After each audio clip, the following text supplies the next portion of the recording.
Mode, effective January 1st, 1978. All clocks and industrial electromechanics operations will cease.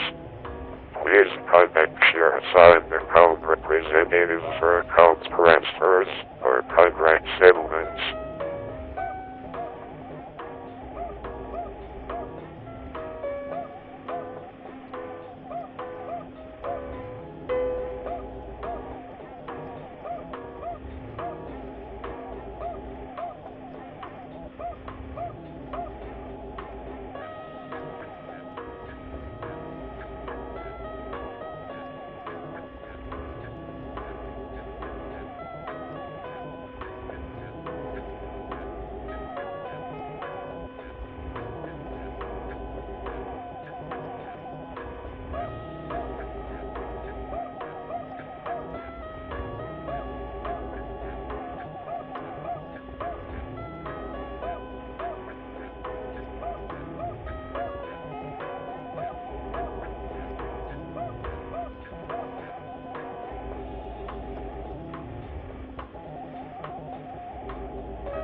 Thank you for holding. Your call is very important.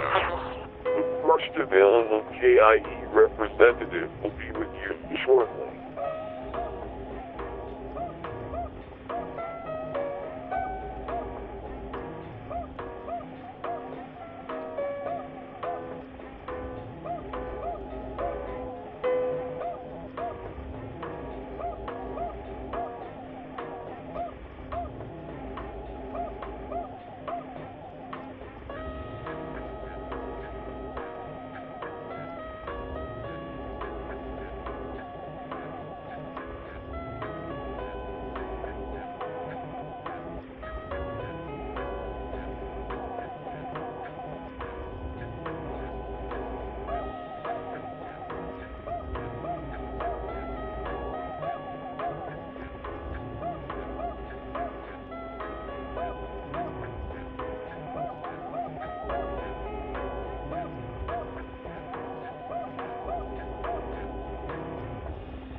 Hello, internet people. How you doing today?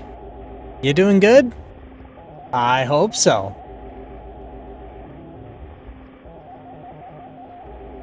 So, tonight is another installment of the Legacy Golf Challenge. And here's what we're planning. Or rather, not we, I basically, because I'm kind of just doing this on my own. So last time we played, we did an installment of the challenge. We had 4 games on the PS2 left, and it was the 4 Golf Navigator, the 4 different iterations of the Golf Navigator series. And we had put them off because for some reason we couldn't get them to run properly. And we got that resolved 2 weeks ago, and for that reason we managed to get 2 of them out of the way. As it stands right now, admittedly, I don't think I have another platform lined up sufficiently to continue tonight, but we'll see. We might be able to do something. But basically, the goal tonight is to just finish off those two, and maybe we'll have an early night, maybe we'll figure something else out. I don't know, it depends on what I'm feeling like at the time. I mean, I wouldn't mind, I'd be down for some other kind of games, but at the same time, I wouldn't mind a short one so I can work on the Atari 800 some more. I have some status updates on that while I'm,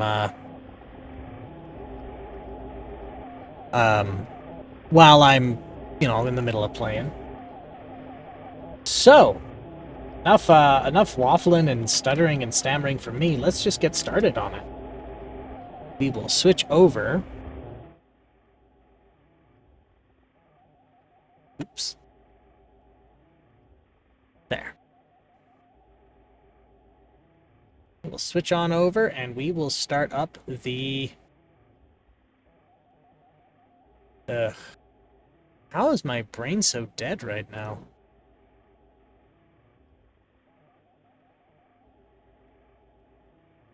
We'll get started on Golf Navigator, and then I can talk about what I found out with the... with the Atari 800. And then give some status updates for the ST. So we're going to do Golf Navigator 3.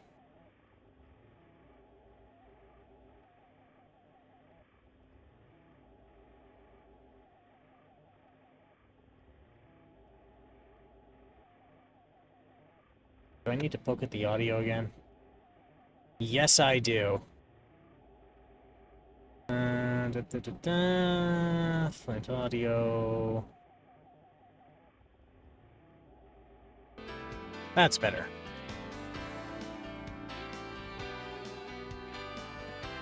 And let's get started. Alright, course select. We have Sherwood Course or the Rope Club.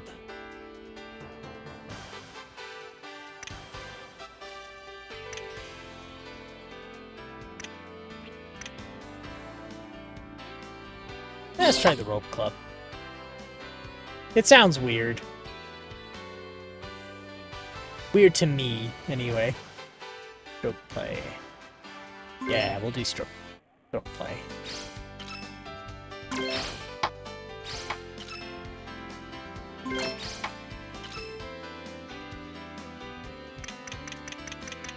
And we'll go okay.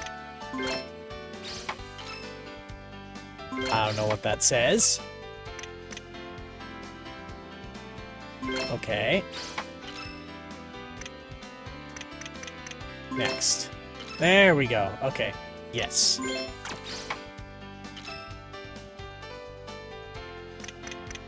And next.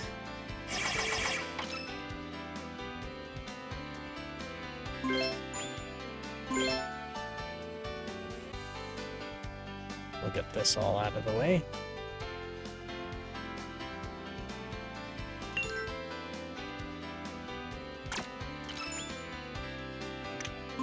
Sure, let's continue. There we go. We'll just go with the defaults because I do not know enough Japanese to actually navigate those menus.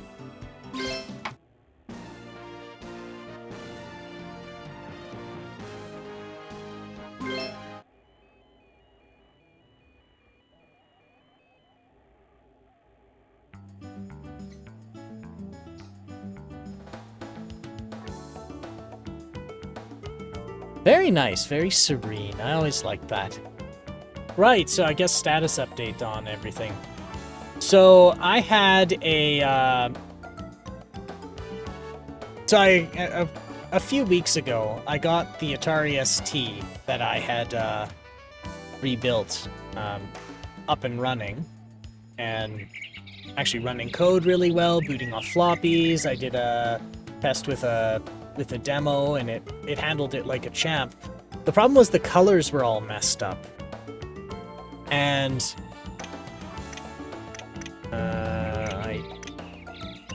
I don't know what these mean. Sure, we'll go with that, I guess.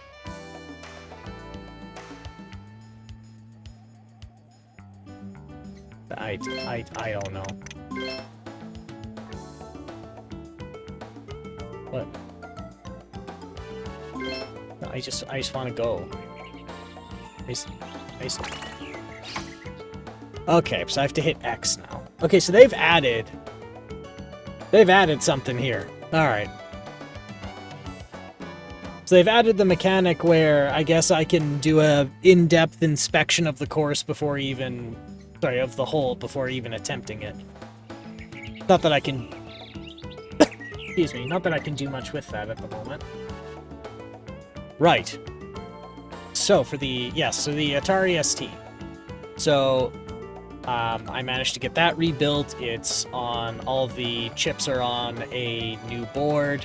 All of the modifications and design considerations the guy who re-engineered the board chose to do have been accommodated. And it's, I got it to boot, I got it to run, it ran a tech demo, and it ran really well, but there was one problem. And that is the color was messed up. And I'm not sure what to do about it. The main reason I say I don't know what to do about it is I originally thought I knew what was wrong, but turns out I was way off. What the problem is that for some reason, the red signal in this RGB feed is extremely low. And I can't seem to understand why it's that way. There's nothing to indicate what could be causing it. That, at least that I can see, anyway. I originally thought that there was a problem with the digital to analog converter that the guy who built this board chose to use. Because the chip was so cockeyed, it looked like 5 volts was touching one of the red signal lines. So I thought for a minute that maybe that the DAC was damaged, so I managed to get a new one. And I desoldered the cockeyed one, and I soldered in the new one. Alright, so sorry, when I say that's cockeyed, he chose to use a surface mount DAC. As a matter of fact, this re-engineered board is almost exclusively surface mount. If it doesn't carry over a legacy component, he made it surface mount. Which is great for mass production. It's terrible if you have to, say, fix any of his mistakes, or need to, say, replace a defective component on the board.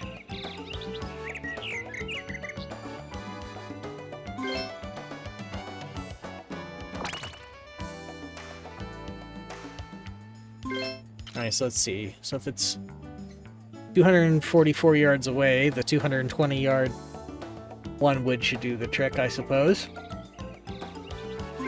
Even if it might be a little bit more difficult.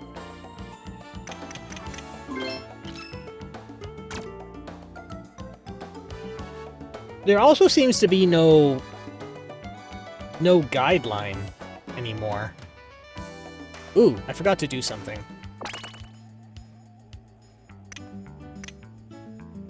Option. We're gonna turn the replay off. The replay just immediately adds like 2 to 5 minutes per hole, which is... yeah, I don't need that right now.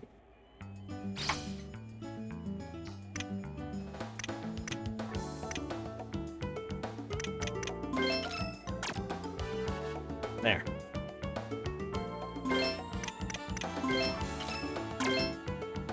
And... oh, that's bad. So... that's a hell of a curve. I went and changed the DAC a few days ago, and the red line still has a problem, but inspecting the board, I don't see anything notably wrong. And I wouldn't say I have new shifter chips, but I have 2 replacement shifters, and they both behave exactly the same. So okay, so maybe I should explain the Atari ST video a bit better. So what Atari chose to do for graphics on the ST is there is a special area of RAM, like a special address space, and that address space is the video is the graphics for the screen. And then the memory management unit chip looks at that address and then just throws the data at this giant shift register, which is why it's called the video shifter. And that giant shift register is responsible for sending this video data pixel by pixel to a digital to analog converter. And then there's one digital to analog converter for red, one for green, and one for blue. And then that's what goes out the video port to a display. And so sometimes that shift register goes bad and it a pin gets stuck or something. But that's not what's going on. And so I was troubleshooting for the longest time and have no clue why it would be behaving this way. And that's why I thought the DAC... So in this new board, it's a surface mount DAC chip instead of a giant array of resistors to do the digital to analog conversion. So originally, I thought, well, if the shifter chip is fine, it must be the DAC. Because the DAC was cockeyed, I thought it was burnt out. Or, at least the red part of it was burnt out. But I guess that wasn't the case. So then I went, okay, well, in the next problem with the Atari ST, which I didn't know about until it was a bit too late, was that the video output is not standard. At all. It is not standard at all. Let's see. So if we go... Stance, face, swing. We'll go... 30 yards. It's not standard. And the thing is, Atari expected you to use their monitor, and their monitor had its own signal standard that no other monitor uses. Which means it has been next to impossible to get, anything to capture this thing. But some folks a bunch of old guys on a forum said, well, there's this one converter box that goes from SCART to HDMI, and this box does a very good job converting that signal to 1080p or 720p. And so I thought, okay, well, if I've got these messed up colors and changing the shifter doesn't work and changing the cockeyed DAC didn't work, then maybe the converter box I have is bad. And I tested it on other signals, and they come out malformed too. So yes, it is the converter box. So now I'm trying to figure out, well, what can I use instead? And so I bought a second converter box, and I found that the symptoms were exactly the same, which is unfortunate. Which means it's not a defective... It's not a defective converter box, it just behaves that way. There's no way 2 out of 2 of them behave with the exact same symptoms.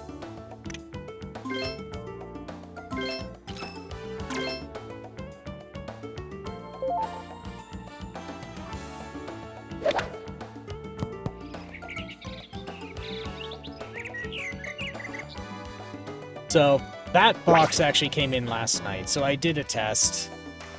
Still got the messed up colors. So now this is where I'm a little stuck, because, simply put, I have too many factors to juggle right now, because I don't even know if I'm getting a correct signal anymore, because the only way to capture the signal and view it in itself has so many moving parts and is so prone to failure that I can't trust a readout anymore. So I'm not buying an Atari monitor, because those things are like $700 by themselves. Oh, Kikabytes, hello! Thank you for the follow.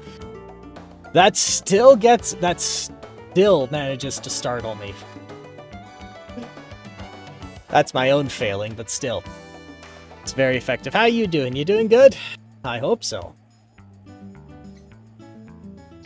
Follow jump scare. Pretty much. But I kind of expected that when I set it up. I kind of set the audio like that. You just caught me rambling about hot nerd shit.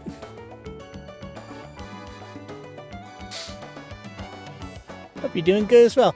Thanks. I'm doing pretty all right. Just talking more about projects for stream.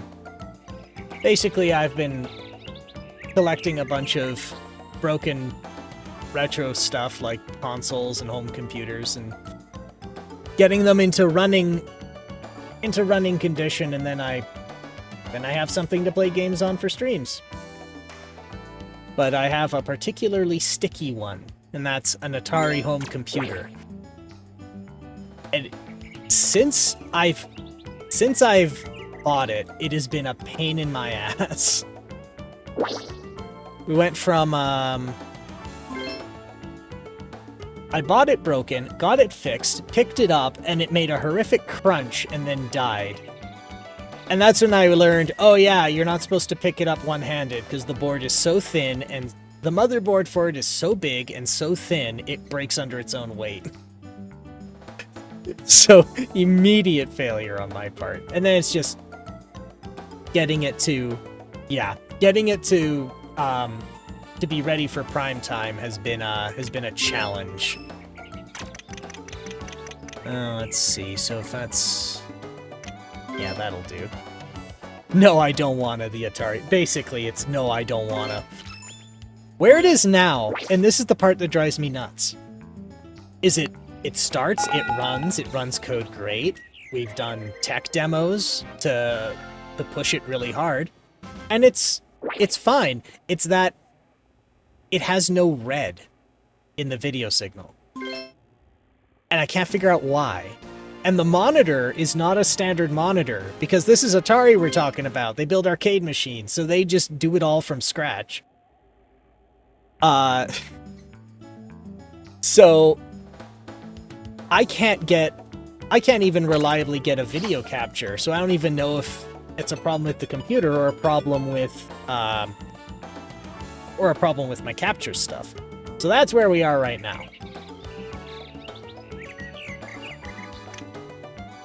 Alright, so let's see. So we're 335 yards away. We're gonna do 220 yards. There we are. So, what good mischief have you gotten into? Anything?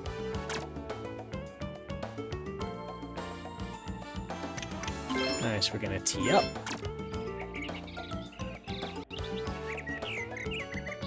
So I also tore down the Atari 800 that we tested last night.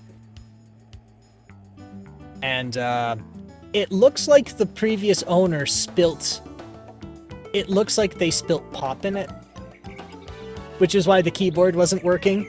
Because it seems the only part of the computer that doesn't have a giant fuck-off aluminum shield in it is the keyboard connector and the controller connectors, which were the two parts that were having a problem.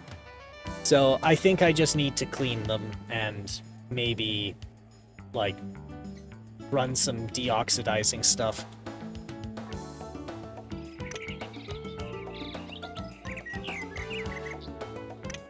Got. Just waiting on this game that's coming out Tuesday and getting my VStream stuff moved over to YouTube. Yeah, it's a shame what happened with VStream. I've been on there for a little while too, and actually, I'm streaming to both right now.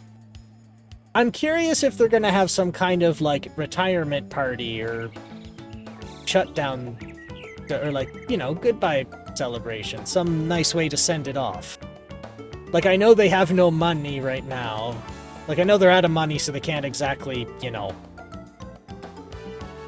do anything big, but I mean, it would be nice to have a nice going away party.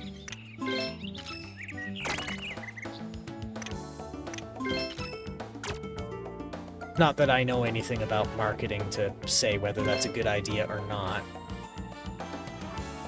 I don't know, I've been thinking about that. It's like, should I be doing something? Should I be doing something on VStream for its last day? I don't know. I hadn't really been that social on there. Don't know about the V team themselves, but the more prominent and active streamers are putting together their own goodbye event. Oh, that's good. That's good. I'm glad they are. They all seem to be having a really good time and networking and having fun and all that. I'm not the most social person, so I kind of just been skulking about in like the VStream equivalent of the network closet. Actually, no, that's not a good example. More like the dumpster. Just watching them chat and have a good time.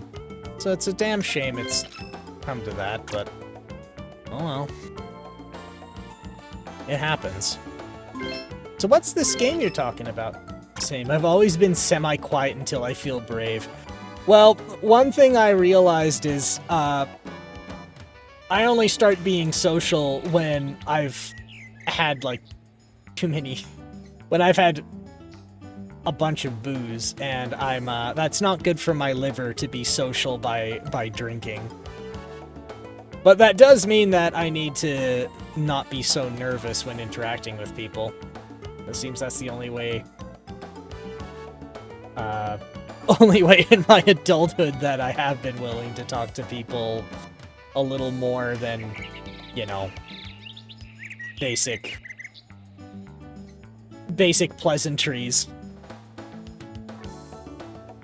But part of streaming is getting that kind of worry out of the way, or really just, what's the good word? Exposure therapy. That's a good word.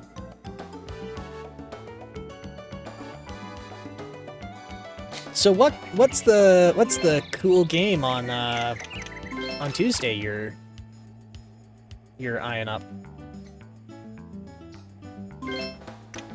I'm gonna do a crazy shot. We're gonna see if this works.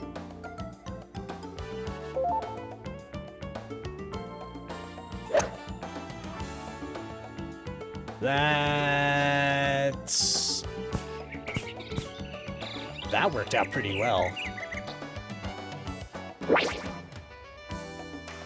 Even though I'm in the rough, that did work out pretty well, I think.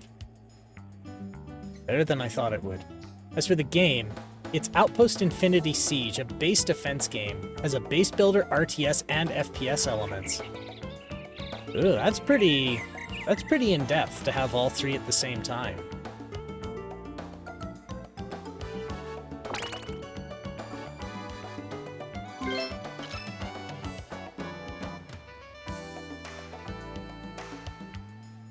It's a bold go at mixing genres. Yeah, because those are... I'm trying to think about how you could even meld those together.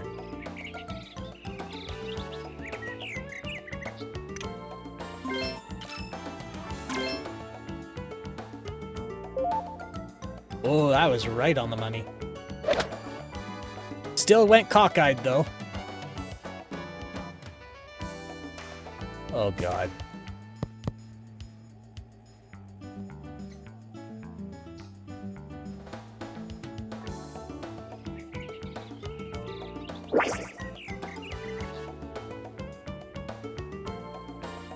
There's the green.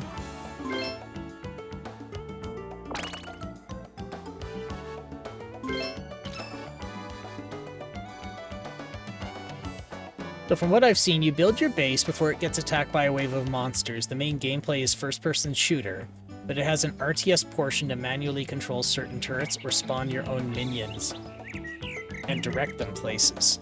Oh, I see.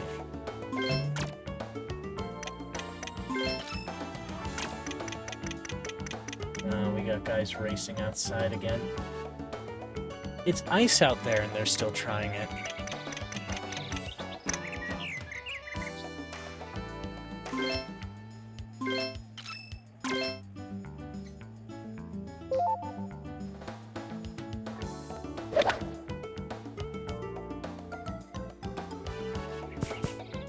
Oh.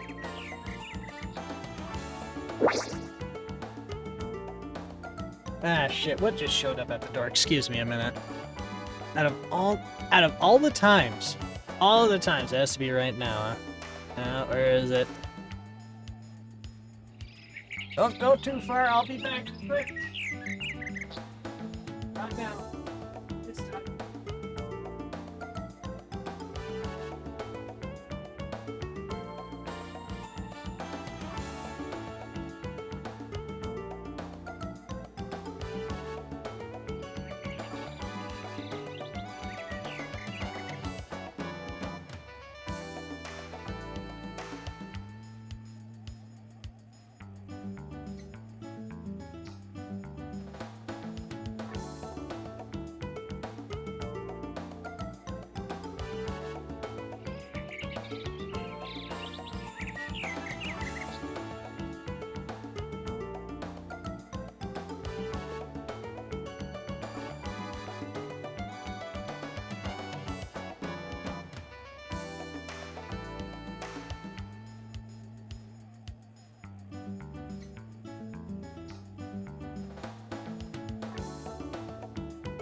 Oh, good timing. Good timing. I'll say midstream thing arrived. I have, we're even like 39 minutes in, like barely started, and I'm already getting... Yeah, already getting distracted. Normally what happens is we go for 4 hours, and then at about the 2-hour mark, it's... Yeah. It's, I kind of accepted the fact that it's never going to be perfect. Let's just embrace that everything's a mess. Let's see, swing...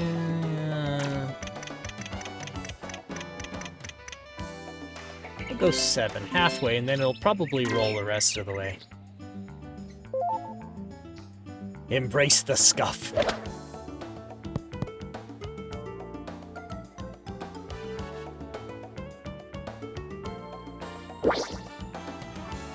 You'd be amazed just how much scuff you see in professional settings as well. I mean, you've got to have seen your news station goof up at least once. At least.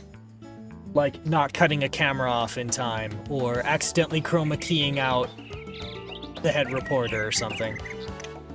It happens. No, I think we need to check what the swing here is.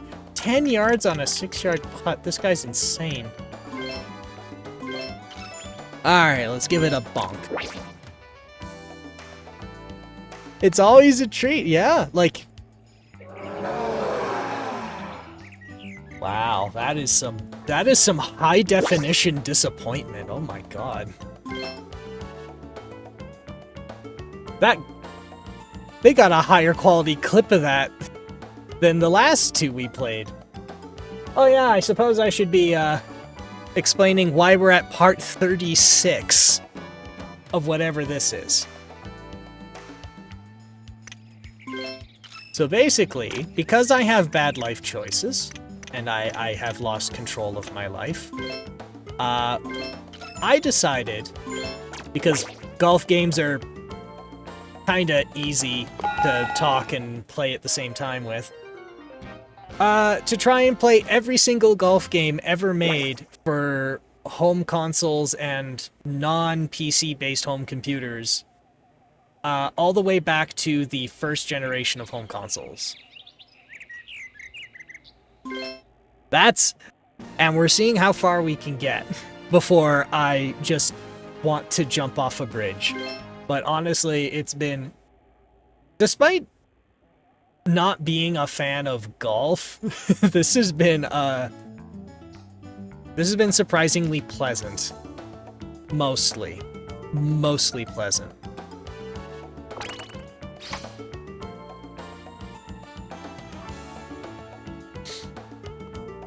Also, at least you're having fun, mostly. Yes. Most of it is kind of just like, it's turned into a break, is basically what it is. It's a way to give myself a break from just everything else. In other news, that map looked a bit like a pickle. Yes, it did.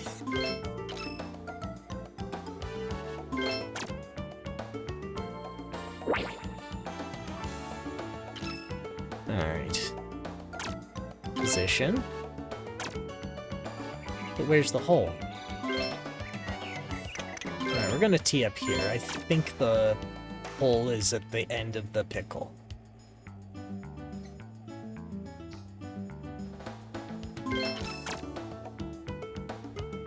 There's the cup. Alright, so we're gonna do something stupid and dangerous.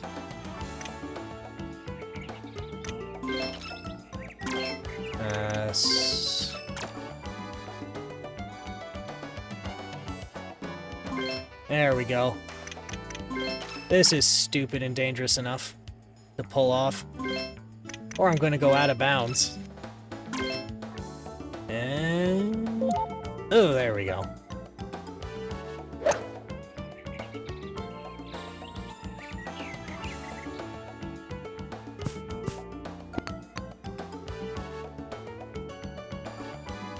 So that was stupid. And I knew that. Okay, I kind of knew that was stupid when I did it. I said it out loud that it was stupid. Kind of thought I'd go farther.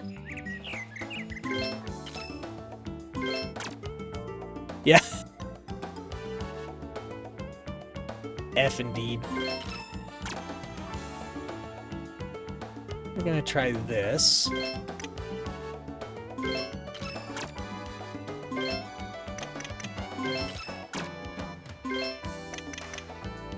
There we go. And... Plow-pow!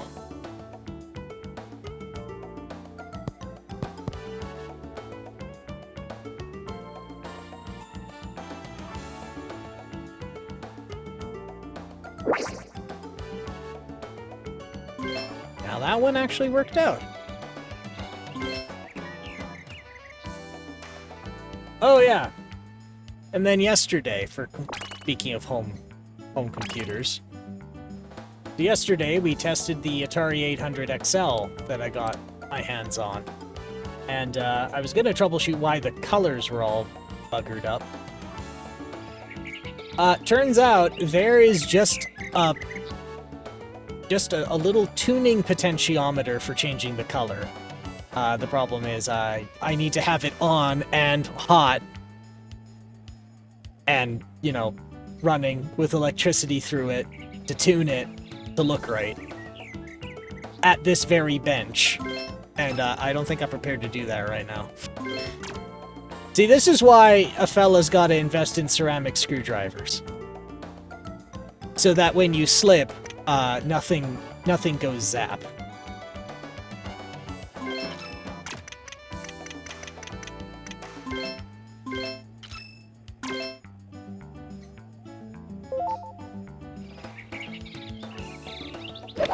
Bunk! Alright, let's see where you go. Oh, the wind's against me. Shit. Thought it was at my back. Wood deer. So who knows, maybe if we finish early I can slap it back together and doing the pot live. Why not? Why the fuck not? Curse you, wind. The cursed wind. Yeah, I've got a weird relationship with golf. I like golf, I don't like golf courses. Which is a weird thing to say, because most people like to go golfing. It's like, you know, most people like to go golfing because the golf course is pretty. But no, I know what goes into golf courses, I know the resources that get spent on them. I don't like that.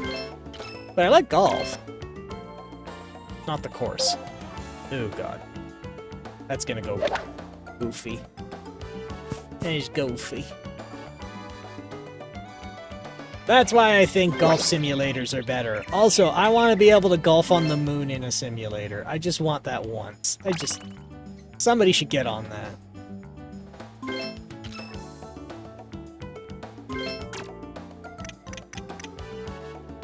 Space golf. Actually, there's another fella, another regular was in here yesterday.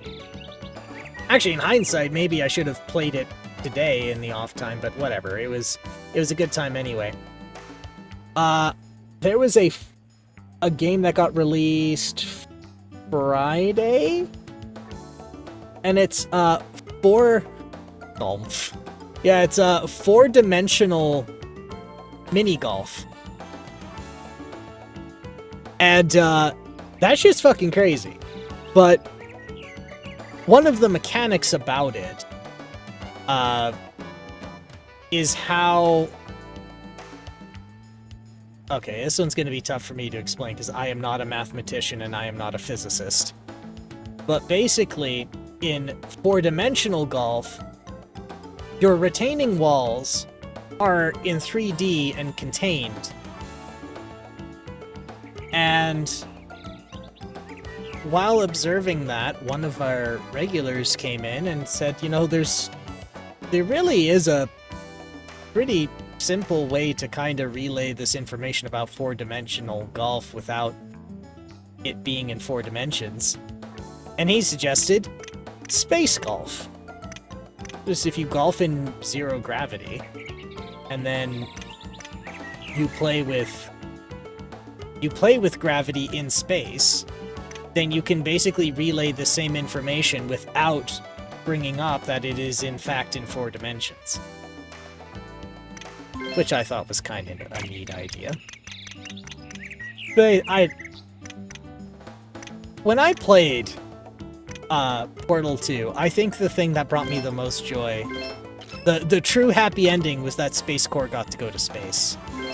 That's what I think the true good ending of it is. He wanted to go to space. He wanted to so badly. And everything that happened, and everything he went through, Space Corps finally got to fulfill his dream, and was so fucking happy. So happy. Space Corps deserved that. He deserved to get his dream fulfilled.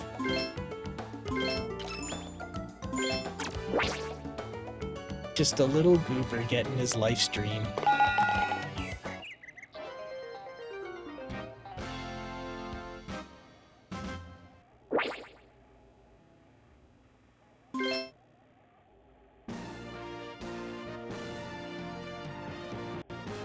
May Space Corps live a long, space-filled life. Damn straight.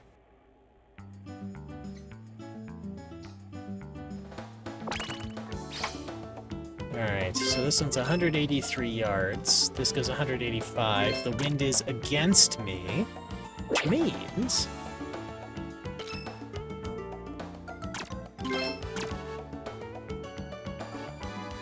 I should be able to do this.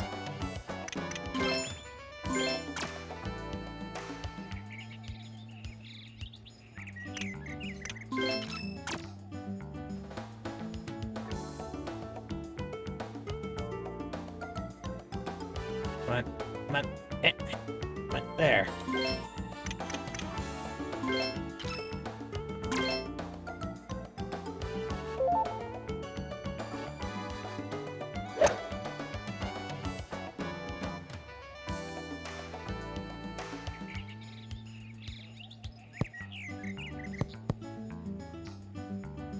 There we go.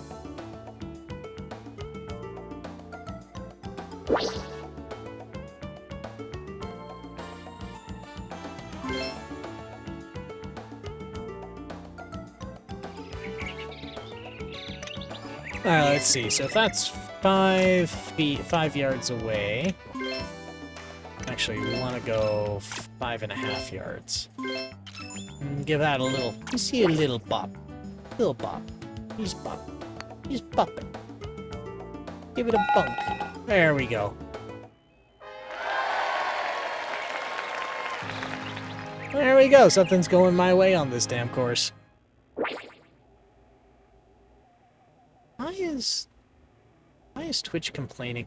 Average stream bitrate too high. Oh. Really? It's gonna complain that my quality is too good now? We take those W's. Yeah, I don't get a lot of them. I don't get a lot of them.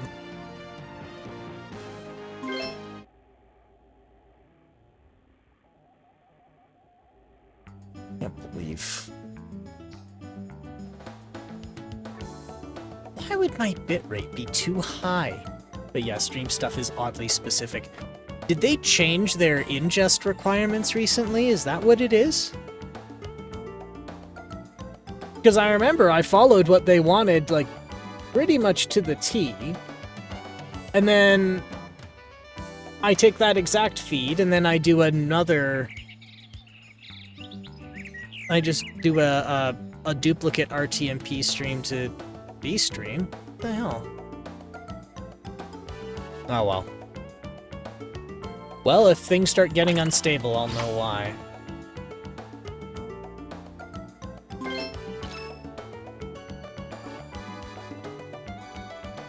I know, I set my bitrate to 4,000, like they said, and I don't have any issues currently. Oh, so I think it did change.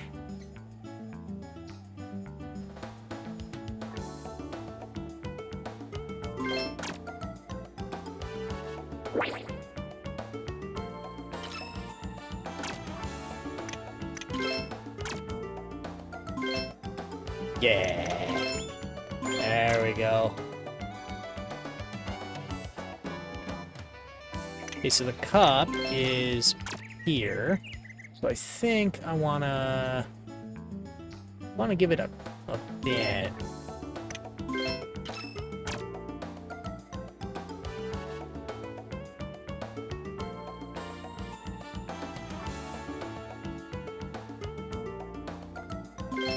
Actually, let me look at the info again.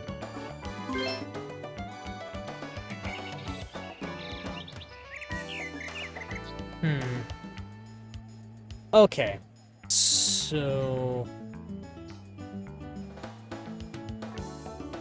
there's just a giant pile of rough and a oh.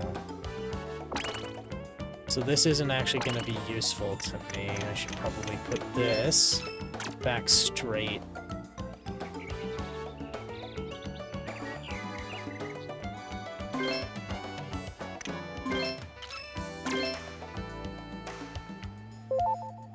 There we go.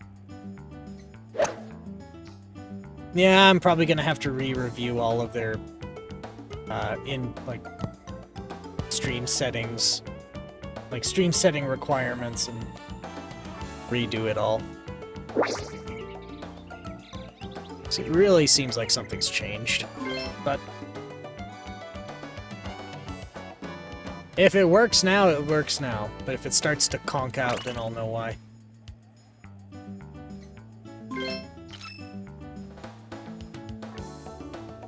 Let's see, 140 yards. I'll drop this down to 130 should do.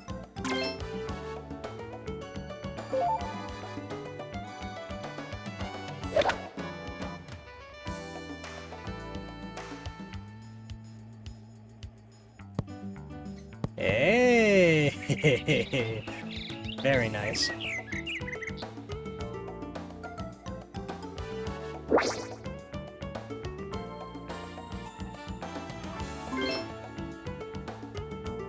don't know how long you've been active, but welcome to streaming where you have to fiddle with stuff off and it's fun, I swear.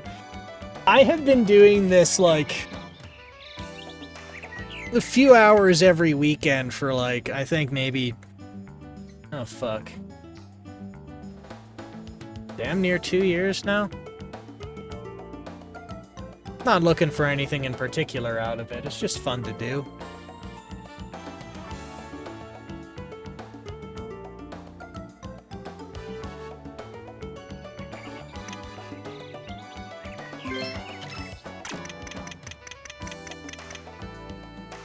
Yeah, hobby stream. I could not do this for a living, I don't think. That would make me go insane. I struggle with people now. Could you imagine if I was beholden to people to entertain them?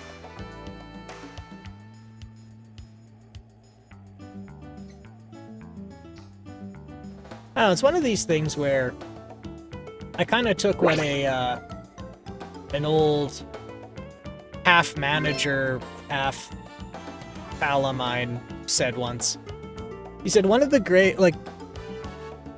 best ways to like organize something or like do something with people is you just announce that you're doing it and tell them they're welcome to come, and it doesn't matter who comes along with you, you just go. And eventually people will kind of follow. Well, part of me wants to do this for a job, but I also know the stress of it all. Yes, and after a while it can become, you know, monotonous.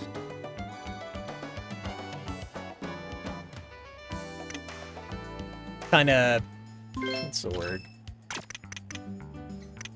Like, I actually got to see another fella who actually was... Okay, he was also doing it on the side. But, even he just came out and was like, I can't do this anymore. I'm just doing the exact same thing every, like, third day. I can only do this for so long, this exact thing.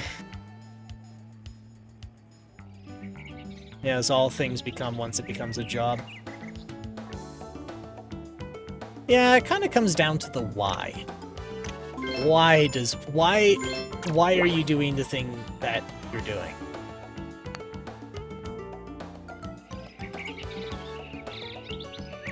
And I was taught that once you know your why, the money tends to follow. And some, they're like, well, I want to do it for money. People know the money is the result. But yes, money is necessary.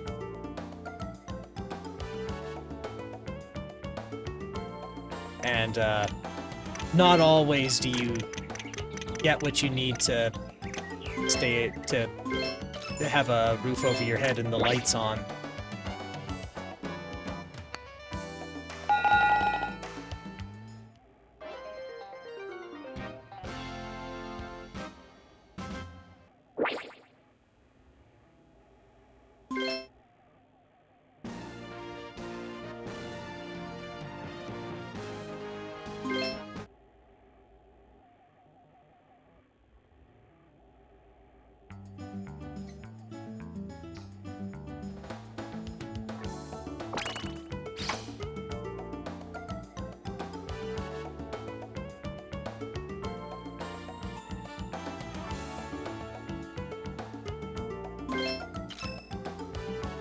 Also, another one I know when it comes to streaming that I've seen from others is the dynamic that a big and a small streamer have with the people who watch is a bit different. Like, you and I right now are able to have just like a pretty normal chat. And that doesn't really, well, not only does it not really happen in like a larger stream, it's not feasible. And not only does it end up being not feasible, but, you know, there's a pretty big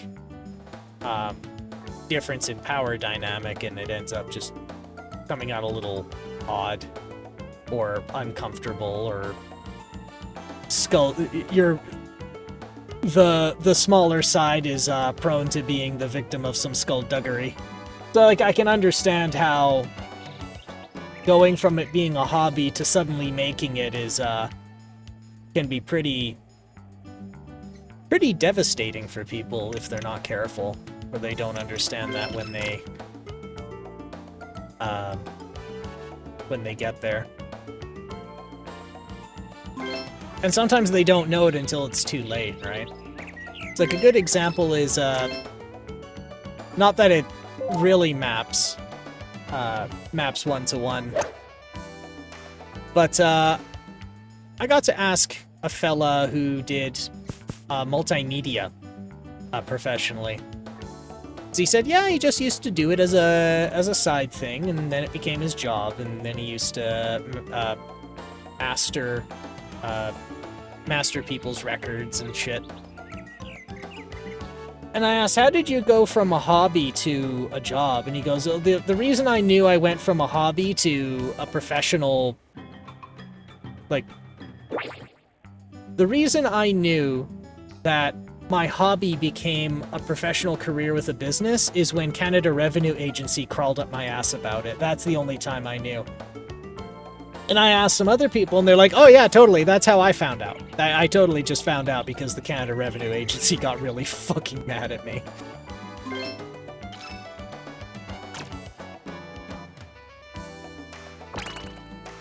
So yes, part of this is if a person's not careful, they can get blindsided by their own success. And then they don't know how to handle it, they've never been there. And then all of the things a big fella who has weight to swing around can do, they don't know about. Then someone gets hurt.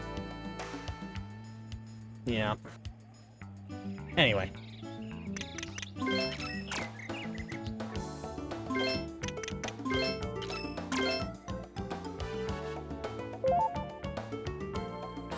Oh god. This going out of bounds again?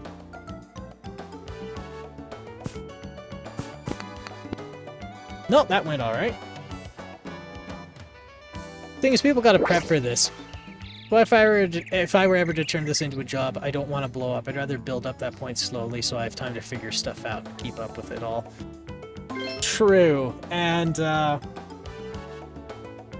I heard this is a very strange concept to me. Maybe I'm just... like, I'm an IT guy who's an OT guy now. But... It just boggles my mind that you can actually pay for someone to be your manager. And that's a foreign concept to me, because I'm like, I don't... Why would I pay you to tell me what to do? It seems so foreign to me, it's bizarre. But yes, there are people you can pay to be your manager. I'm like, what the hell is that?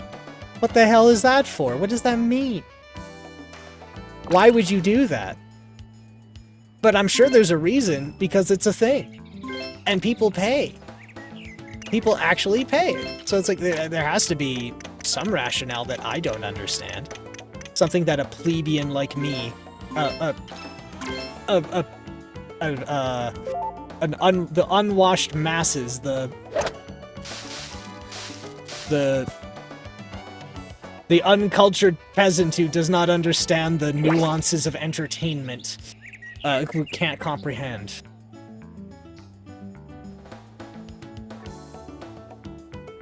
I'm gonna pull a Russian badger and do it all myself. My perfectionist brain wouldn't stand it. I'm kind of the exact opposite. I am not a perfectionist. But what happens is, it's not that I'm a perfectionist, it's that I fear that people will dislike the quality that I give out. But that's why if I make something for someone else, it's always going to be magnitudes better than what I made for me. Like these computers I'm talking about? They're duct tape shut. Because fuck it, I'm not putting the screws back in, because it's for me. So yeah, duct tape shut or just held on with friction. Doesn't bother me. But for others, no, I would never do that. Yeah, my stance is 12 volts is 12 volts. That's why I don't put, that's why all my cables are, I do the, PC enthusiast cardinal sin of using ketchup mustard cables, because, look man, if I need 12 volts, I just take a knife to the yellow wire and tack on there, and I get my 12 volts.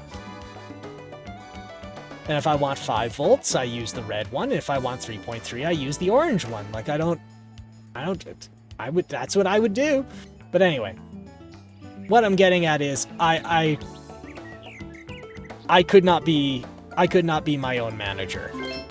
If I was doing this professionally, I would need some kind of direction, but the idea of paying for somebody to be my boss is such a foreign concept to me. I give the illusion of being a functional adult through the means of automation and delegation.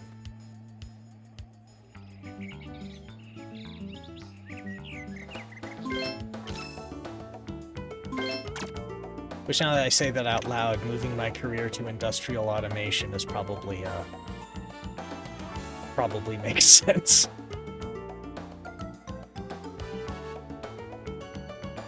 Let's see. I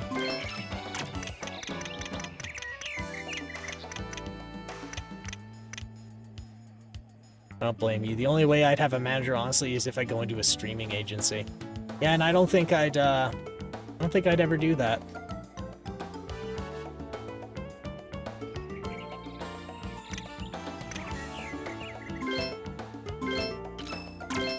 I'm not mentally ill enough to be entertaining.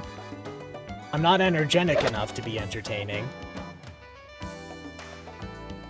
I don't do deranged shit. Like, okay, admittedly, one of the main reasons it's such a laid-back, low-energy kind of stream is I'm just not that... I wouldn't say I'm not that interesting.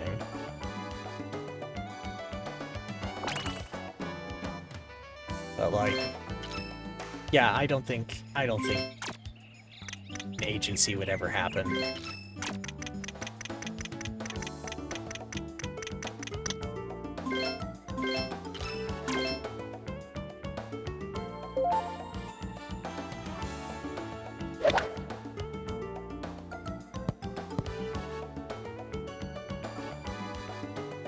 I mean, I'm socially awkward, though. It helps you don't need either of those. Yes, there are popular things, but laid-back content has their own place. I'm the same. I'm not batshit insane like popular people. I'm more chill. Well, that's good. That's good. Try to be chaotic, and it's tiring. You need... it takes a special kind of person to be that way. And, not in a negative way, either.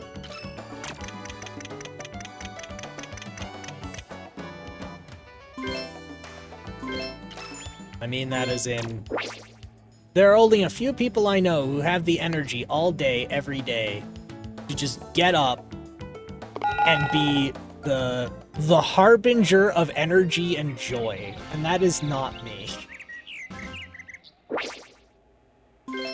I am, you need a place to cool your heels, there's here. You've got here.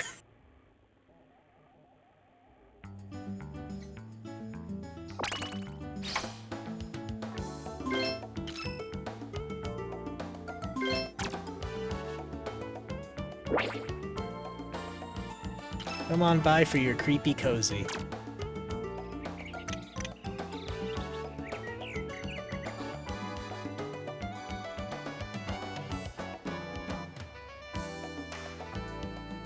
Only some people have the balls and energy to be the weirdest part of somebody's day.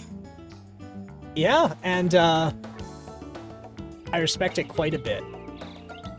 And I'm glad they do exist. Folks like that have have made a bad day good for me once in a while. I'm glad they're there.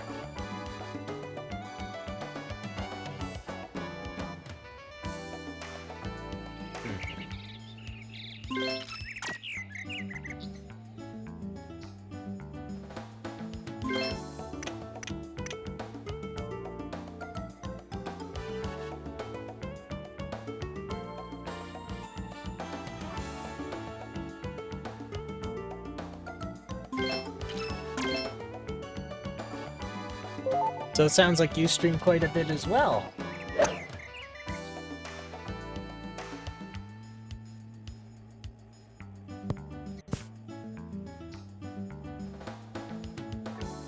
How do you like it?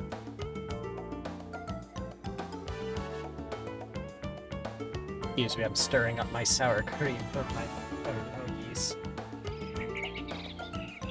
Ah,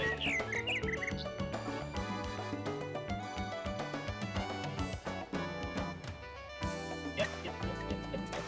Yep. Nice.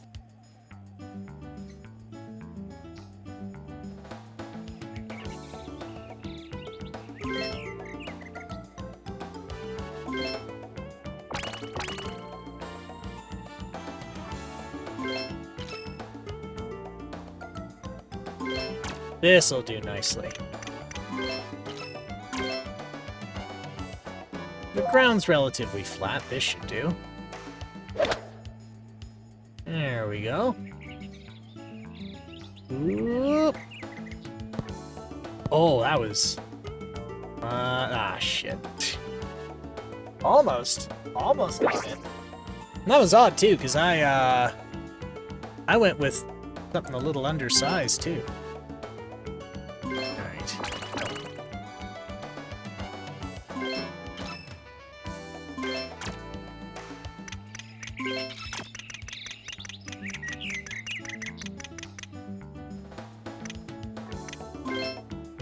That should do.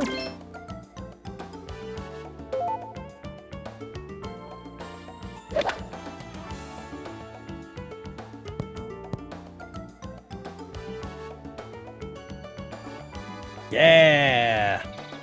There's a good approach.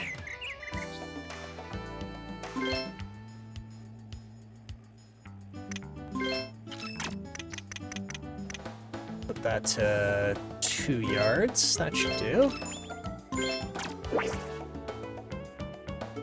Boop. Har, how very cromulent. Get up for Logan.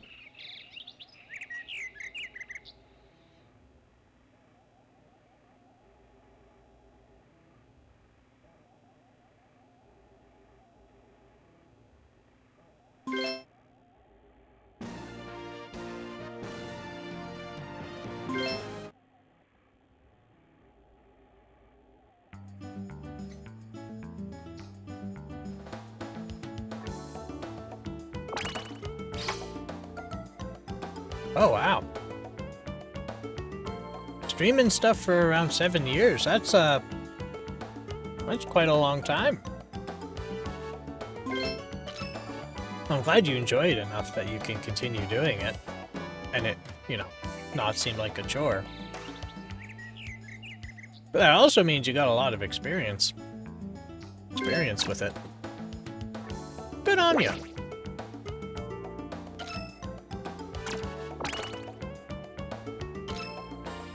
I think I want to go with a 9-iron.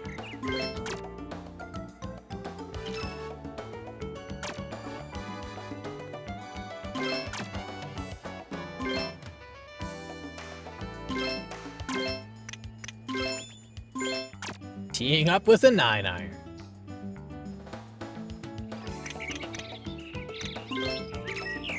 No, I want to go right on there. Yeah! It's fun! Started to feel like a chore early on, but as I continued to stream, it just became fun and part of my routine. It's a nice break from it all, isn't it?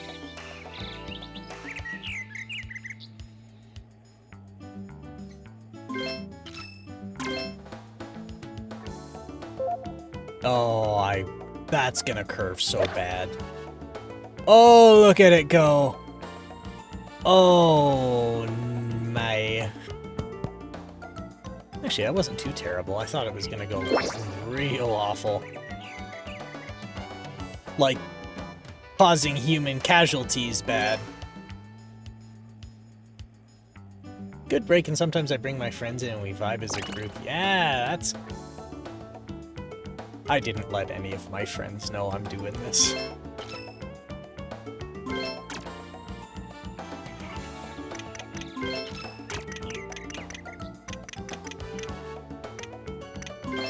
But still, yeah, like, it's good because now I can basically...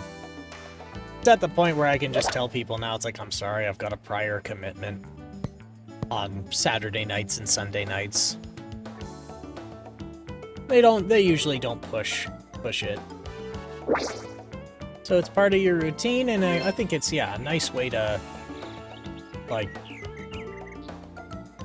It basically forces myself to disengage from my day-to-day life stuff.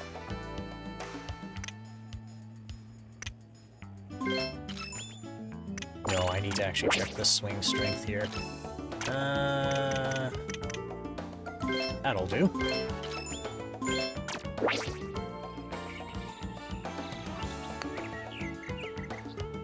Oh my, that's actually pretty good.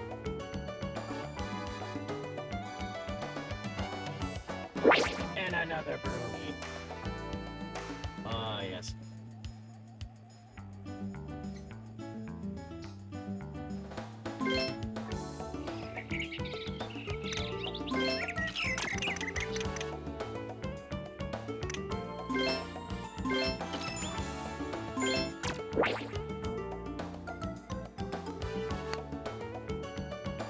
Son of a bitch.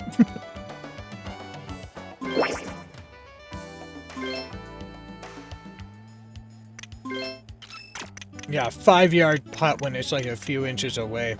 Brilliant.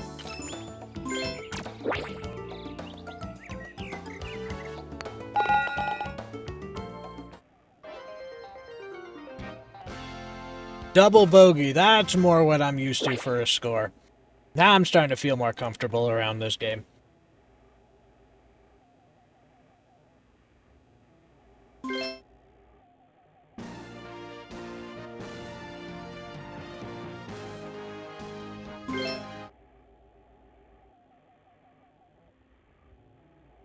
Why is it called Rope Club?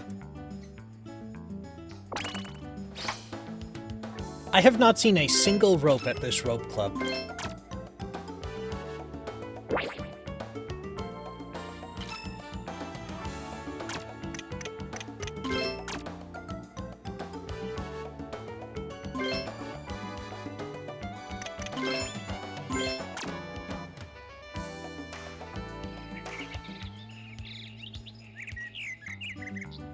Well, thanks for swinging by. Is it gigabytes, like saying gigabytes? Or Kika? But either way, thanks for swinging by. It's always good to have a good, always good to have a chat with people. It's kind of always interesting when there's someone to chat with. You have a good lurk. You get what you need to do out of the way. Alright.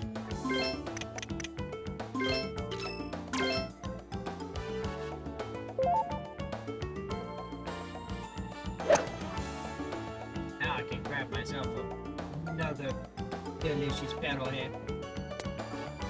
Oh, this is two stacked together. This is gonna be a dangerous one.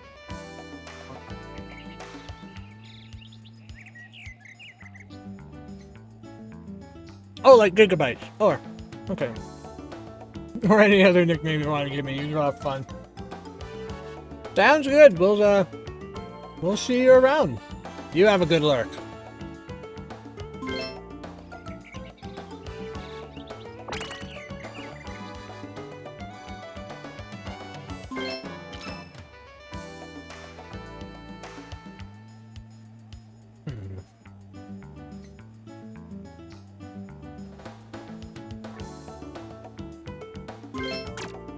I'm using a 1 wood in the sand. This is gonna be amazing. Oh boy, we have a lot of people swinging by. Hey, Cammy, how are you? You doing good? I hope so. Alright. I'm gonna try swinging a 1 wood in a bunker. And then stuffing a whole ass pierogi in my mouth.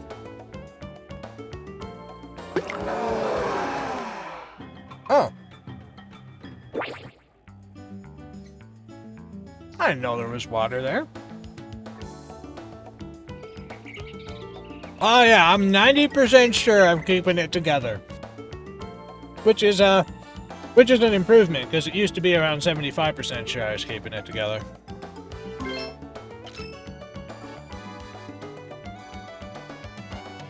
Been goofing around with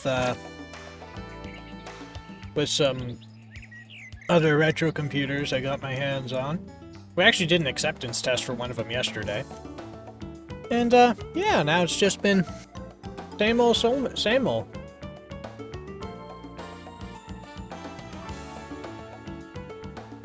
Oh, indeed, it can be a struggle.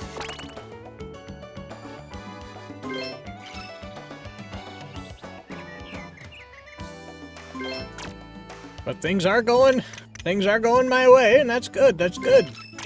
What about you? You gotten into any good mischief? It is a PS2 game. You're actually in at perfect timing, because we are at the last 2 golf games that I can play on the PlayStation 2 as part of this challenge. Which means once we do this, that's a whole... Oh, I goofed that shot up. That we'll have an entire platform done and dusted. We'll be going from...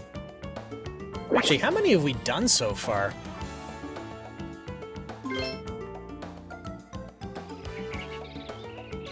We did... So the Amiga is done. The Super Nintendo... Odd. Thought we finished the Super Nintendo, but I guess not. Actually, there are 2 NES titles that we still need to do. We haven't touched the Commodore 64 officially as part of the challenge. I was screwing around with it when I was trying to figure out what's going on. Not been up to much lately. Tried streaming a couple of times, but my poor internet connection lets me down at some point each time. Oh, I'm sorry. I actually had to switch ISPs myself in the middle of this week. So I feel your pain. And, I got the skinny about the whole, telecommunications infrastructure in Australia. And I feel your pain as an ex-telecom fella. And my only option where I live is a weak cell phone hotspot. Ouch. That I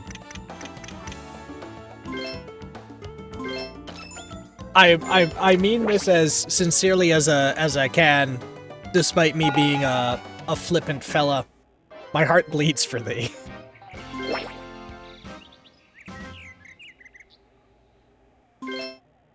When everything now relies on internet access, telecommunication is practically sacred. I'm in the middle of nowhere, though. No phone lines to my house.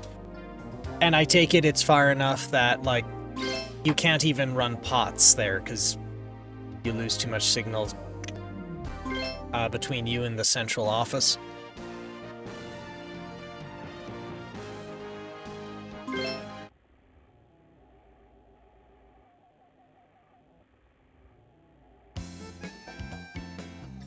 I don't know what that is, but probably. Oh, sorry. POTS is plain ordinary telephone service, and the central office is the thing that gives you your dial tone when you pick up the phone. It's the actual machine, and it's the building it's in is called the central office.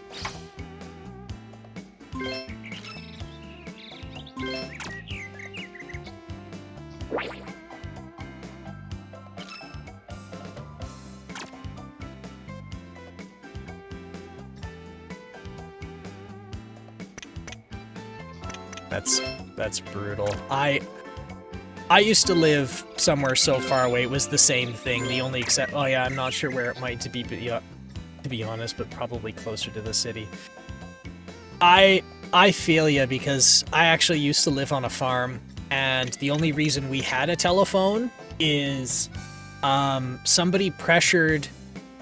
So at the time, our phone service was government run, so Alberta Government Telephones was pressured to trench us a phone line, even though we technically weren't supposed to have one, because all the engineers said the signal loss from how far we have to run it is so high, their phone's not going to work.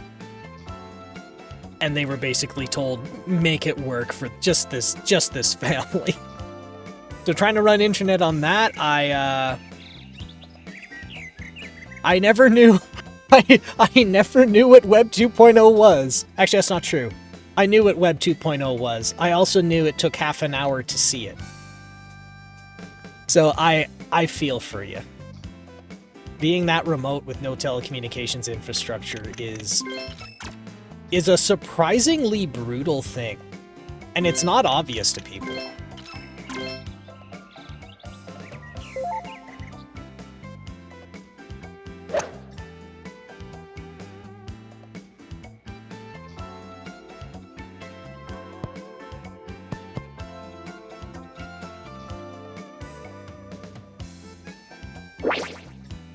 I'm actually very... I guess there are satellite options these days, but they're pretty expensive. They're pretty expensive, and, well, I mean, if you get Starlink, it's a little bit better, but one of the other problems with satellite internet in a remote area is, depending on the service, you still need a phone line. Because what they would do, if you have, like, the olden days, like 1990s, 2000s era, like, style satellite internet, you need a phone line, and then that's your uplink. Yeah, so it depends on the satellite service, because how it was described to me was like this. You can either run the transmit it's more energy to beam up to the satellite and get out of the atmosphere than to beam down. And so what some services would do is it would be dial up to the satellite internet ISP, they'd go beam it up to the satellite for you, and then they would beam it down. And then that's what your satellite dish was for. Then there are some services where you would run that equipment on premises, and that's pretty expensive. And then, but now we have Starlink. So with Starlink, it's just thousands of low orbit satellites. So you don't need as powerful of a transmitter to get to them. But yes, it is, with satellite, it's more a reception thing. You can receive very easily. Transmitting is very hard. What I'm really excited for, if we're really going to get into hot nerd shit, is I'm excited because there was a breakthrough I was reading about, happened about a year ago. A handful of researchers managed to quantum entangle a qubit and separate the entangled qubits by around 10 kilometers. Before entanglement broke.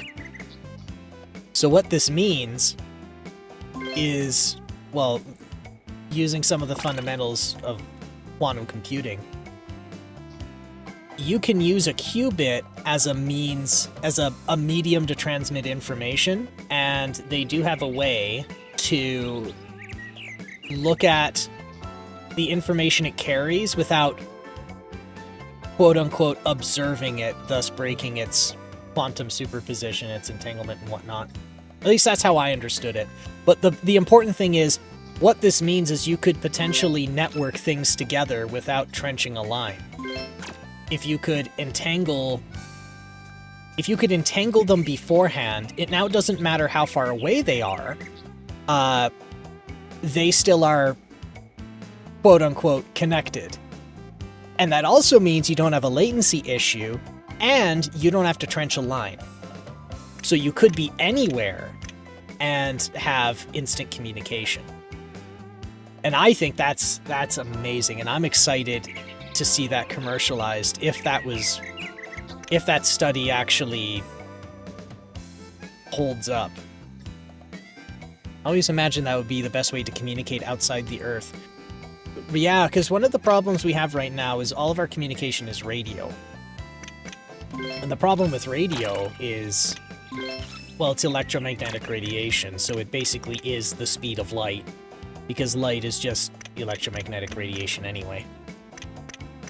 So when we try and transmit to, say, the moon, we actually have a very sizable delay. Actually, this was a unique challenge, I think, with the Mars, one of the Mars landings. Because to transmit to Mars is about... light takes 15 minutes to get from Earth to Mars. So, how do you communicate to the probe, or sorry, the craft that you've sent to Mars to tell it something like, change your heading because you're about to hit a fucking rock? How do you do that? And there really wasn't a solution. So what they did instead was they trained an AI to do that work. And then instead they would tell the satellite to go do a task, and then it would be responsible for figuring out how to execute it. Because they had no way of doing real-time control themselves. Or at least that's how it was described to me.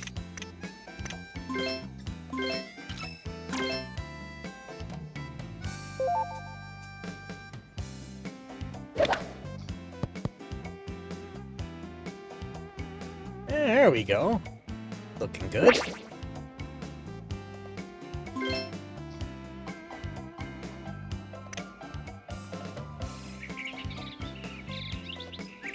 Alright. It is fascinating. I thought that stuff was really cool.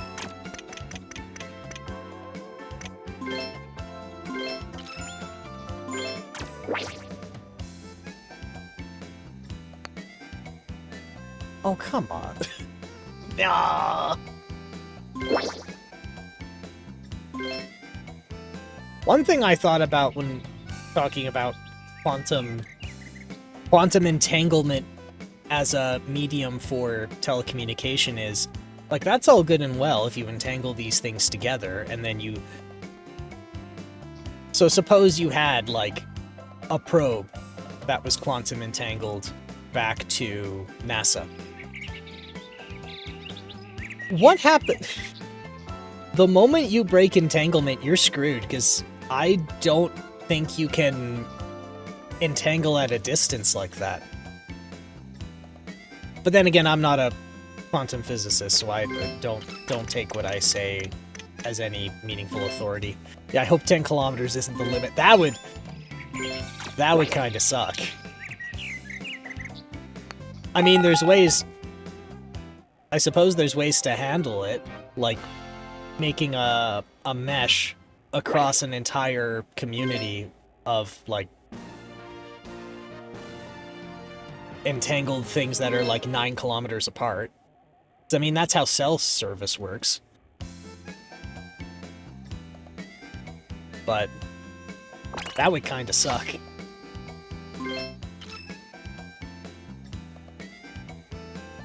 Okay, so we'll go 130 yards. The wind is against us. So...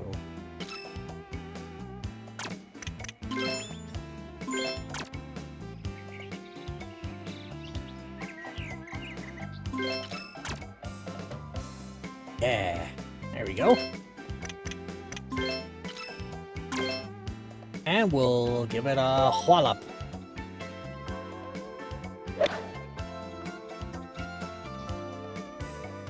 One thing I did learn is that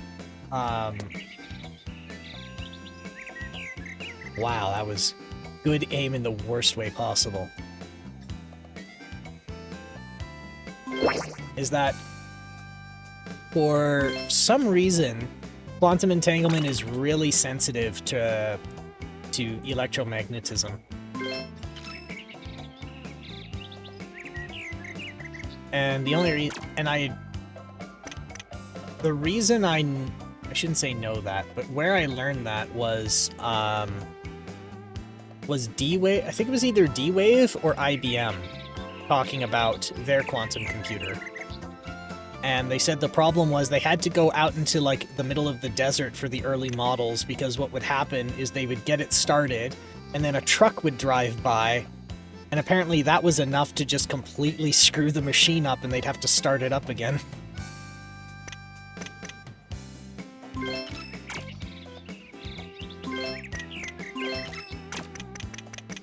Let's go 30.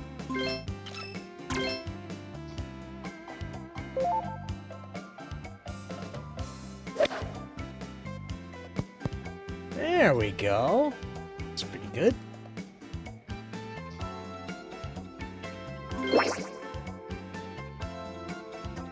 Space will be tricky then. Exactly. So how do you handle that in space when it's just there's electromagnetic radiation everywhere? Do you just like shield the ever-loving piss out of it? Is it like, well, what is it? And this is where people who aren't just a weird nerd on the internet who deals with old computers would probably give a better opinion. And I don't know any, so I don't know any, and so I'm not in a position to like buy them beer and ask. But it would be really cool to know.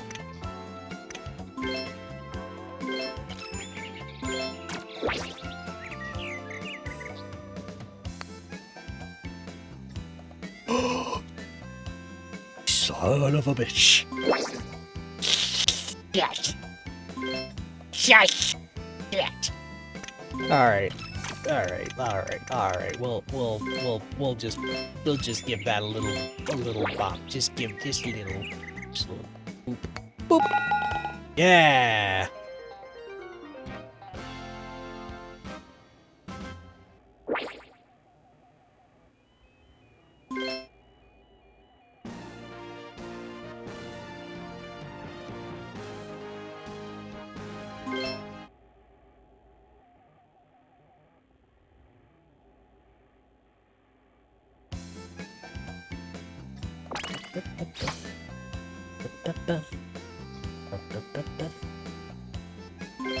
I don't know where the cup is.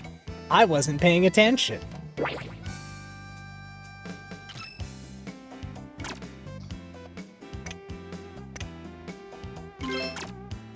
Where's the cup? I don't know, maybe if I hit the cell tower. Maybe I'll just hit the cell tower.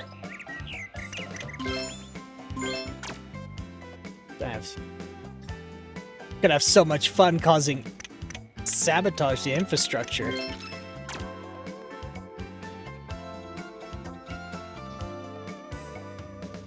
Where the hell's the cup?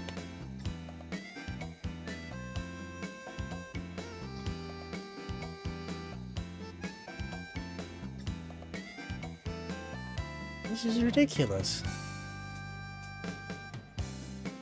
There's no cup.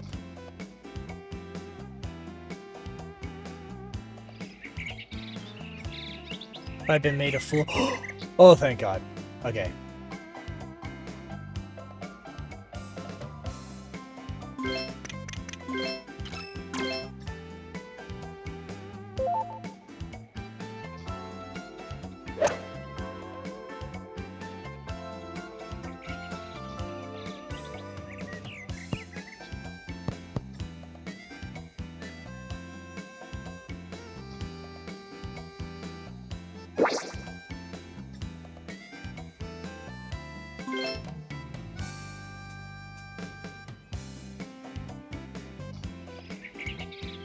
There we go.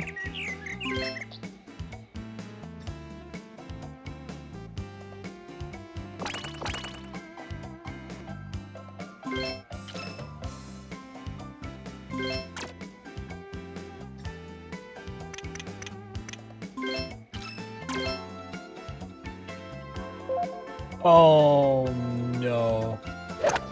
Oh, it's gonna curve like a boomerang. That's gonna curve so hard, I'm amazed it wouldn't hit me in the back of my own head.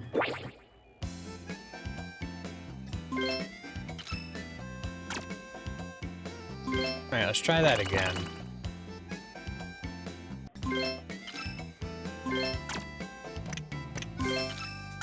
Okay, that's right on the money.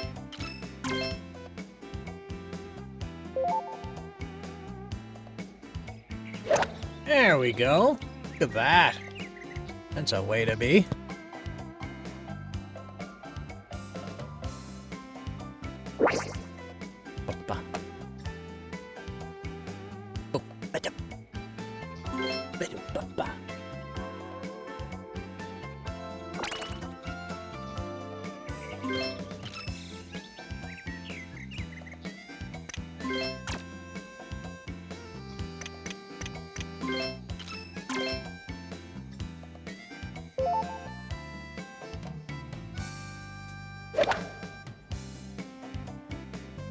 Enough time to stuff up another pierogi in my mouth. We'll see.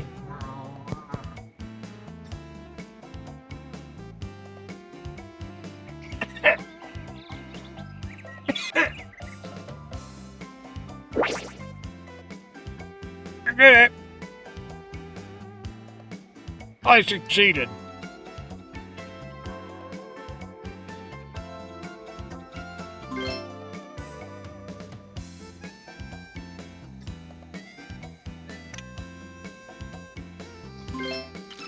Let's see, 11 yards.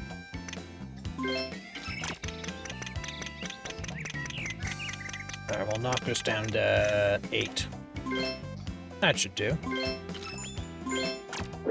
Oh! I thought I was chipping. Oh, shit.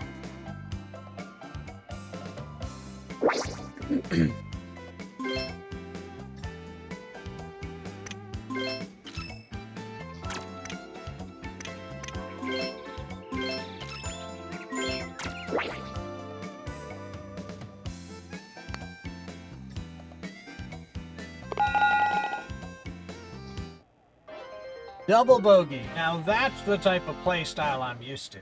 This is... Now I'm feeling like I'm in my element. Birdies, eagles? No. Bogeys, though. That's the play to be. God, I cannot cut these pierogies.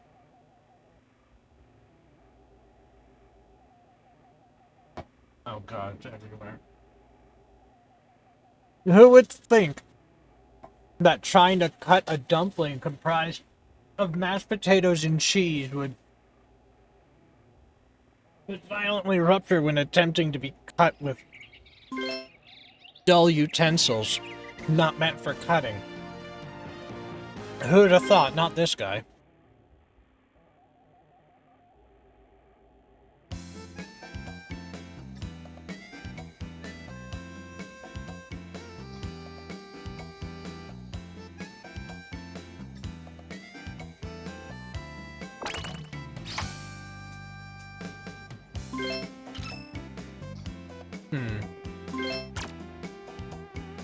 Boom.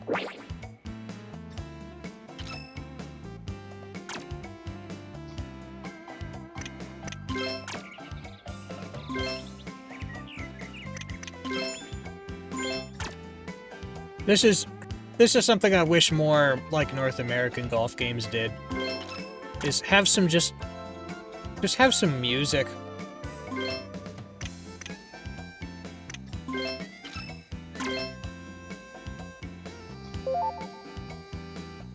Cause like they'll put it before, they'll put it before the hole, they'll put it after the hole, but none during the hole. It's just dead silent all the time. They're like, but listen to the animals and the wind and the trees. I'm like, no. Birds are dicks.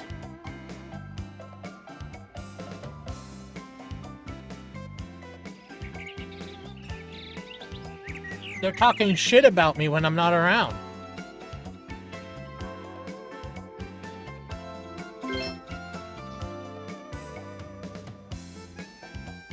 Except crows. Crows are pretty cool.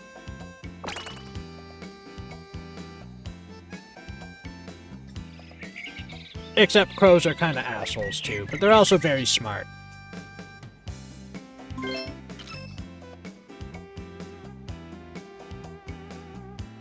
And they're very nice if you're nice to them.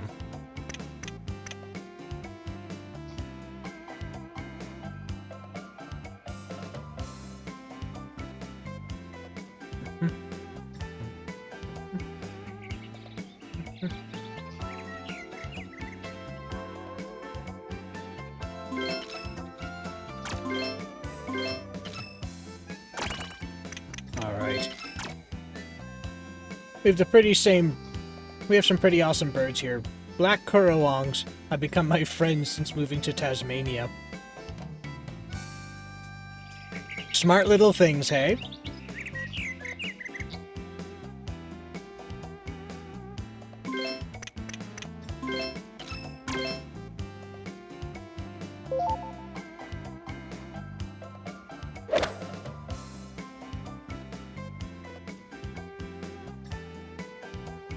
They're corvids like crows and ravens. Oh, I see.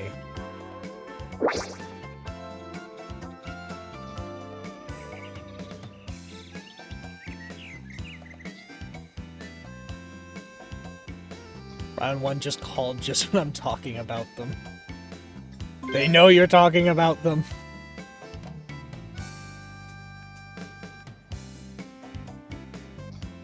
I knew someone who, like, well, not knew personally, but I knew of someone who, like, trained crows to go get shiny things. So they'd come back with, like, coins and rings. I mean, your feet. I mean, you feed them. Doesn't matter to them. They know it matters to you and that you'll trade. I've read about crows who do that. They're smart. It's like Snow White if it was more badass. Just imagine having an army of corvids at your disposal.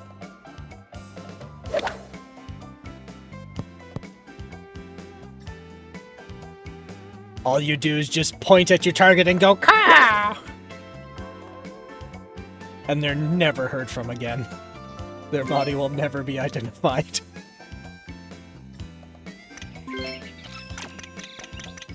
This is why I'm not allowed near animals. Actually, I'm kidding. I'm allowed near animals. I just think it's very funny to make cute animals. Hashtag life goals.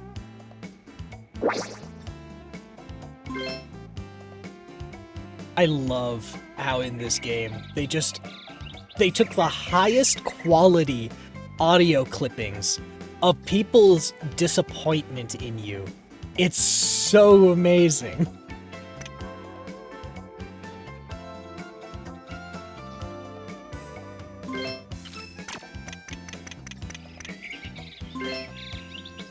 Like, it's almost as clear as, like, when I hear my own mother express her disappointment in me. It's great.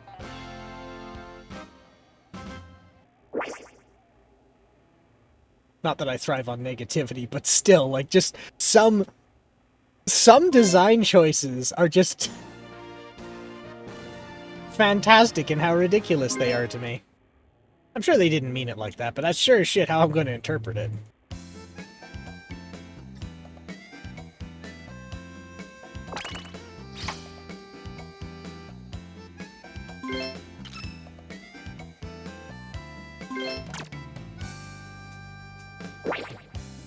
My life goal: to train crows to be my personal assassination team.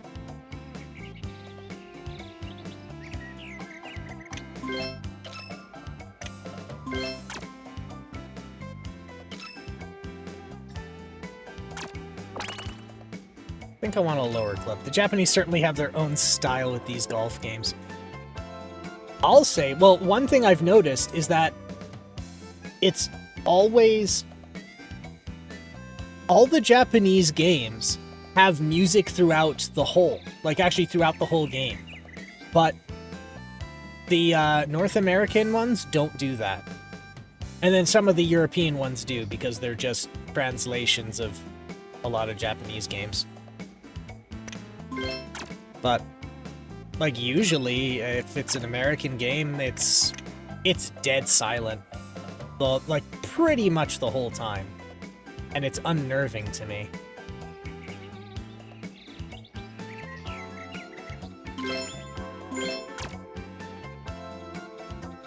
But what I like about this one is they kind of made the UI and visual effects like what you would see in a professionally, like... what am I trying to say here? Like when you have professional AV people running a show, like live, it kind of looks like that. Guess there's more of a game, more arcade-inspired, while American ones are simulations. That's a good way of explaining it. I didn't think of it that way. It's more arcade-based than... like, it's more... yeah, it's based in arcades versus based in simulators.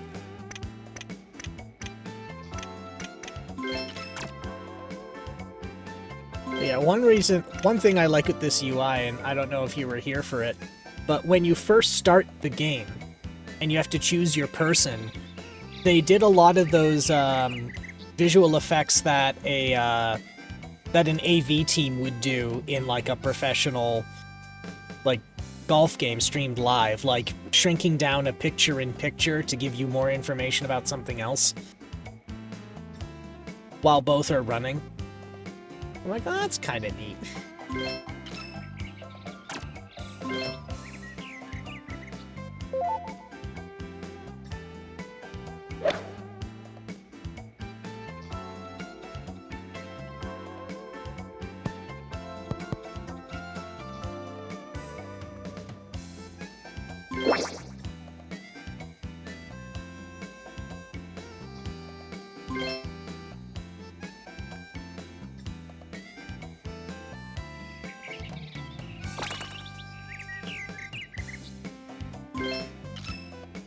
Alright, so we're gonna go 80-yard club, and then we're gonna have to ratchet this back a lot.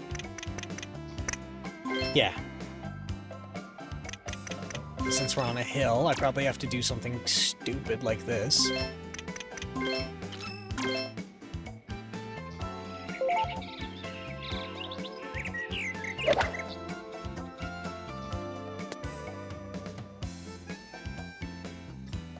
Amazing.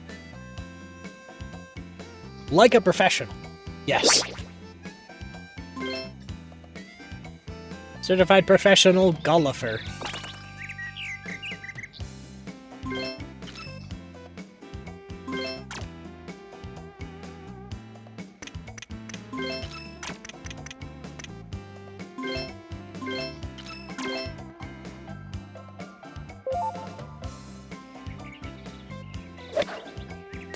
Oh, come on. Please don't roll back to the original position. I am begging you, don't do that. Ball, 1 yard, 0 yards. Okay, I went half a yard. So... okay. I kind of like when a sports game looks and feels like a TV presentation of the sport. I like that too, and there was really only like 1 or 2 that actually did that. This was... I feel like this kind of does it. Even though I never watched the sport on TV. Me neither, I find it boring. The most entertaining thing I've ever seen in a golf thing on TV was when a runaway golf cart with nobody in it hit a man. And that was basically it. And kinda, I think deep down they all kinda knew that golf isn't very entertaining to watch because they didn't really talk about anything else. Other than that man getting hit.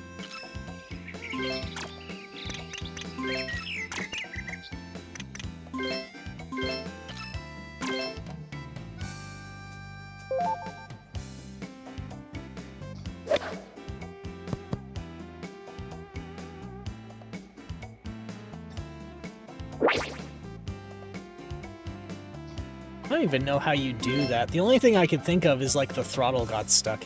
That reminds me, my village's golf club got a brand new golf cart and you can hire it without interacting with anyone. I should go for a little drive in it.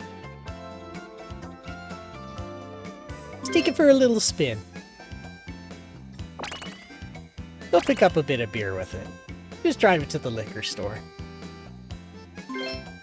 They won't miss it. No one will know.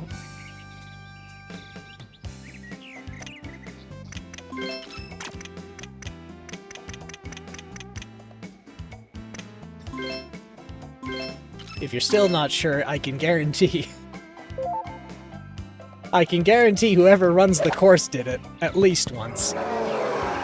Oh, that high fidelity disappointment. The only place with liquor in the is the golf club. The only place with liquor is the golf club it's parked at. Oh, well.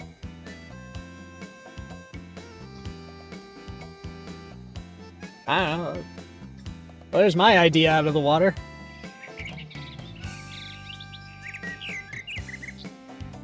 Ooh, teach the birds to drive it.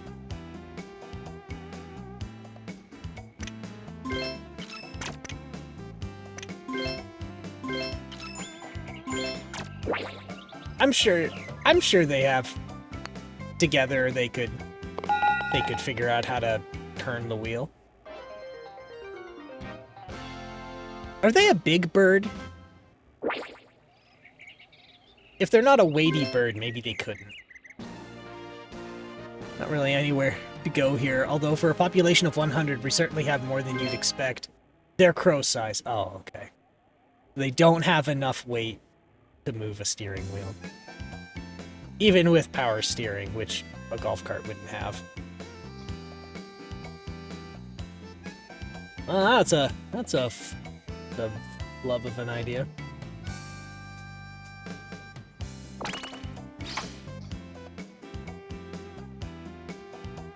A 100? I dare say that's a hamlet, not a village. Holy jeez. They can just come with me.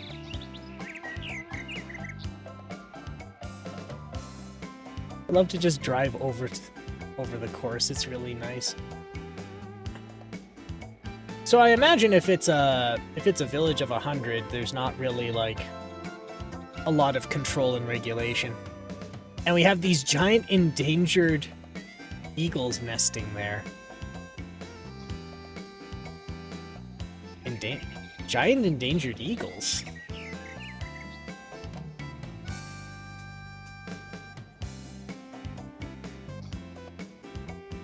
Actually, I shouldn't be surprised about Australia having giant animals.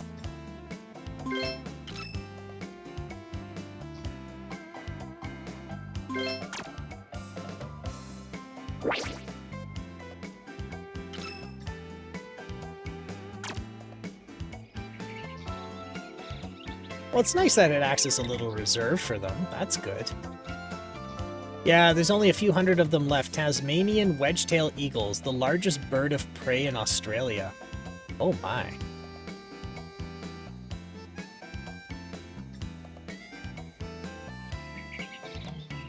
So, I'm sure I know the answer already, but do conservationists have an idea as to what's causing the extinction? I mean, I'm sure the obvious answer is humans, but...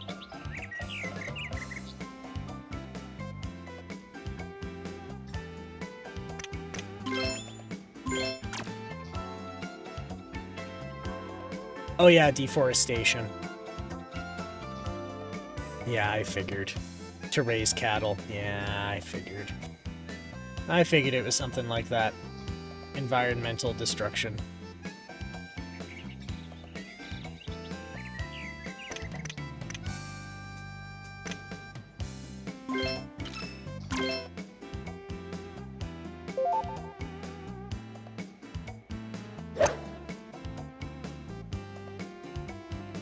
I should learn to stop being surprised about giant animals. There was, one time I was chatting with, somebody who went on went to Australia and got to go to the jungle. And it was one of my bosses back in my first job. And he looks up and he sees this giant fluffy thing in the trees, and he goes, what's the giant cloud in the tree thing? And he goes, and the tour guide goes, oh, that's a funnel spider's nest. Like, that big thing? It's like, yeah. Like, is it dangerous? Like, oh, very. Oh. Okay. How dangerous? Like, oh, a bite with that, you're probably dead. Oh, yeah? Like, yeah. Should we be worried? No. They tend to stay up in the trees and eat the birds. Oh, good.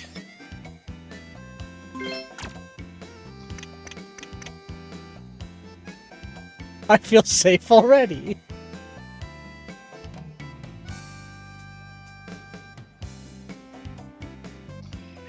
Then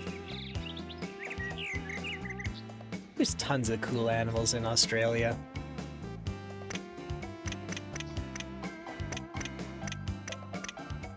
What was I doing? Oh yeah, I was shooting golf. That's what I was doing.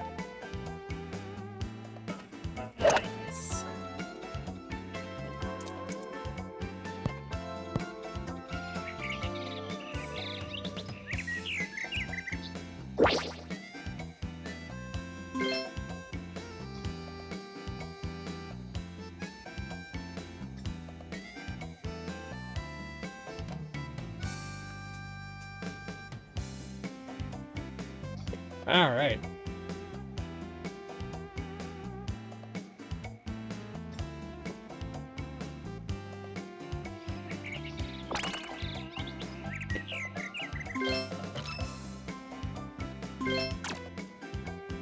I woke up at 3 a.m. the other night, and there were at least 5 hand-sized huntsman spiders crawling around on my bedside table and on the wall behind my head and stuff. Like, after a while, I take it just becomes less of a terror and more of a nuisance. I took a video and put it on YouTube, and people were wondering what I did about them.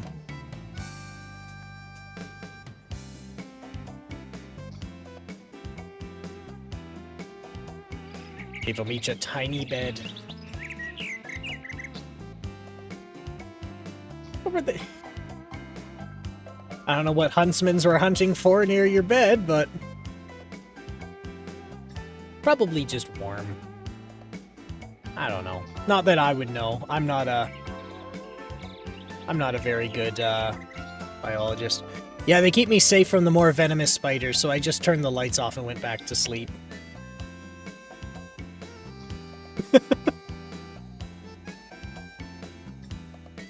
The funny thing is, I believe you.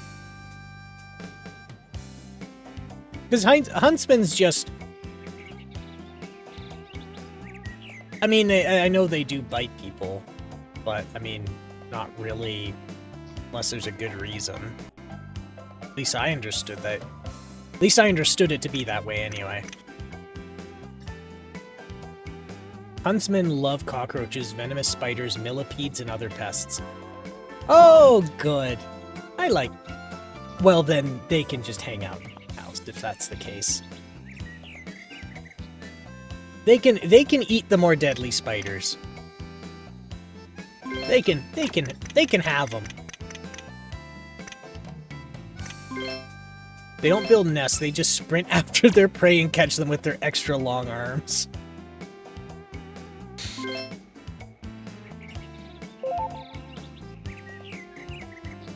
I suppose that's why they're huntsmen. Webs are for cowards.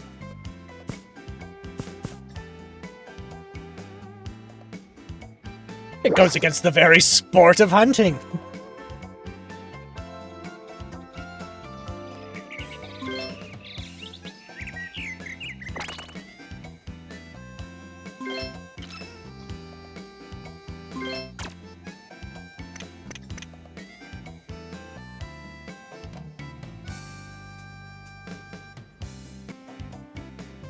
So the only mess they leave is their own corpses when they die. I think a small pittance to avoid dying in your sleep from a venomous spider. Just cleaning up after them once in a while, when they can't clean up after themselves.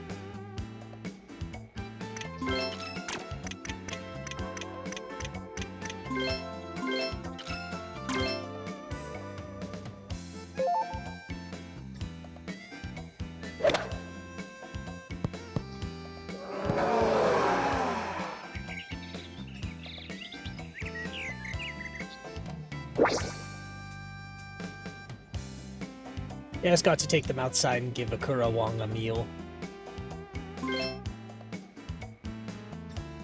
My god, you're getting a whole army of animals. You got the huntsman spiders, you've got the Kurawongs.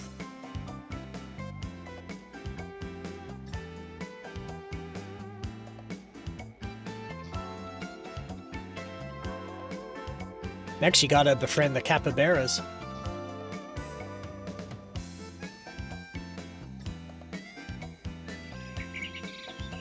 Actually, I bet you there's no capybaras there, is there?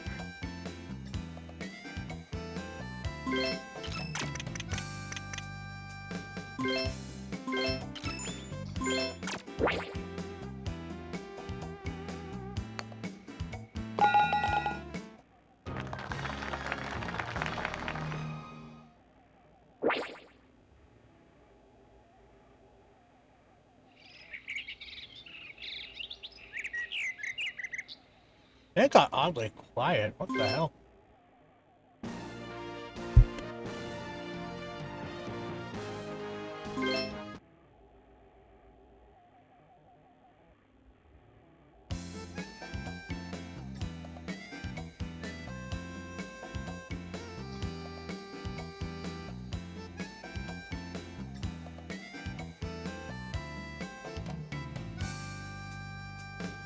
This is what happens when there aren't enough people to make friends with.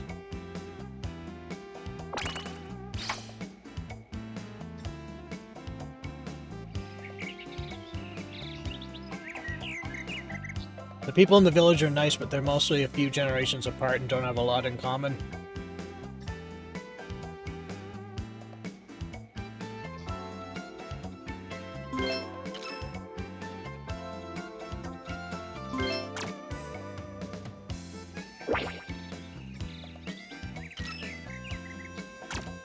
I imagine that's a little isolating. And this is like, I guess to circle back to internet access. Not that it was any easier to make friends when I was jam-packed in a city apartment.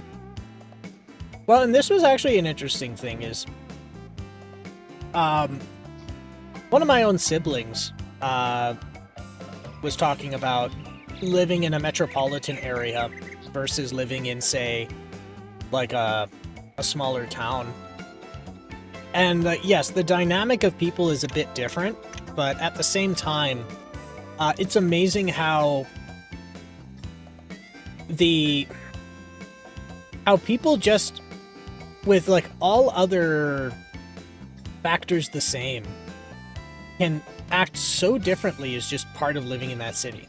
So she used to live in Ottawa because she wanted to do federal data processing work. And she's like, I'm about to have a mental breakdown. Like, everyone here is just dead inside. I bet if I punched a man in the face, like cogs would come out of their head.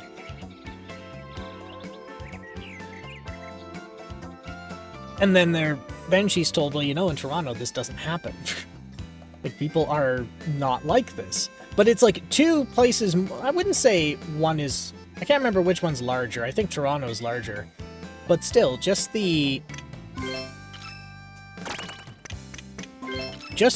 town you're in can just completely change, like, the culture and environment you're in. And it's kind of surprising that way.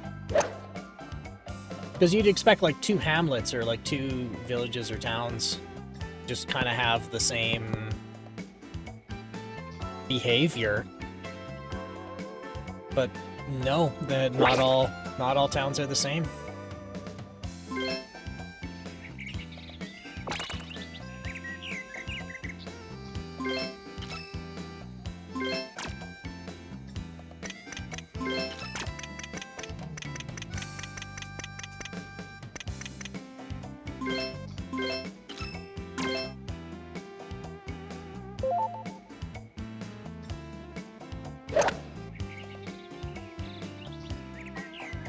But yeah, that's not the first time I've heard that sentiment before about in a large metropolitan area somehow feeling more isolated and lonely than being in a small, like a small town or hamlet or village. I'm sure there's some social or sociological thing to describe it, but I'm not that smirt. I'm not a smirt man. I have no idea how to articulate that, or even where to look that up, or who to ask. I just heard it in passing once.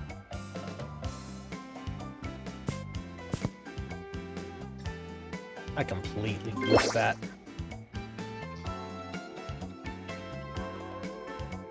One thing I think is lack of third places.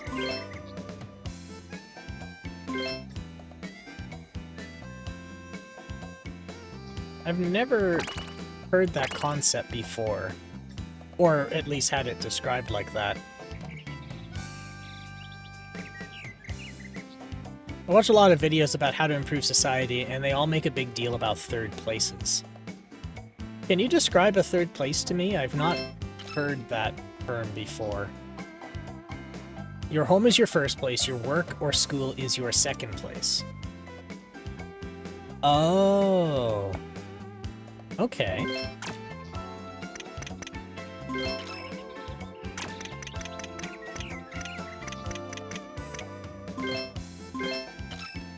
Ah, so third place is like a... could be like a, your third place is an arcade, skating rink, a bar, somewhere where you go to hang out and so... Oh my god, that was amazing. A third place is an arcade, skating rink, a bar, somewhere you go to hang out and socialize. Ah, so like an actual place you can... Yeah, like you said, socialize.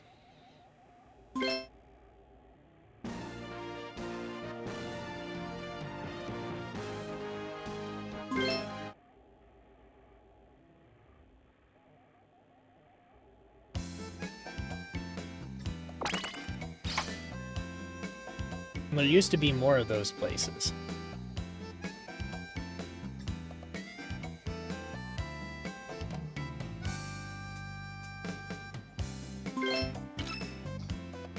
I think it could be argued that with the internet, some facets of... Yeah, and maybe we need to come up with new ideas for them. Potentially, yeah, because, like, my thought is... I think the internet, with the advent of the internet and it becoming more widespread, some facets of the third place kind of get filled. I mean, kind of like what we're doing right now.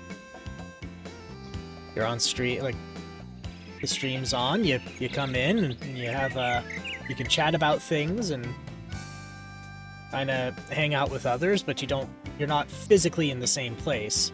And yeah, it's not really the same, but it does tick the boxes for some people.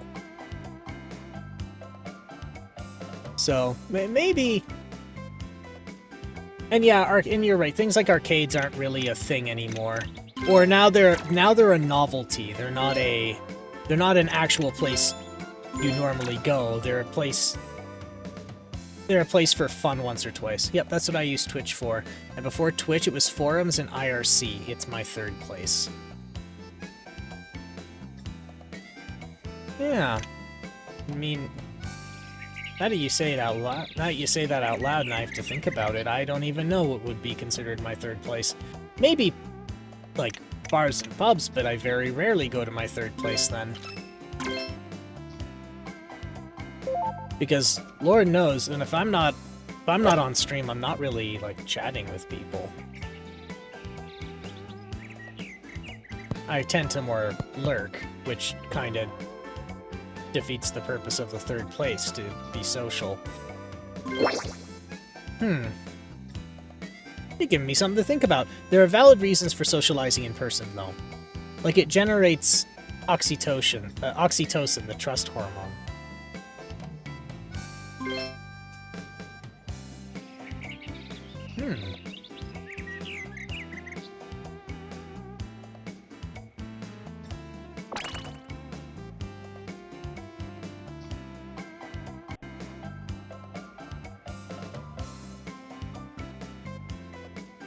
Let's see here. 64 yards, 80 yards.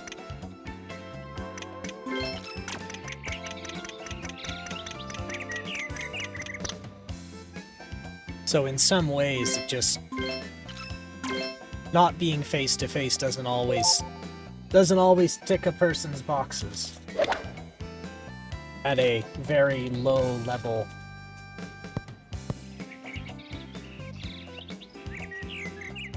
At a low psychological level.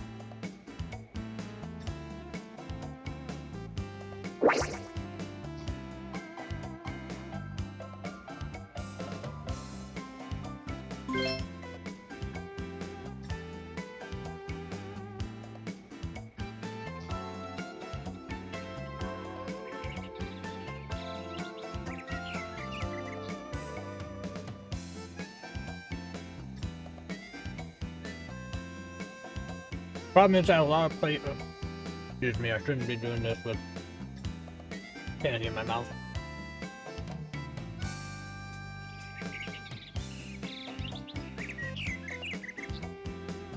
Problem is, a lot of places to hang out are alcohol-oriented or maybe coffee, but for people who don't drink those beverages, I noticed they don't have anywhere to go. I mean, dance halls aren't a thing anymore.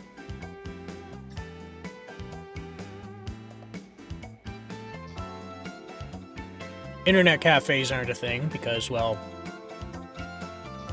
those only work if computers aren't obtainable. Some people suggest late-night libraries. That would be cool. But the thing is, a late-night library... Yeah, a late-night library would have to have a different environment than a traditional one, because if it's going to be a social place with a cafe, you have to be chatting. But a library is supposed to be quiet. But still, like, that's... I'm picking up what you're putting down.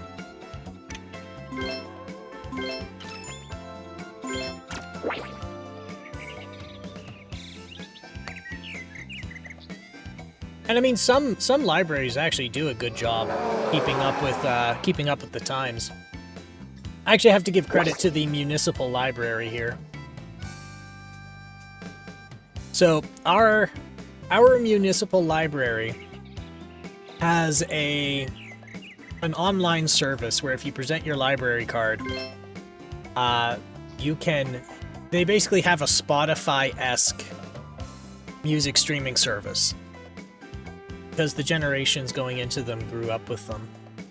Now, for example, a decade or two ago, retirement homes will all have video games in them. That's right. Now that you mention it like that, yeah. It's not enough to have radios and canasta.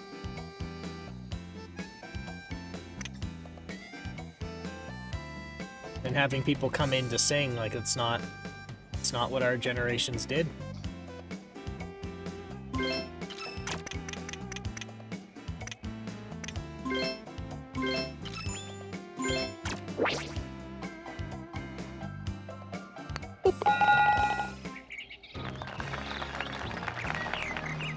Alright, so my library. So, our municipal library has, like, an online streaming, music streaming service. So if you set up your online account, you give them your library card information, you can stream music that the library has obtained. If you need something 3D printed, you can go to them with the model and they'll print it out for you. So I gotta give my library credit for that. I like my library. If you have an electric car, they let you charge it for free, too.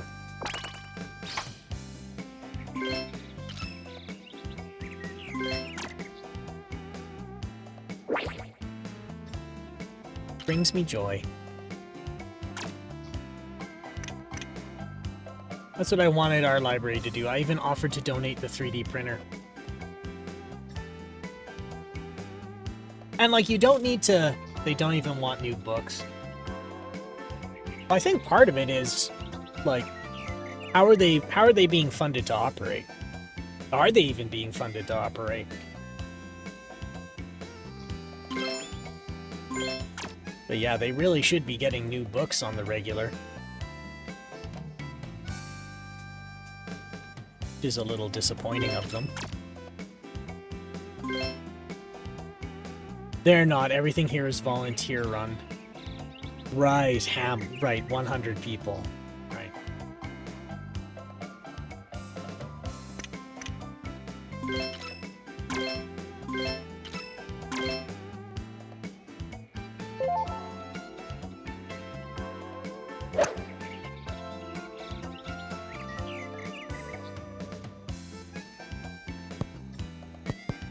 Oh, that went real nice, actually. Oh.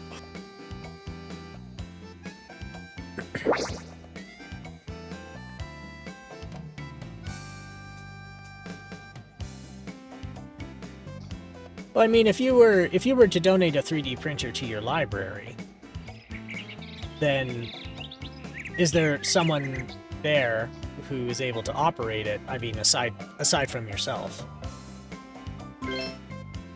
Because I'm sure if you volunteered to run that part of the library, maybe they'd be more receptive. Actually, maybe I shouldn't be... I really should watch what I say, because I don't know the situation you're in. I should watch my mouth. That's a habit I learned. That's a habit I discovered about myself. And that's something I gotta work on. Not everything is a prompt for a solution. I don't know how to operate one, and I guess the super old librarian lady wouldn't know either. I'll tell you, the CNC guy can.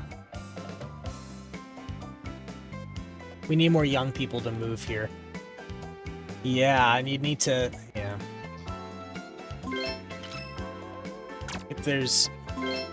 If there's someone who runs CNC, they could run the printer, because that's what it's based off of.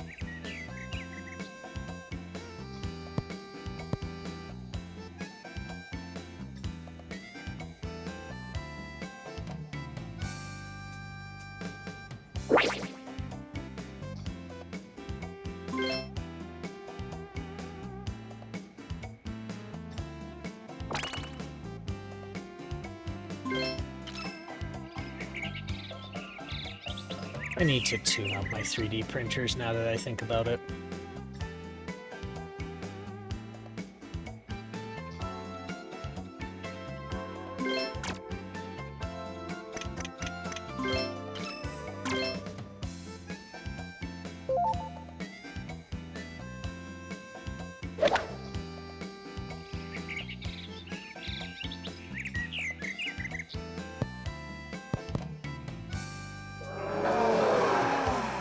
Oh, that was real close, though.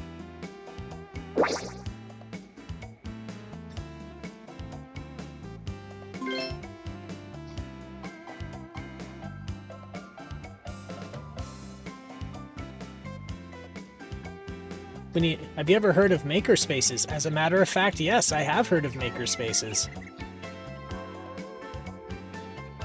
That's... Actually, speaking of third places, that's a pretty good third place for tinkerers and whatnot.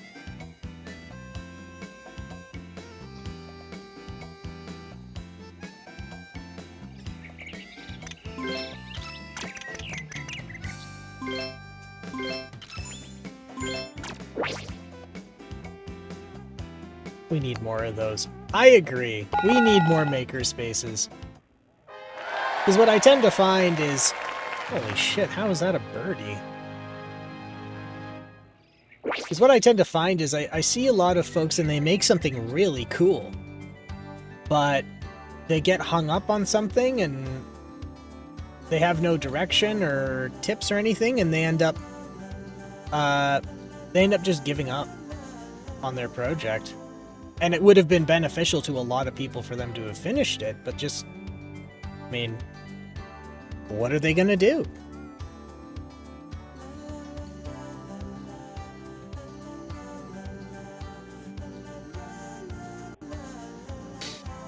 Alright.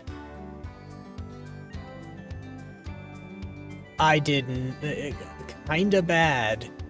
But for me, incredibly good.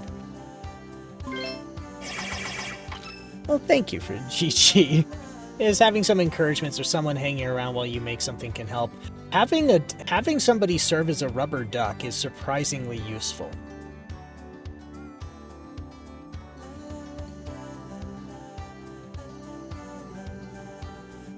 Yeah, here's the effect I was talking about.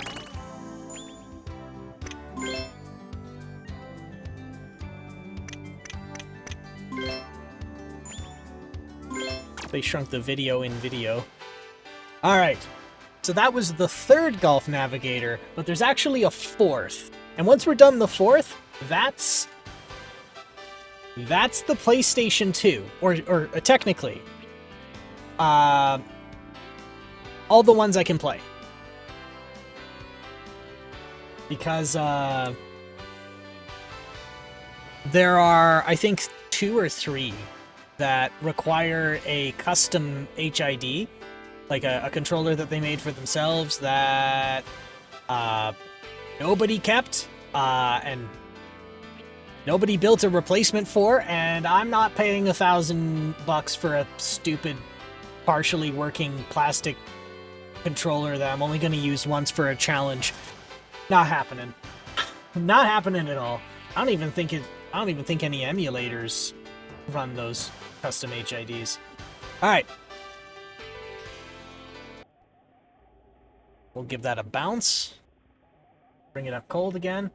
Oh, speaking of cold, I had a pot of carbonated tea. How's that doing? It is now mildly warm. This is what happens when it's like 10 Celsius out.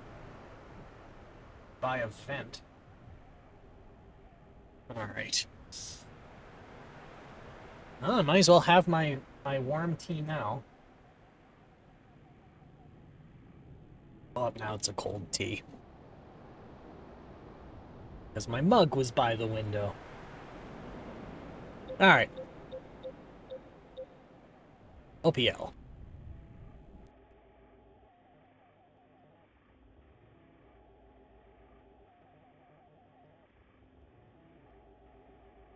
And this tea tastes terrible.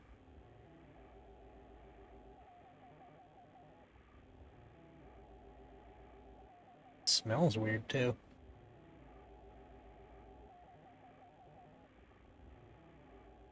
Oh, there's road dust in the cup. Never mind.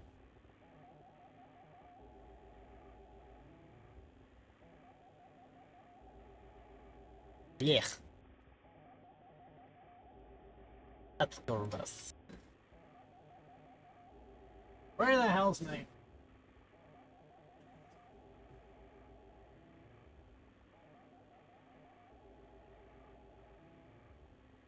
Oh, fine, we'll just have a bunch of water instead. Pack it. Whatever. Alright. Something about my storage card. Okay. Okay. Spike!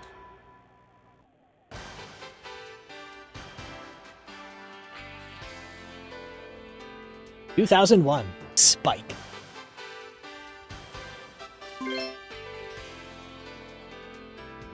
First select.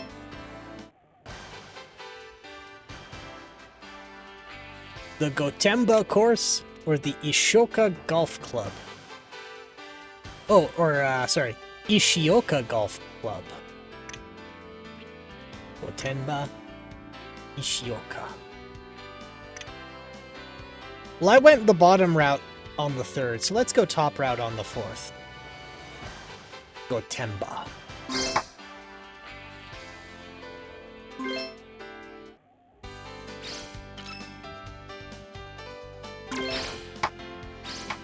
Golfer M. And we'll hit next. Sure. Next.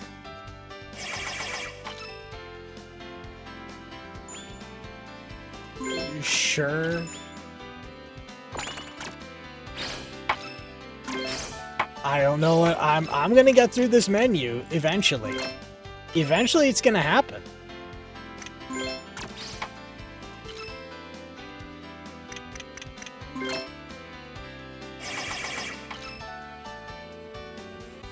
So I think I have to write into a slot.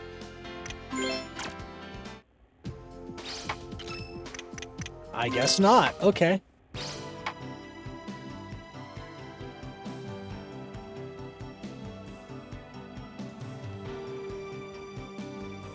That look a little dark to anyone?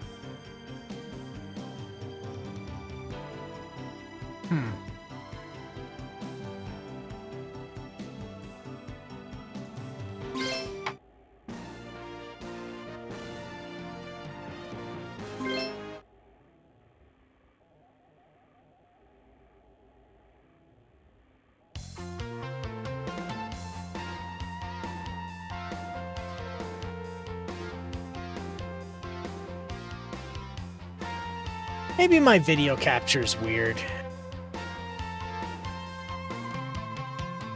I'm not an AV expert. Something tells me I've completely buggered something and have no idea.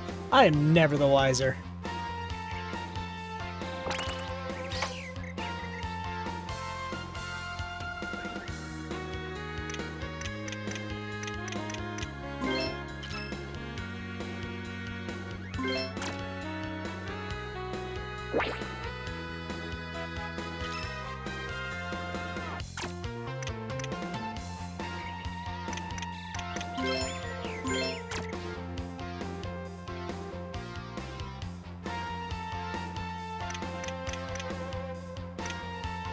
Now we got a synth guitar.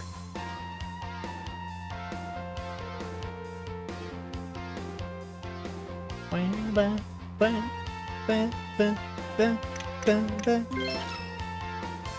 don't know the pattern, but it's still good.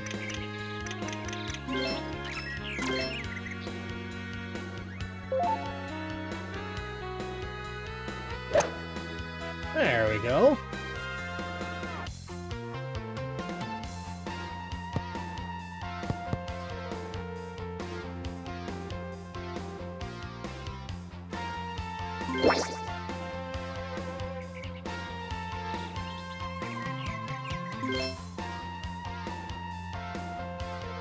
Okay, I do like this. So, showing where the ball is and showing the course every time, they only started doing this on the 3rd. And as annoying as it may be, it's a welcome addition for me, because it actually lets me know what the hell's going on.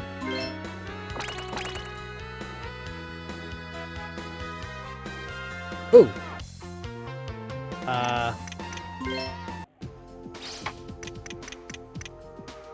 Turn off replay, so we're not here all day.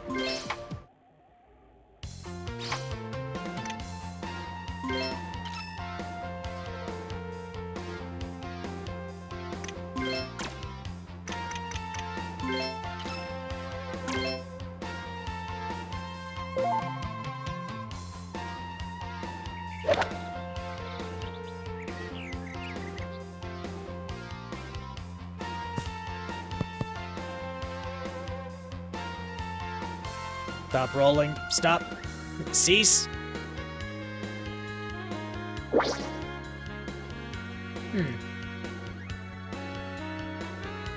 Did Twitch hiccup?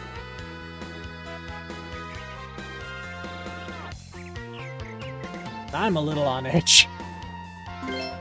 So I got an alert that my stream is unstable because I chose the wrong bit rate. And then suddenly, like, background feeds I'm using to monitor myself just cut. Oh well.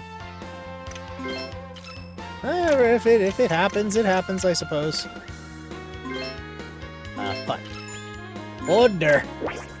Oh dear indeed. Oh well. If it happens, it happens. I'll fix it then. Stop rolling. Cease. Cease.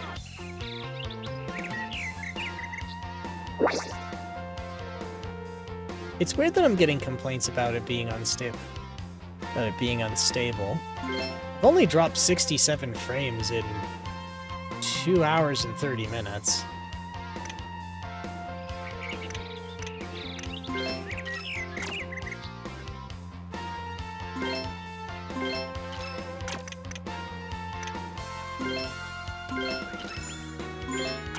But bunk. Damn it.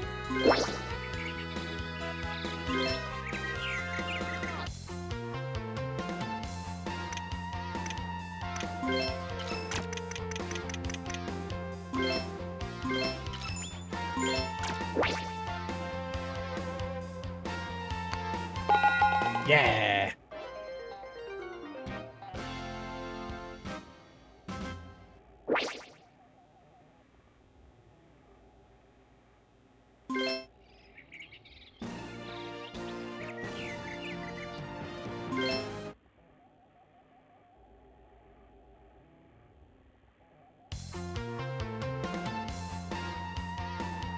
Just a straight line. Alright then. We'll use the big whacking stick, and we'll just hit in a straight line. The hardest thing in my entire golfing career, hitting in a straight fucking line.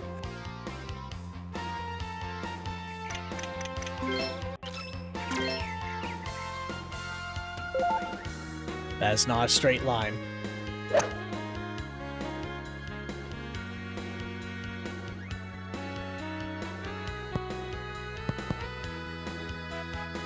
Strong wind.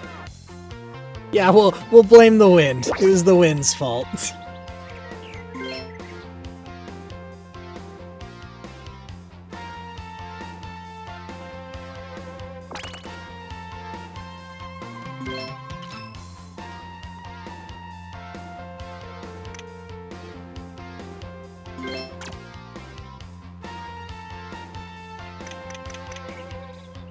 So wind, one wind.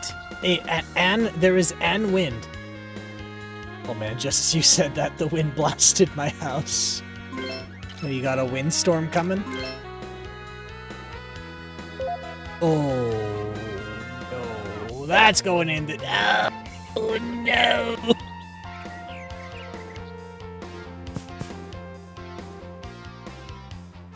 Okay, that's fine. I thought it was out of bounds.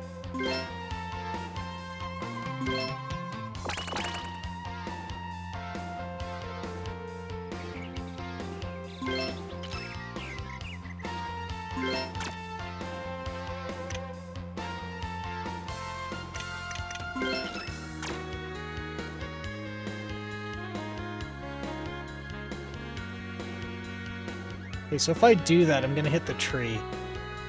Did you play any of the Golden Tee games?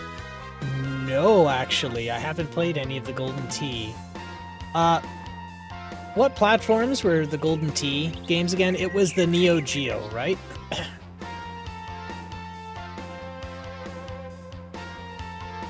So I might bust out an emulator. They were arcade. Okay. Not Neo Geo. Okay. Still are. In fact, I still think they make Golden Tee games. Neo Geo had Neo Turf Masters. Okay, then no, I've not played them. Oh, and Sunfall's here. Hi, Sunfall. Neo Geo had Turf Masters. So then no, I haven't played Golden Tee, and I mean I might. You say it out loud. I might play it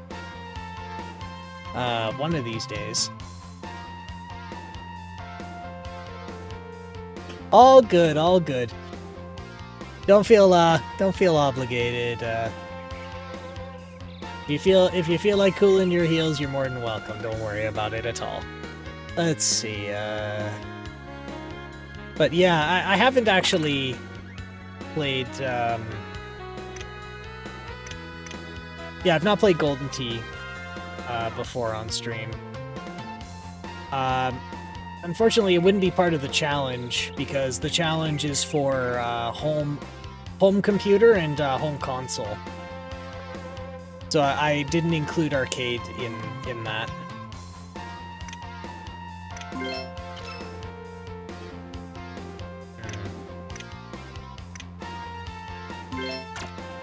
I'm curious about them because Arcade 1-Up sells the Golden Tee cabinet. I really wanted to get one for the golf club, waiting for them to play on rainy days. Something for them to play on rainy days. I mean, that wouldn't be a bad idea.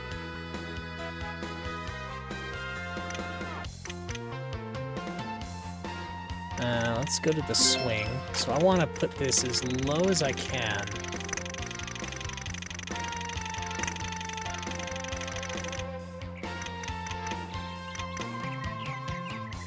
Okay, that should get me under the tree. If I'm really careful.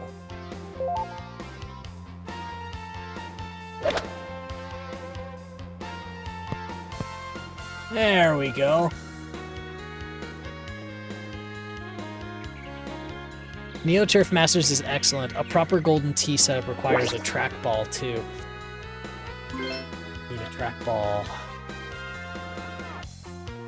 How hard could a trackball be? If the Canadian military could make one with a 5-pin bowling ball and some slotted wheels, why couldn't I make it?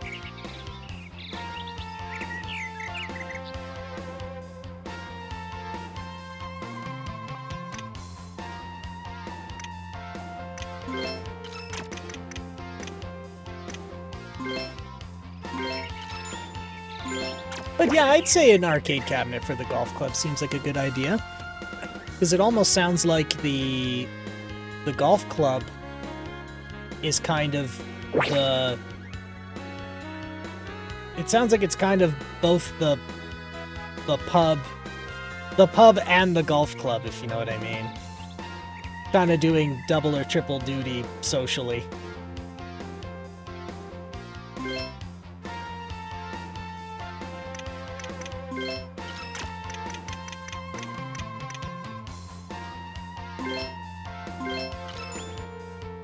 Yeah, well, it should be like that. I think if it's a municipal golf course, that it should. When you have those like really snooty fur golf clubs, yeah, but they only open the bar during the big golf days. Oh, okay.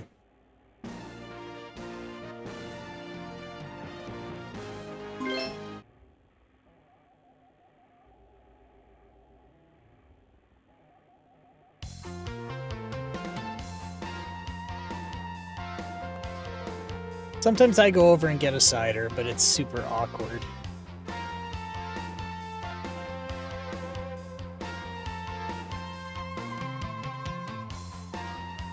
Being this little girl amongst all these rough men.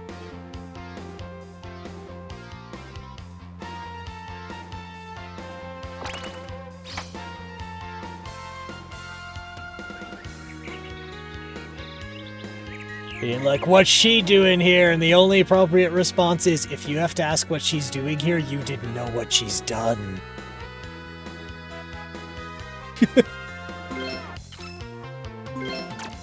If you have to ask, you weren't there. Just gotta punch one of them, show them who's boss. Don't do that.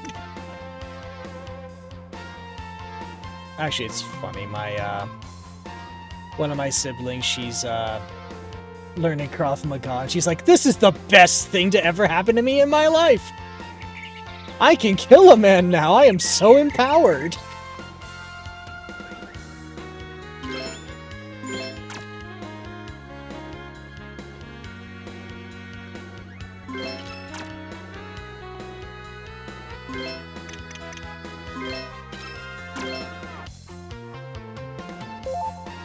The feminine urge to drive a biker's head through a wall.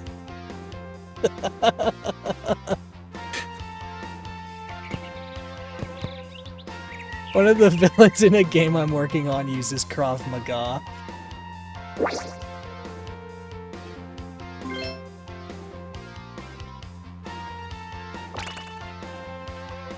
Surprisingly effective from what's been described to me.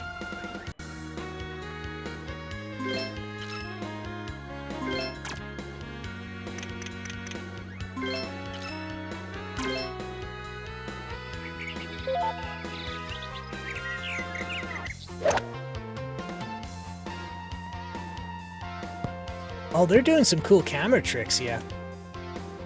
Yes, it works well at killing a person.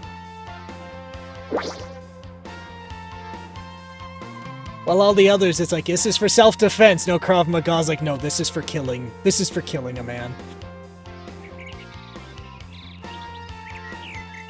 Just not even mincing words. Yeah, it's just... Hey, you wanna make a problem not a problem anymore? Krav Maga.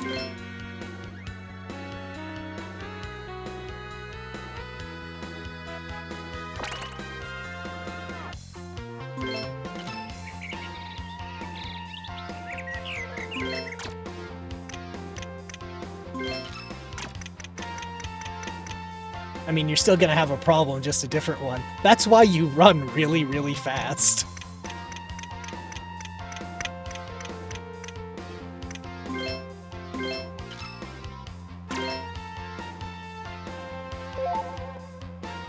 Ooh, this might be good.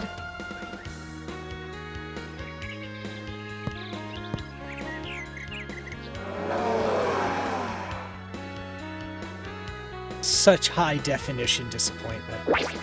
High fidelity disappointment.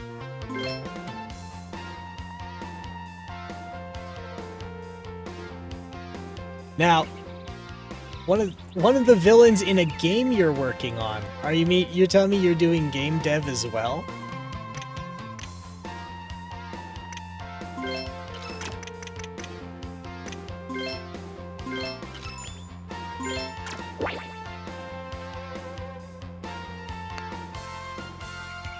Is it on Amiga?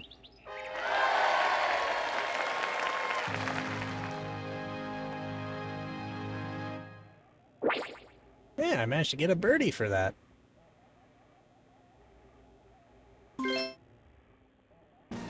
Of course.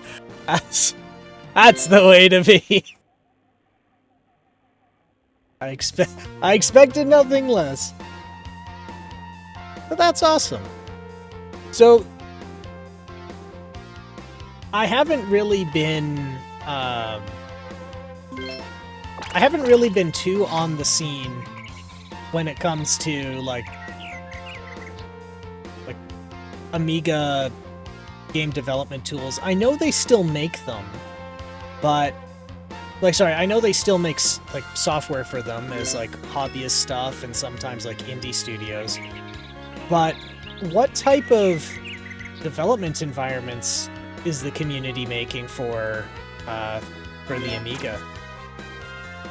Because I know for a while there was a push for like Amiga OS 4 with the Amiga 1, but I think the Amiga 1 is dead now. Isn't that right? I don't know. Now I'm just rapid firing questions.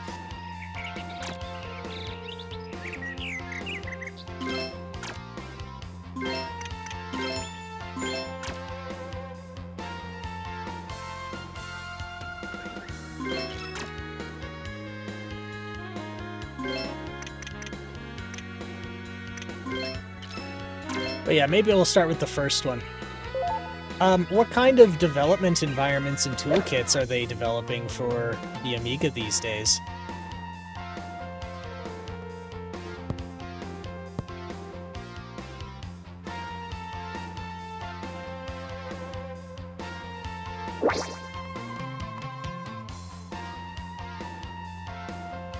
Amiga OS 4 development is kinda slow these days. PowerPC OS 4 scene never took off much.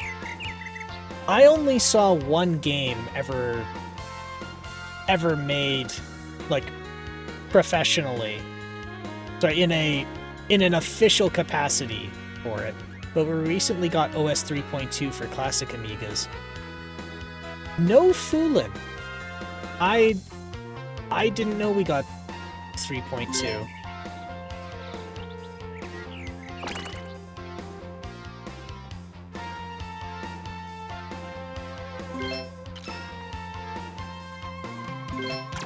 I'll have to double check what I have. There are a few updated languages that you can run on the Amiga itself, as well as some that run from Windows and Linux. Oh, okay.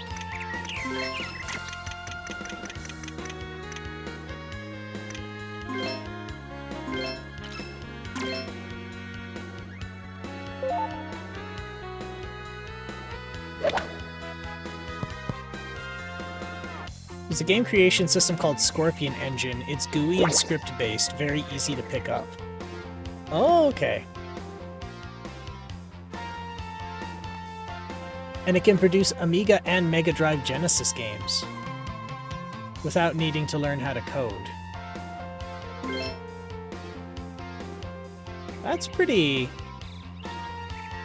Boy, they really are doing development. Like, development for development, meta development. I don't know if that's the actual term. But developing accessible development environments like that is always a good thing in my book. We had over 70 new games for the Amiga last year. I mean, I heard about some of them. What was one I think I played one or two. No, that was the Commodore 64. There was, why am I blanking so hard? There was one that, was in development, and it was running this new engine. I think they called it the Red... It's not the Red Pill engine. I think it was something else. But it was based off of it. OC64's homebrew scene is huge. Yeah, and that one surprised me that its scene is as large as it is, for something that would, on paper, be so difficult to develop for.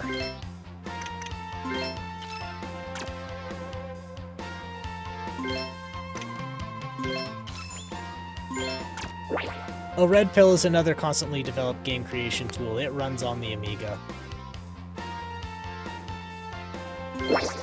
I see. Again, GUI-based, no coding necessary. That's pretty great that it's that easy for a person to pick up and like run with, like pick up and run with game development.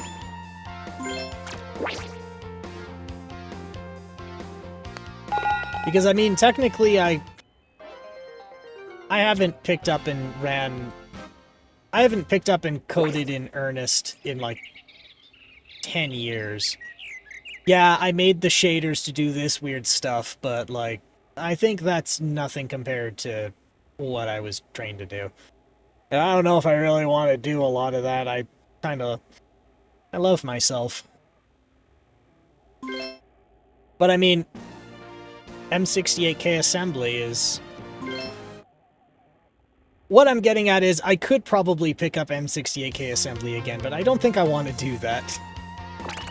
So I'm glad that if I ever did want to, there are development environments that are easy for a person to just pick up and use.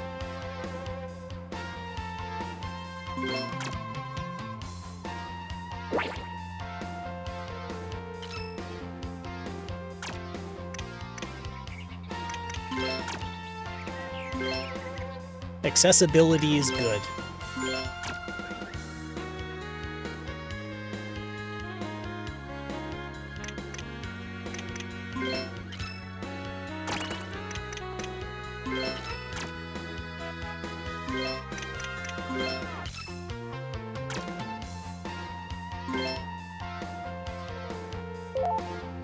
A lot of the easier languages and game creation tools allow inline assembly for those parts where you need to tweak it.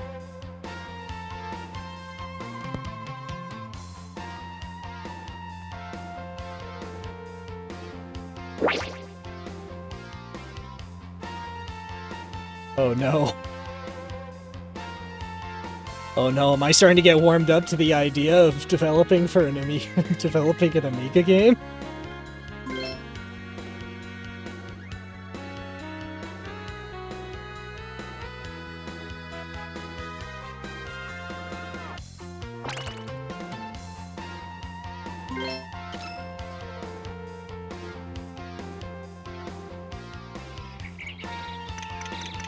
We'll use the 7-iron. Soon Scorpion Engine will have Neo Geo support too. That surprises me that it's able to run, like, that you're able to let me try that again.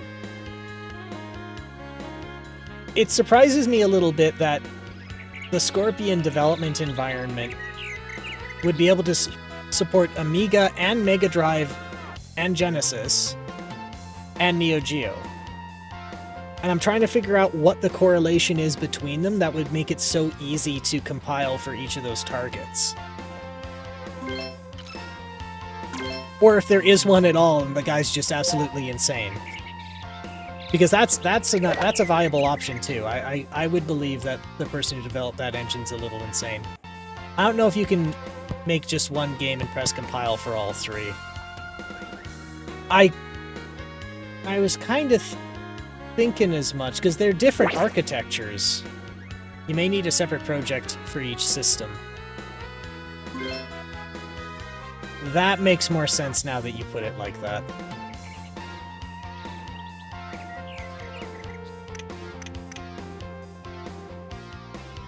Let's see, so if we're 5 yards away, yeah.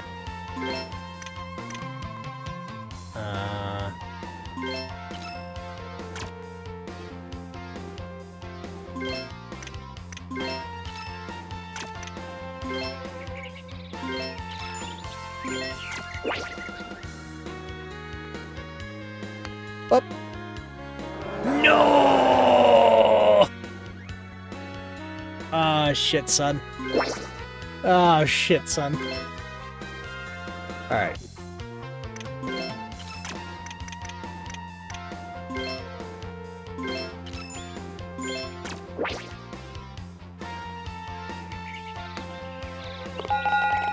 But I guess since they're all 68K based, it helps a lot. Wait, they all... Oh, they all do run a 68,000 based CPU? I didn't know that.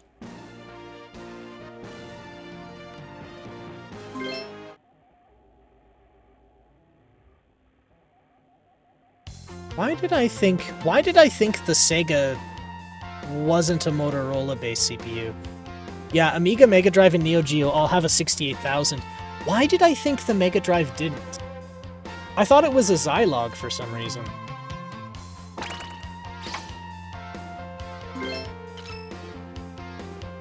Yeah, it's exactly why the Genesis has so many jank Amiga ports.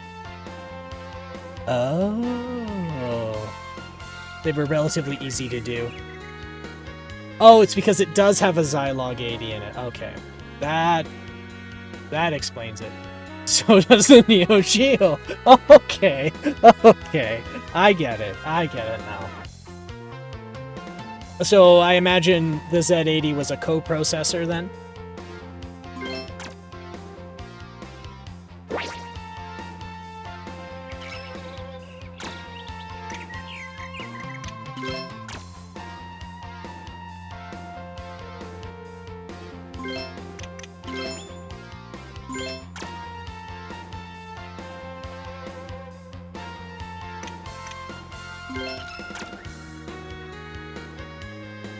In the Mega Drive, it was there for backwards compatibility with Master System games. Okay.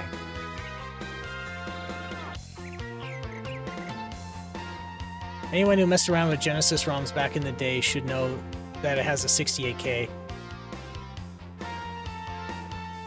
Set the 68,000 Heart on Fire is the scrolling demo of the title screen of Alien Soldier.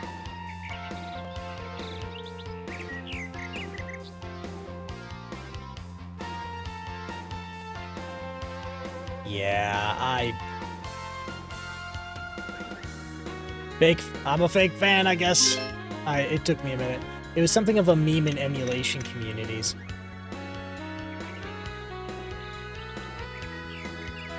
I think I missed an entire... I shouldn't say I missed an entire... I'm catching up to a lot of this stuff very late.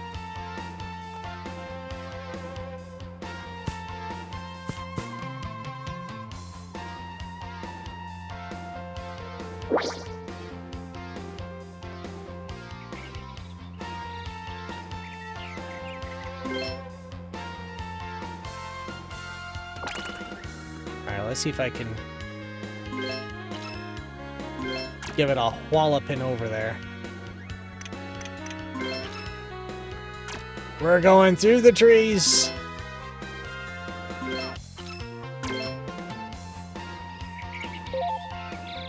That's going into the tree.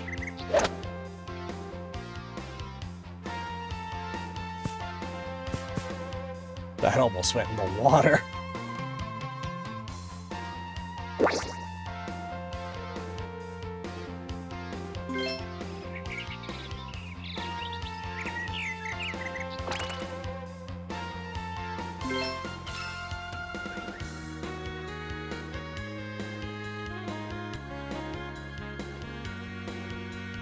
Alright, so let's see. So we're 76 away. This goes 80, so we should crank this back to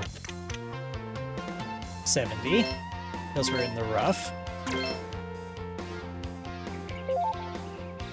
That's gonna curve like a son of a bitch.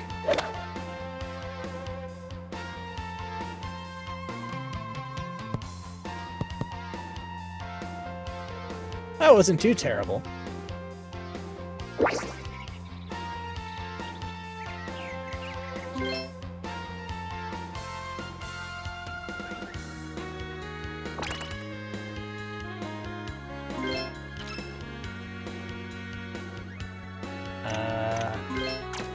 Alright, we'll just give it a little tiny boppin'.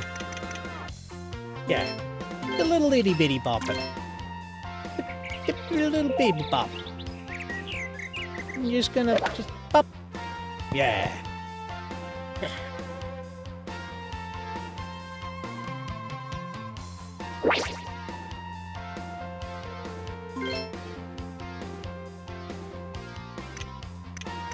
Alright.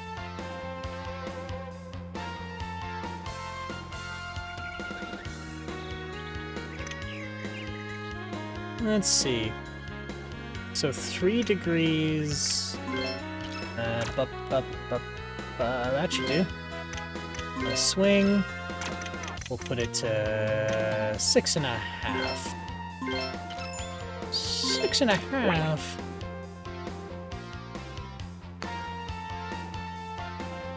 Oh. That was a 3-degree incline, not a 3-degree tilt. Oh, great. Amazing. Now it's a 7-degree incline.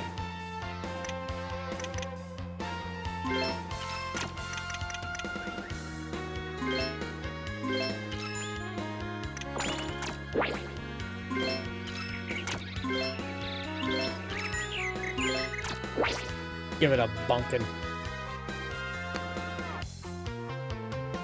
Oh, dead.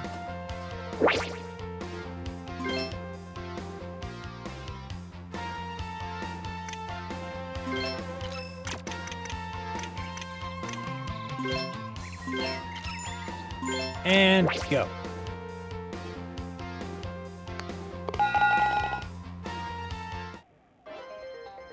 Double bogey? I thought it would be a little bit worse than that, but that's good. Okay, well, if the Z80 was used for backwards compatibility in the Mega Drive, then what did the Neo Geo use it for?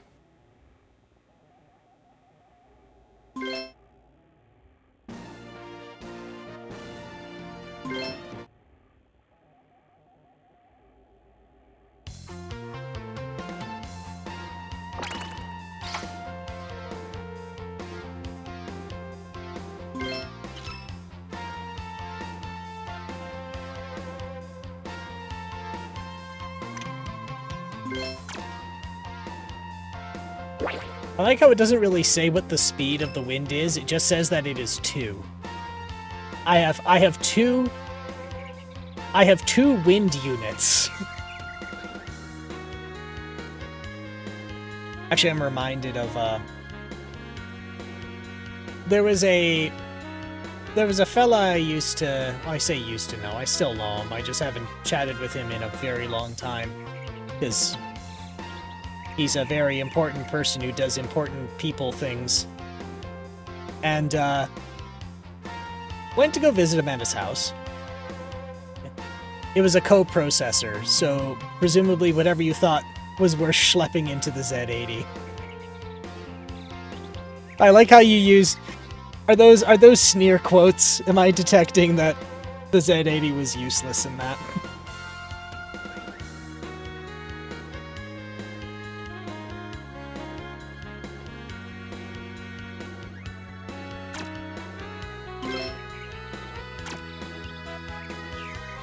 Right, so the story. So I went to go visit this fella. And,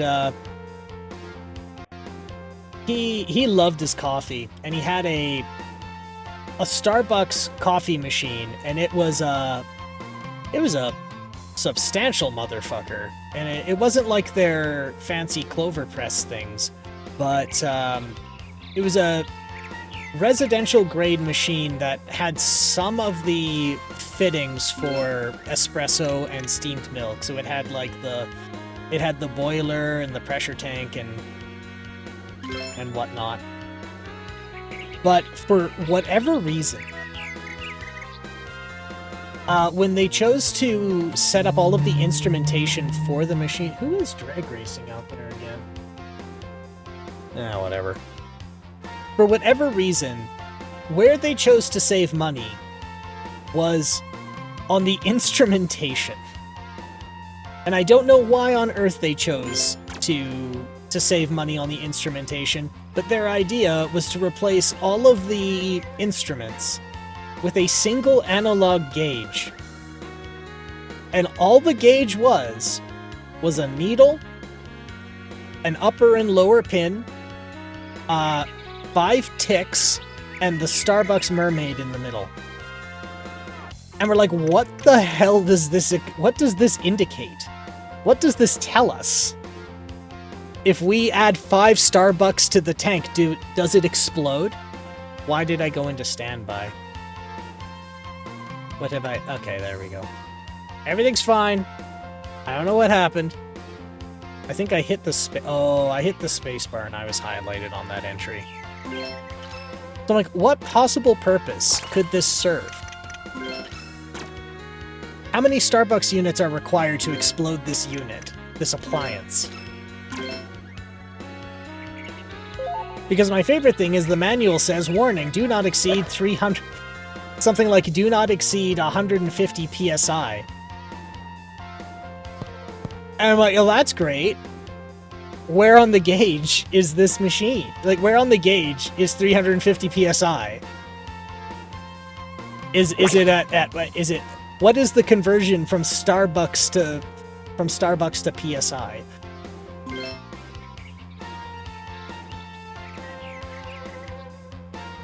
I don't know why I went on to this story, but I like that story. I still make fun of that stupid $750 machine or whatever the hell he said it was. Stupid Starbucks. Can't believe that.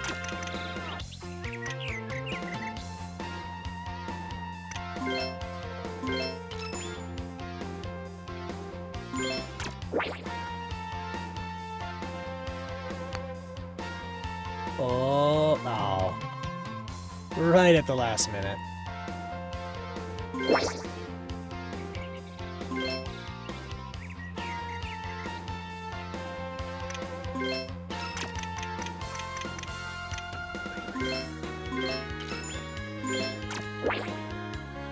And boop. How very cromulent. A cromulent par.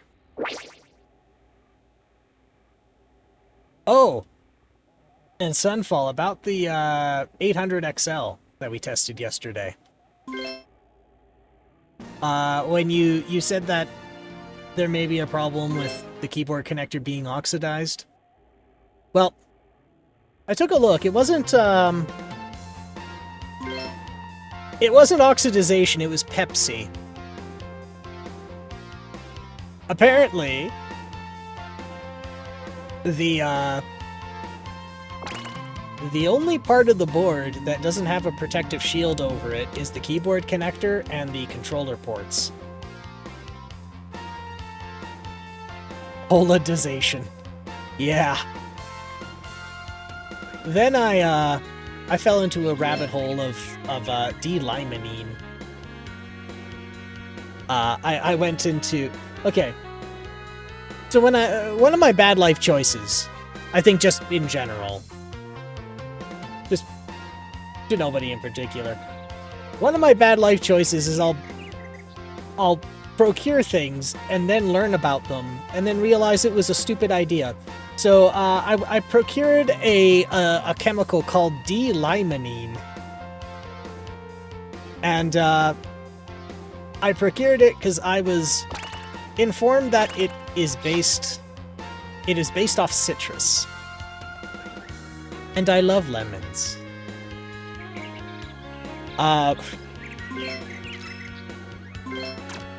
So I'm reading on what D-limonene is used for, and what it's used for is any terpene-based, or terpine. Is it terpene? Terpine? I don't know. I'm gonna say terpine. Terpine-based chemical. So, like, solder flux. And so it's really effective for cleaning circuit boards up.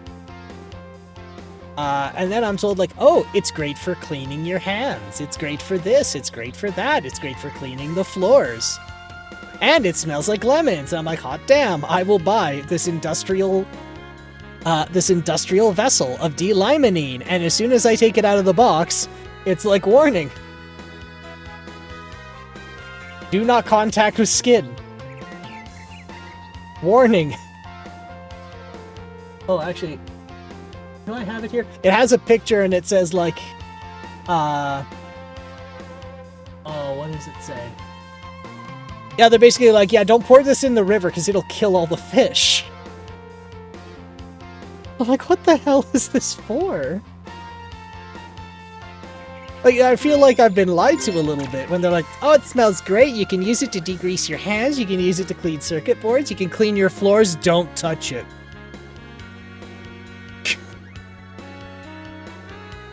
It will kill you.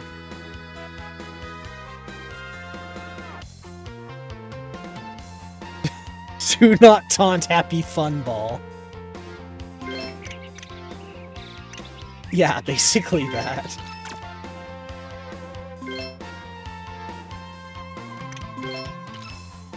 And so I'm like, okay, now that I've already procured the industrial vessel's worth of D-limonene. Now I'm gonna go look up D-limonene. Oh no. And then I kind of just fell into a rabbit hole up until like 5 minutes to stream. Because, mercy.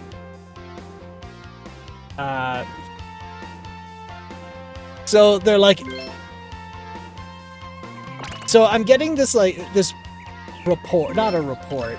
Actually, no, it is. It is like, it isn't like this health report? No, oh, what am I trying to say? It's like a research report.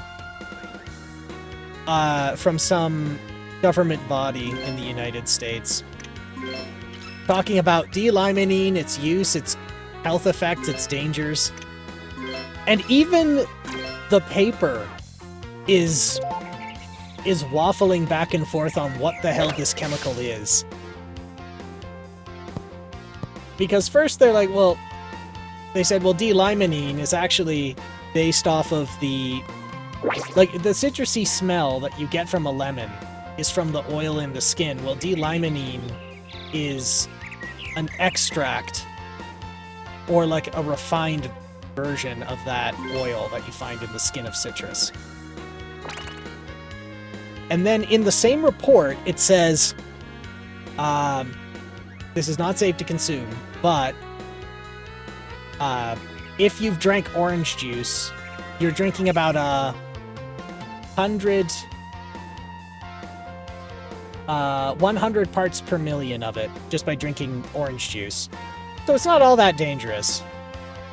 But it is. But it isn't. But it's flammable. But you'll be fine. But it's a carcinogenic. Unless it's not.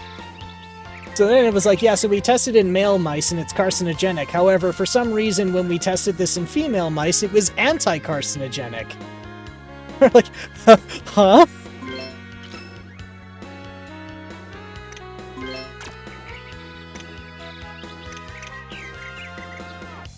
And they're like, oh yeah, when we gave it to male mice, it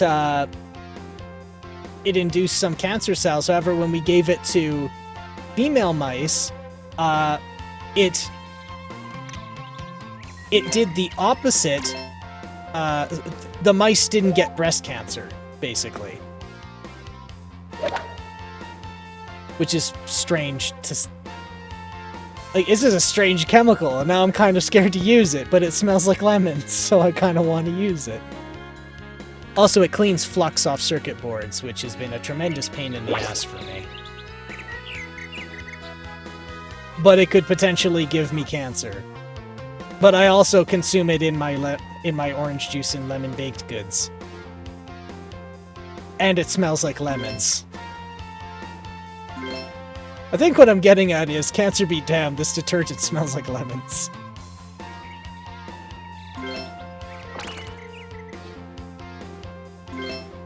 Honestly, I think I'm gonna get cancer from just radiation anyway.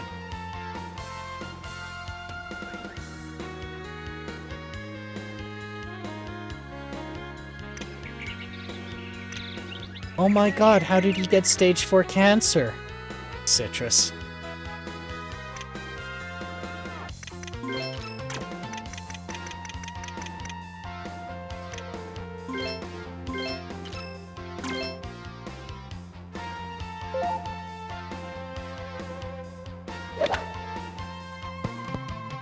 Oh, that was close.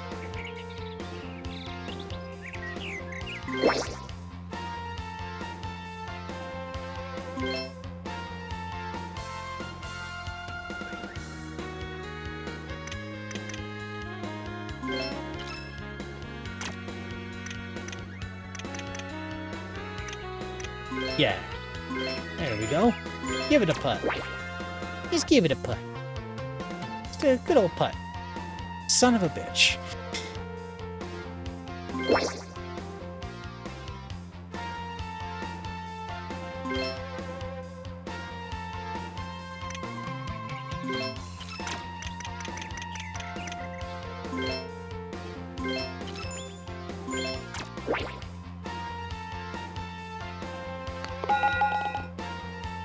Bogey. Double bogey.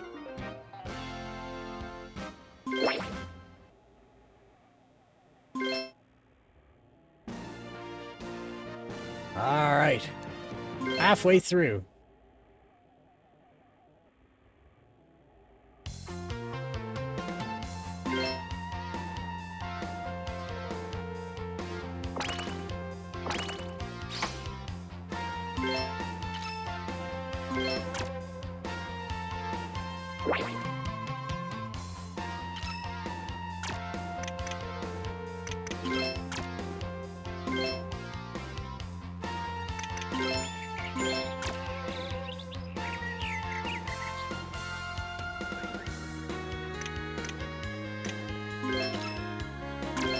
And we'll give this a shot. Nope. I need to repoint over here. There we go. With one wind unit against me.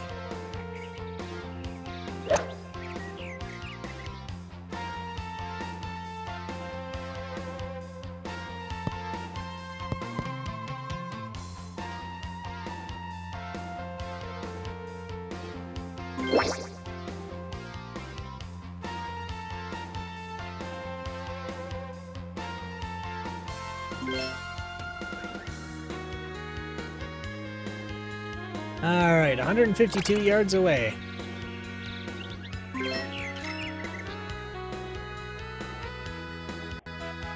Yeah, this one will do.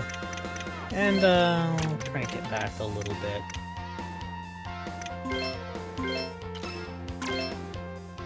And... oh, not terrible.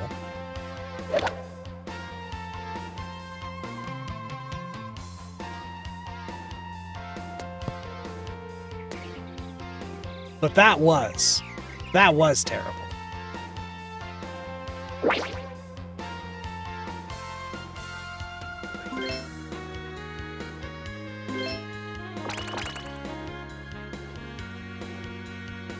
"22 yards. And we'll give it a... we'll give it a little extra. A little extra le boeuf. A little more beef, a little more oomph. Some... I don't know. A little more cheese with those crackers. I don't know what I'm saying anymore.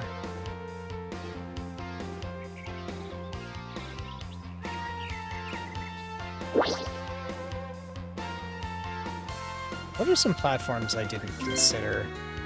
I know I'm going to be reaching this phase where I'm going to be forgetting what platforms to continue this challenge on.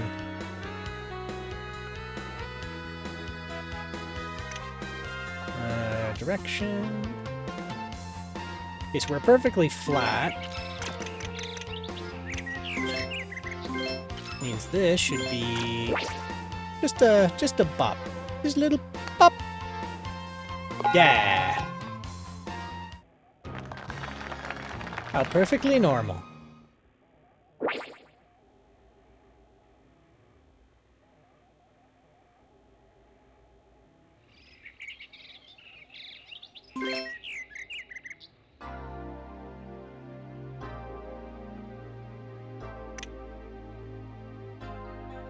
Why is this so dark?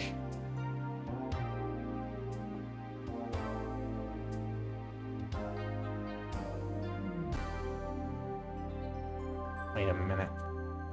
Let me double check something here.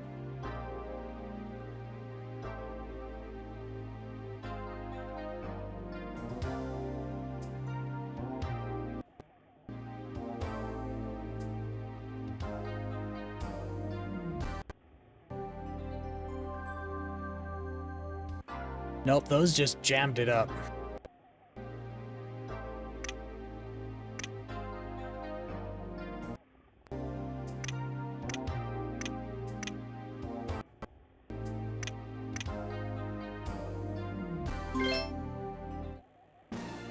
Uh-oh.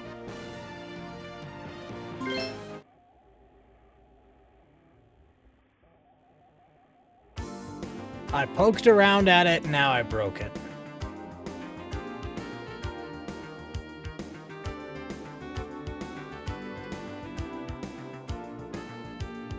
Son of a bitch. Give it a little... Alright, little bounce. Little itty bitty bounce. Oh.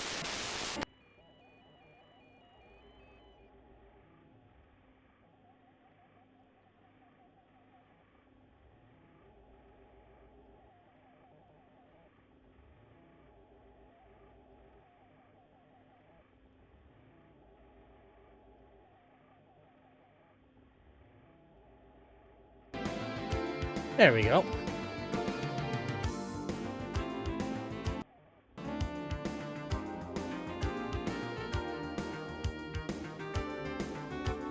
No, that's not good. Did I do it again? Alright, one more bounce.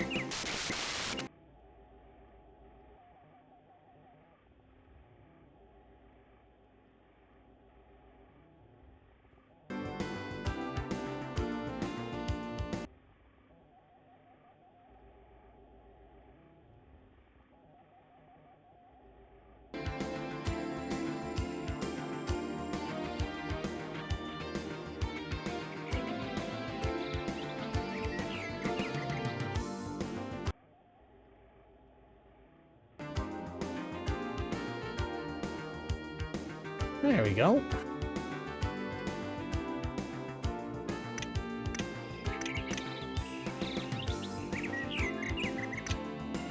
That's looking better. I gotta just poke at Flint Audio again here just a minute.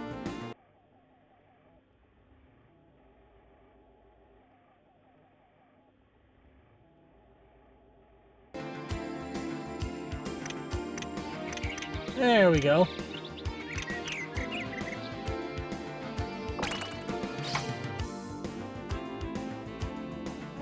Oh, that's looking much better.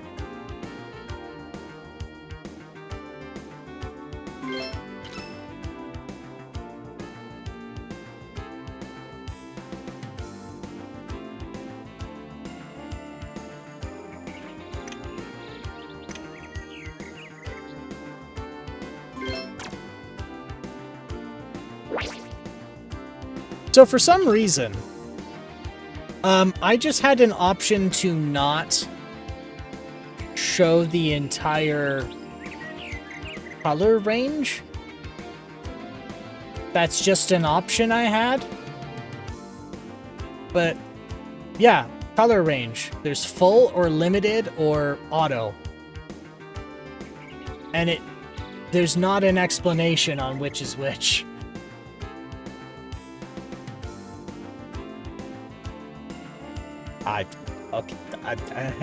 Okay. At least everything else here is readable now.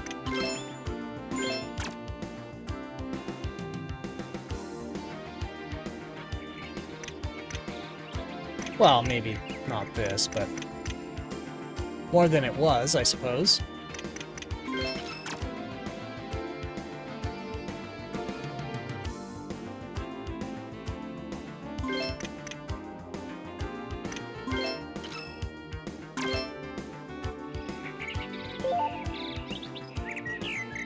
Right on the nose.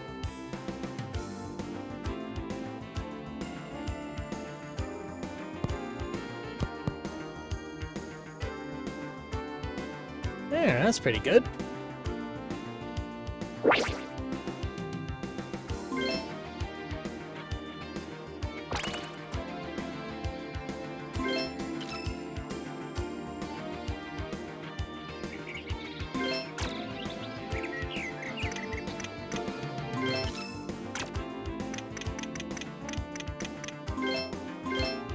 There we go. And whack.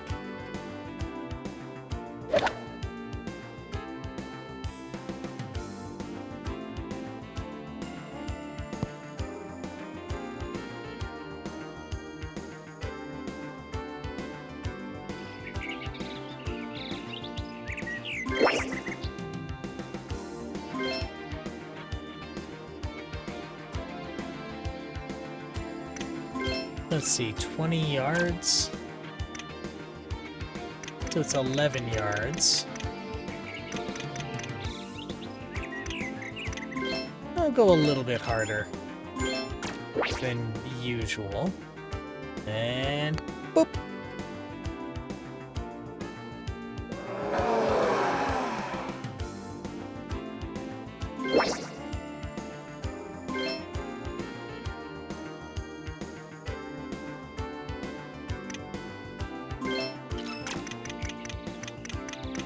Yeah, just like that.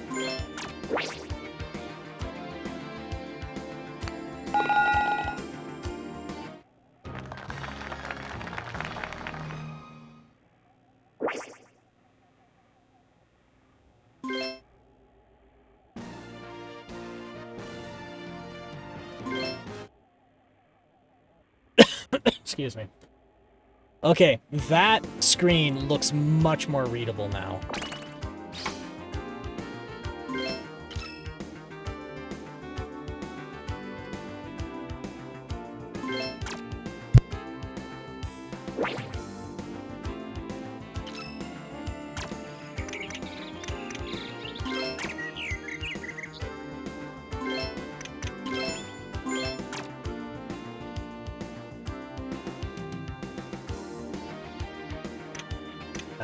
Direction.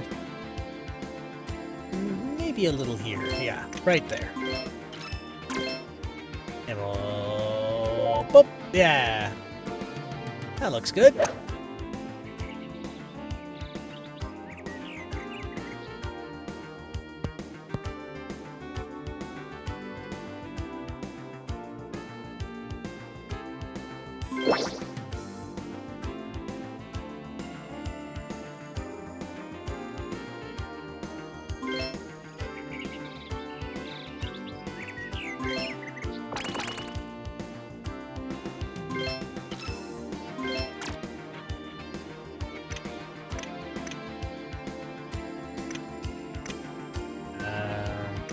Yeah, we'll just take a crack at it.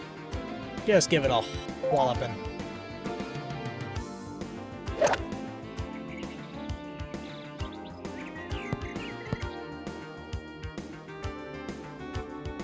I like the camera.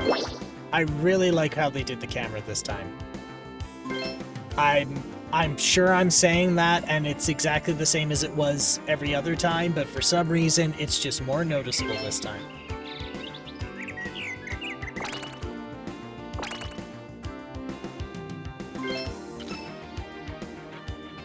Let's see, so 80 yards away. Oh, and I'm actually 80 yards away.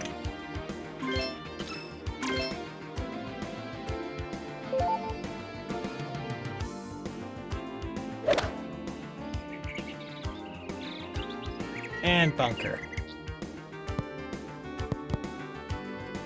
Oh no, I actually missed the bunker.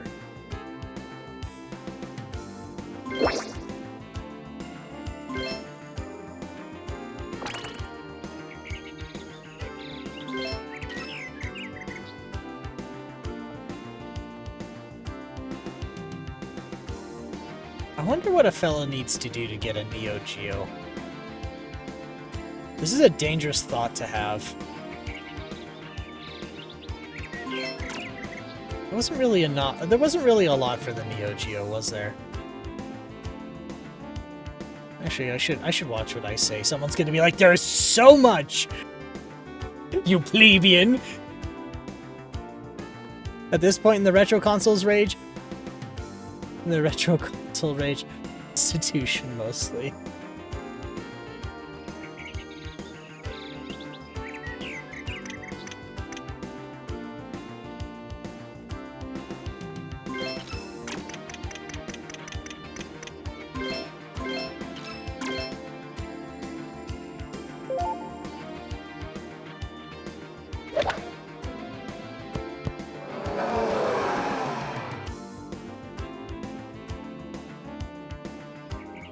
Times like this, I kind of regret throwing out my e-waste. Neo Geos weren't cheap new, much less now. Yeah, and I'm not selling any of my kidneys either. I can maybe sell a third of my liver, because I know the rest of my liver will grow back.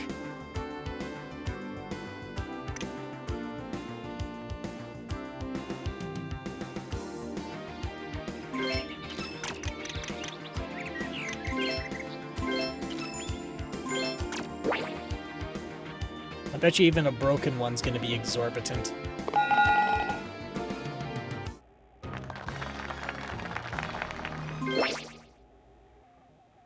But they can't have my kidneys. Oh. Oh yeah, the background looks so much better now.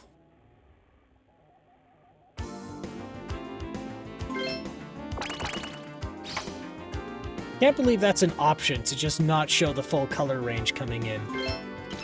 I don't even know why there's an option for just not... See, here's the thing, is it's not even like a configurable range. It was basically just everything or not everything.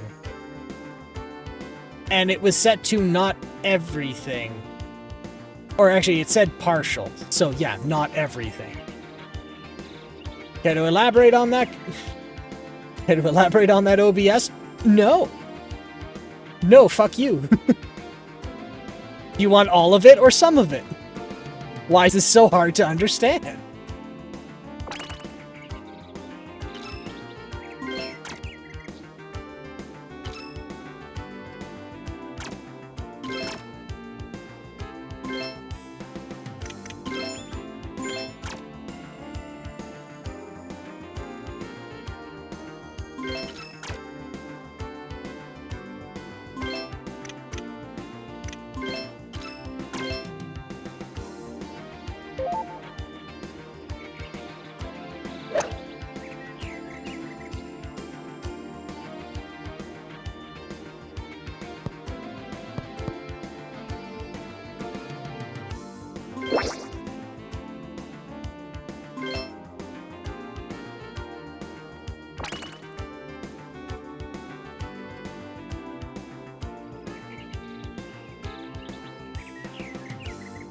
85% of the Neo Geo's library is fighting games, which are not my thing. There are a few gems beyond that, but its roots as an arcade machine first and foremost means a lot of brutally hard stuff meant to take your money rather than providing an actual compelling gameplay experience.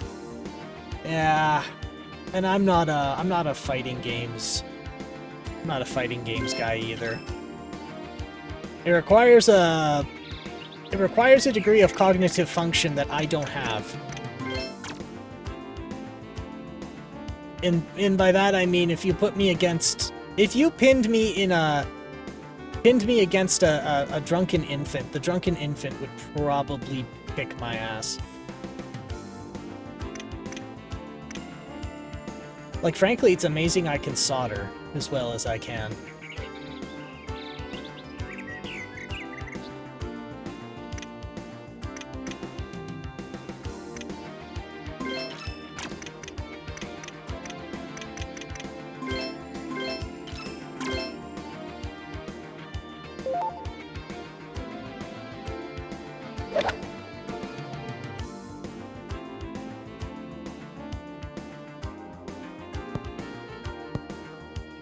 Hey, that went pretty well.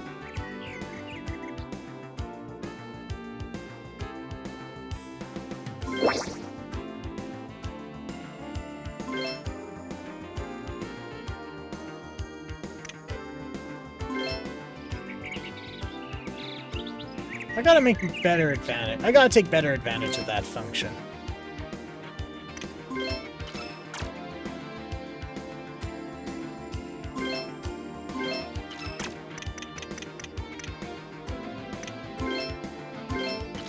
And I'm gonna miss so fucking hard with this.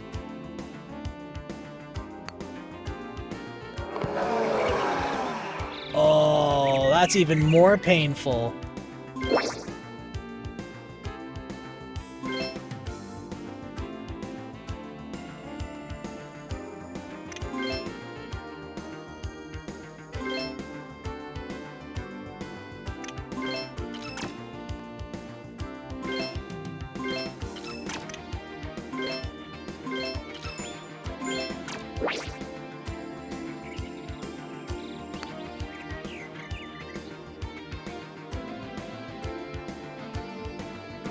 That was getting painful.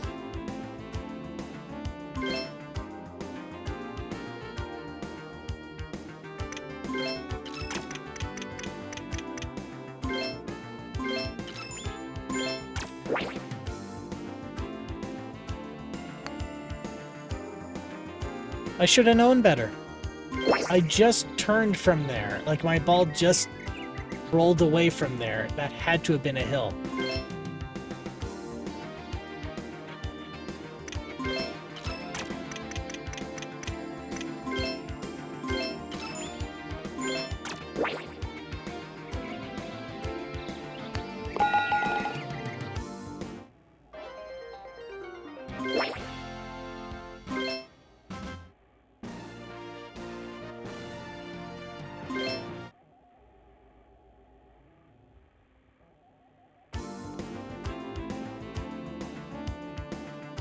Hmm.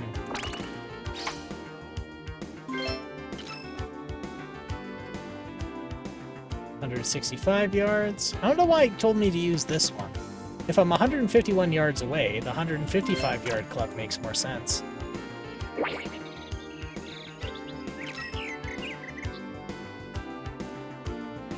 Yeah, now Twitch is being grumpy.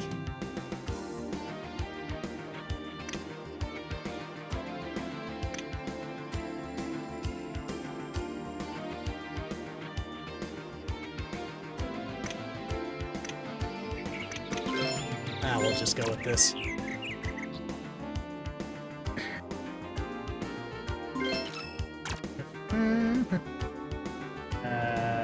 Right. There. No, no, wait. Come on, come on. Shit. Get. There. Alright.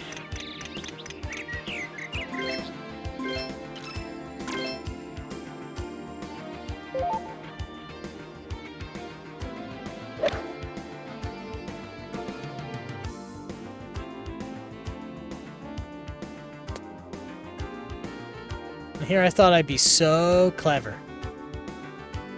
I felt like I was gonna get a hole-in-one there. He said lyingly.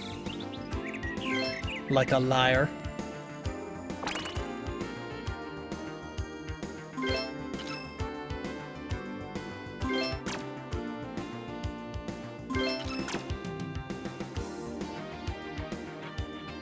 Okay, so that...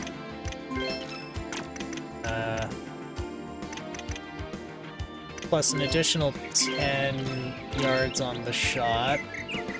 Should line it up, I think.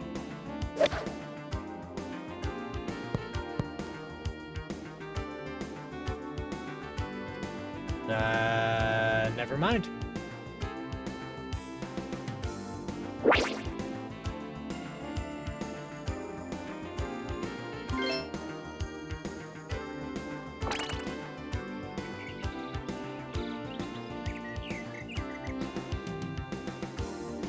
Let's see.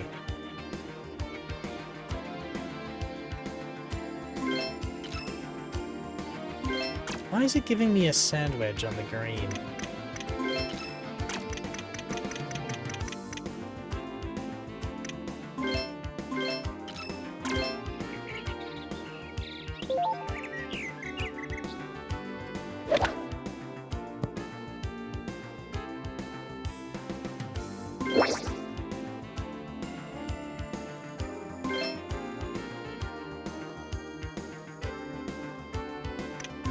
Yeah, let's see this green advice. Okay.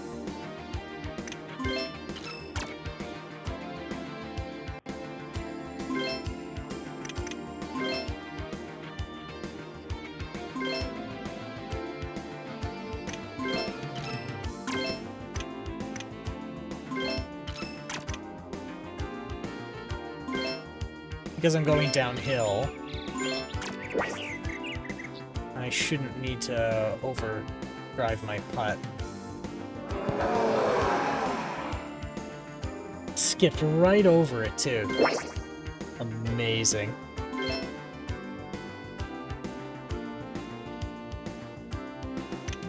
It's such high fidelity. Like, I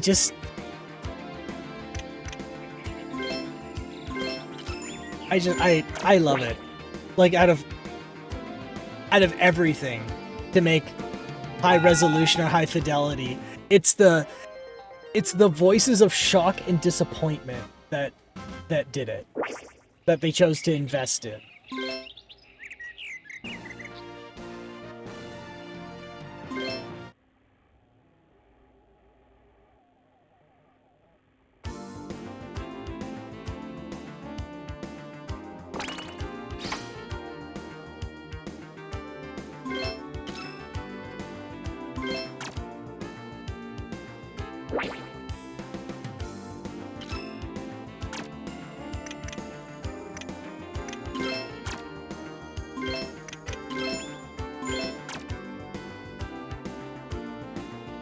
Alright, let's see.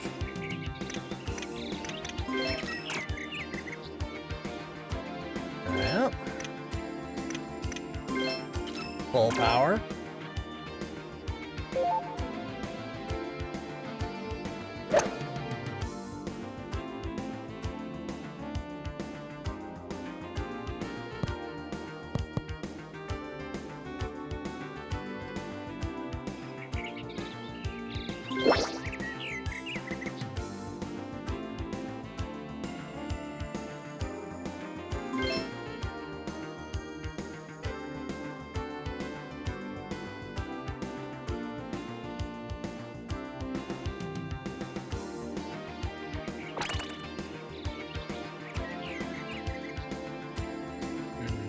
Mm, 136.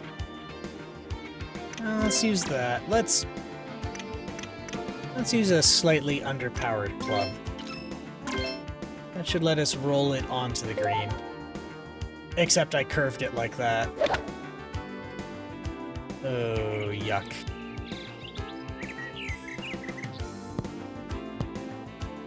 Oh, but it kicked in. That's good. That's good.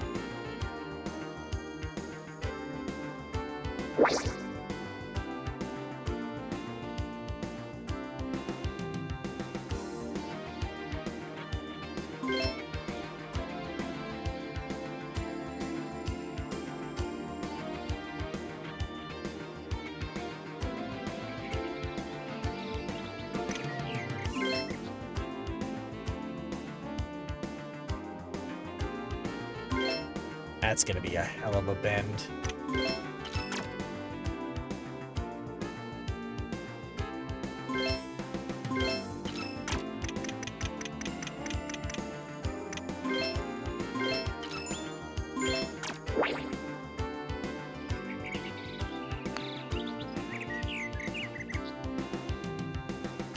That's pretty close.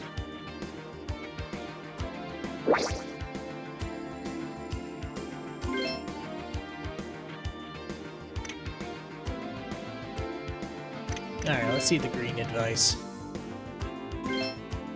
A very last minute go fuck yourself showed up. Okay. There we go.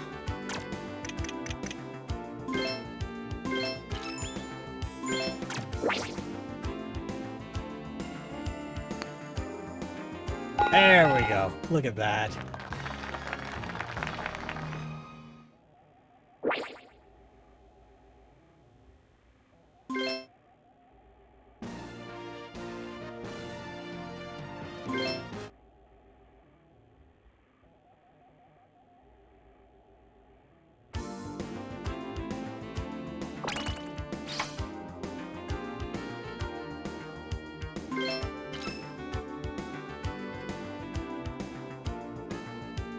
Let's see, 220 yards. Alright, so we're on the 15th hole. We are almost finished.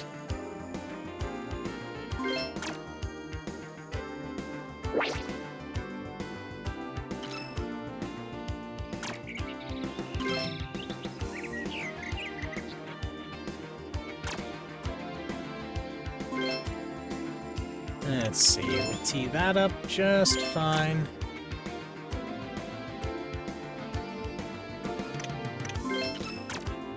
Point that out. Point that out into space and send the fucking ball into orbit. Wow!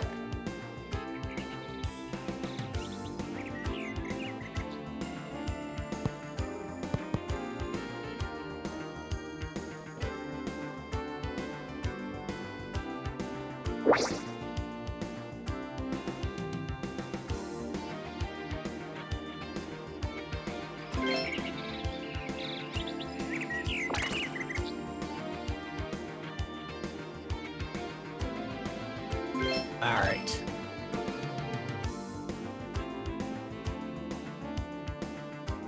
Let's use the 8-iron. And I'll pull it back by about 5-ish yards. And pretty good.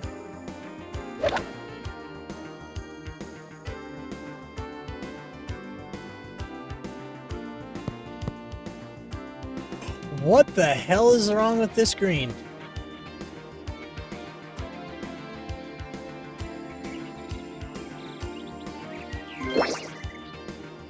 That is that is madness.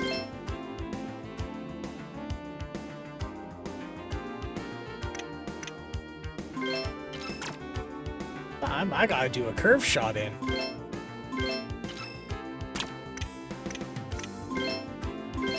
I'm not even doing an in-depth check there. There's no way.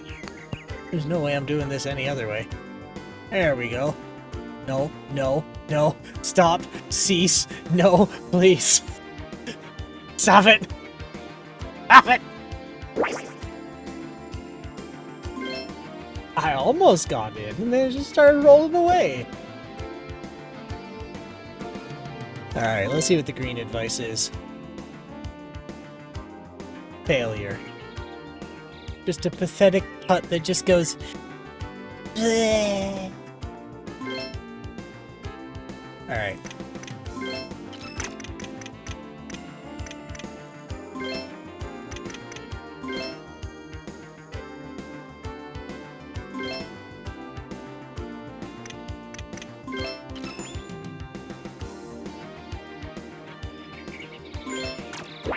Alright, let's go.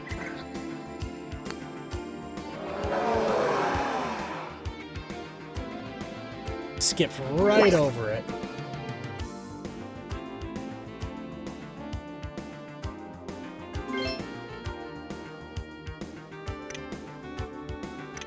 Let's see.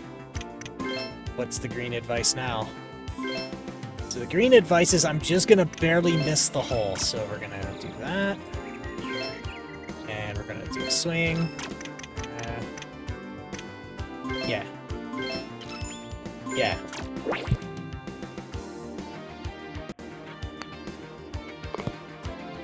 Son of a bitch.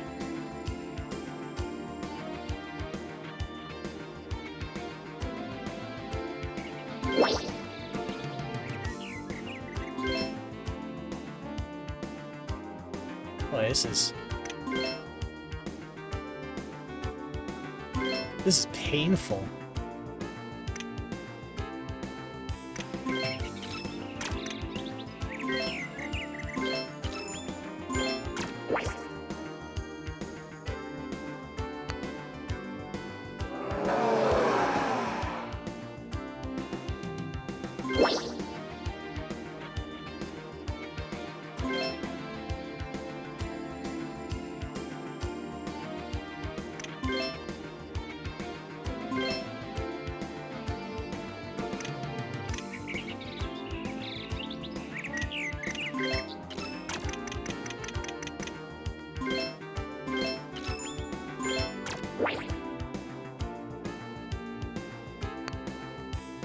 You said it would go in!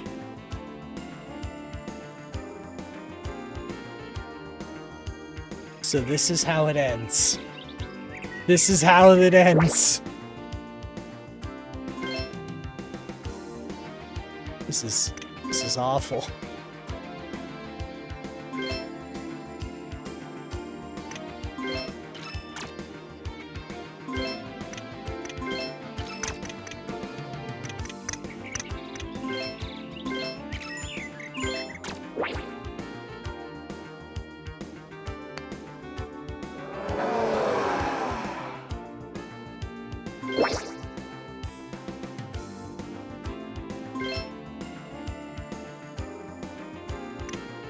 Okay, what does the golf advice say? Okay, it's just a straight putt. But it wants to putt 5 yards away.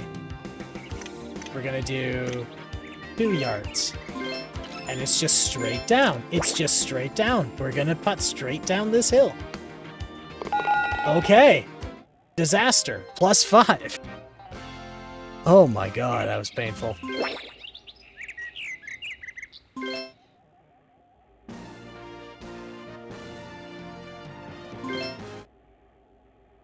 You did it very poorly, but you did it. I sure did.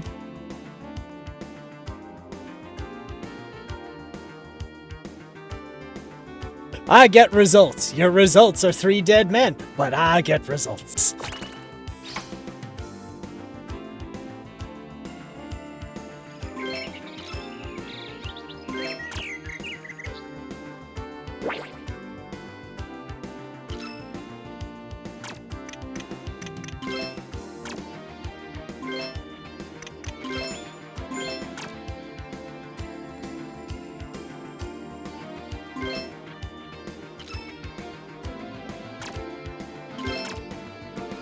There.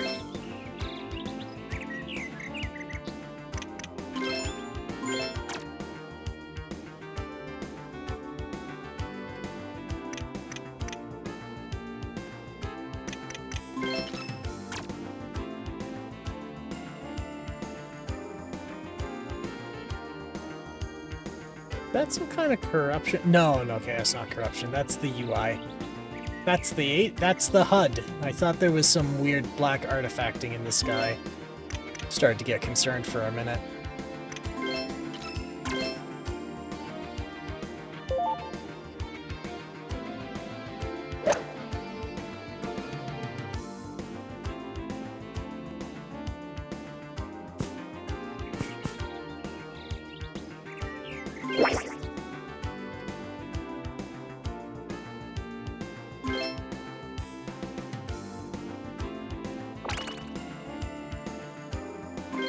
Alright, let's see. That seems pretty good to me, and since I'm in the rough, gonna be a little less power than that, so I don't need to decrease my own power. It'll do it for me.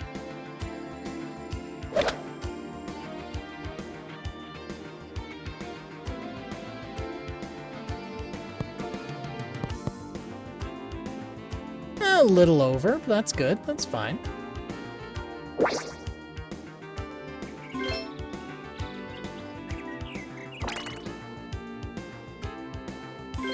At least this one isn't on a painfully steep hill. Still quite a bit, but not as much as last time.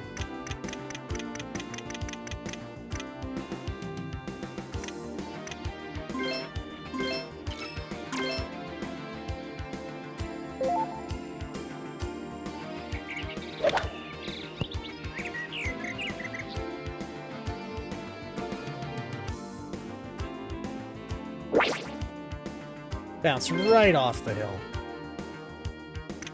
Alright, golf advice. Just putt. Golf advice is putt it up the hill, stupid.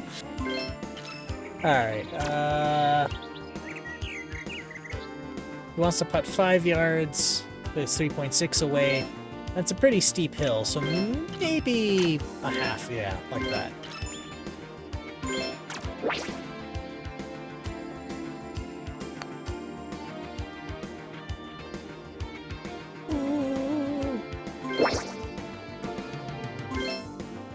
Almost. Almost. So fucking.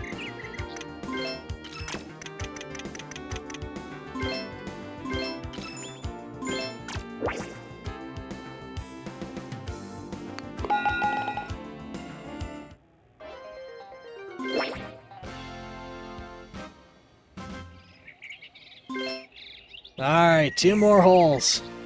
2 more holes and we're basically wrapped up for the PlayStation. Sorry, PS2. Unfortunately, my oh-so-clever idea for the PlayStation 1 fell through. Which was, there was a fella who was developing a Raspberry Pi Pico-based optical drive emulator for like $20.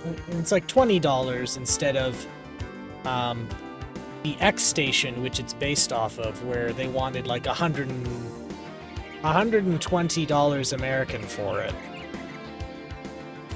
And the guy proved it worked, but then he just stopped development. I'm not sure why, but either way, since it's not going anywhere, and now I actually have the now that I actually am in a position where I can like make these kind of expenditures a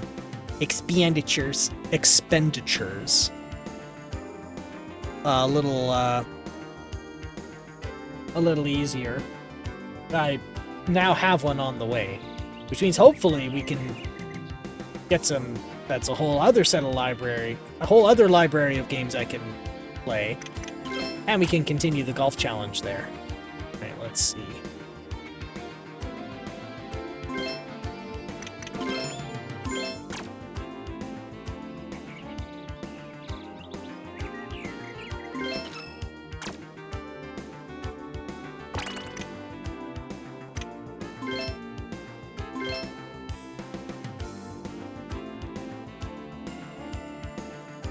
Okay, so there are 2 holes. Oh, okay. So I do have to shoot over these trees. There's not an option. But there is no alternative.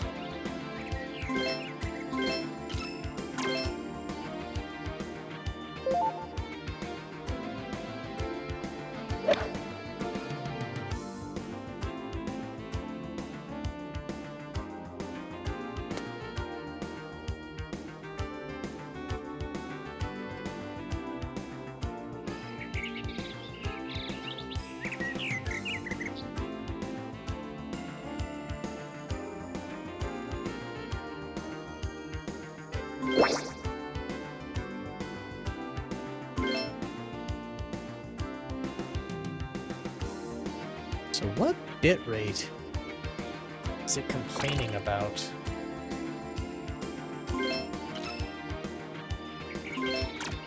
Sorry, I'm still getting, like... I get this, like, real-time status from Twitch about what the stream is doing, and it keeps complaining about the bitrate being too high. So I'm trying to figure out, like, what bitrate are they referring to? Because originally they complained that my audio bitrate was too high, so I turned it down. So is it complaining about video bitrate, average bitrate? Ah. Grumble, grumble, grumble.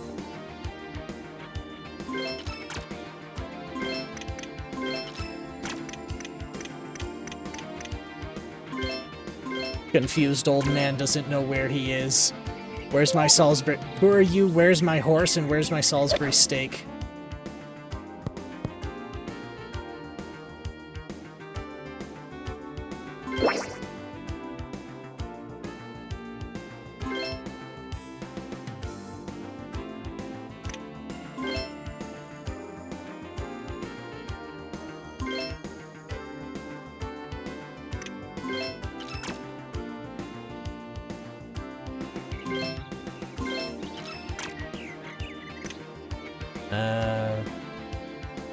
Yeah, this'll do.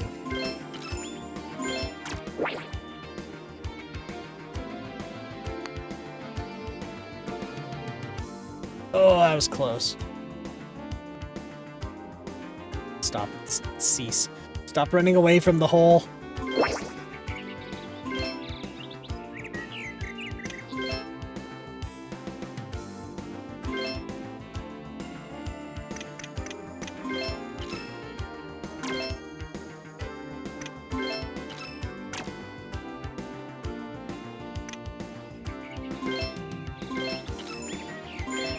There we go. Give it a bop.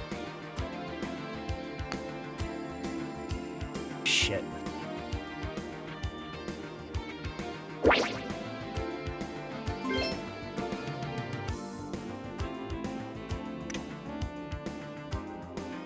Oh, now it's 6 degrees incline. Great.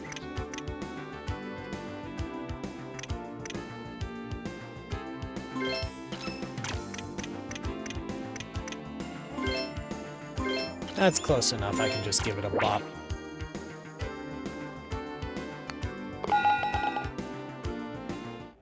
Alright, last hole.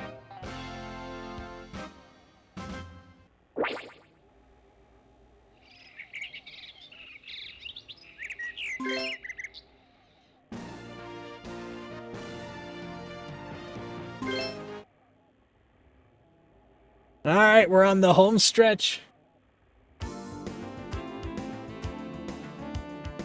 Once we get this out of the way, we have basically completed the PlayStation 2 with only, like, 2 disqualifications.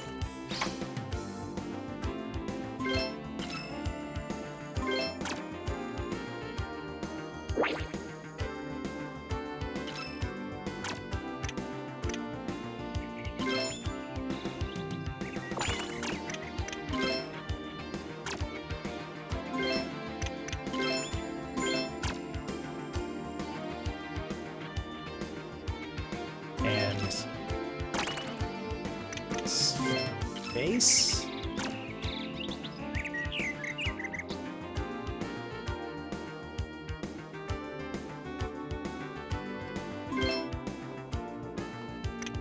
And go. Oh no.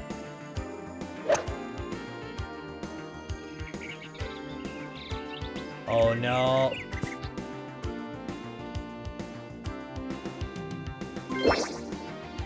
I mean, that wasn't awful. That was a lucky break, actually.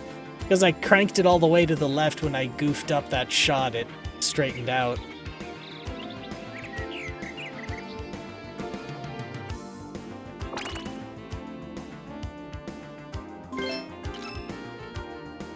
You want me to use a 1 wood in the sand? Alright, let's do it. Let's place a 1 wood in the sand.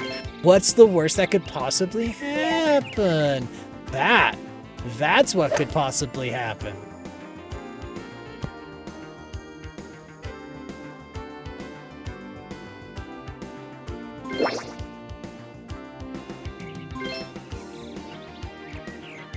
Alright. One last whack.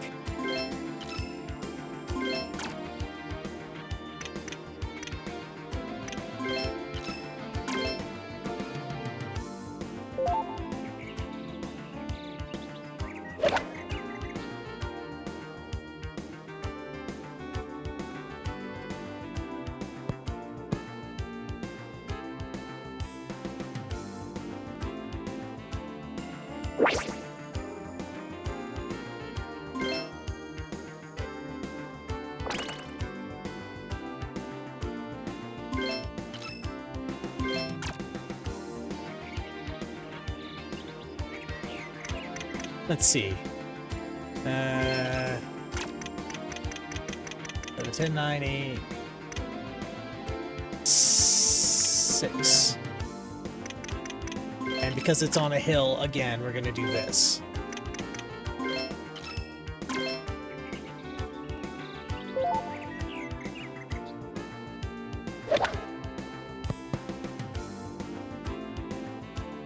Well, that wasn't very helpful, was it? And away it goes.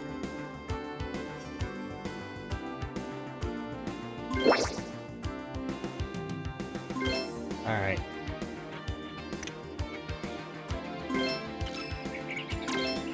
For how steep that hill is, I'm taking that 20-yard putt. That's probably going to get me there.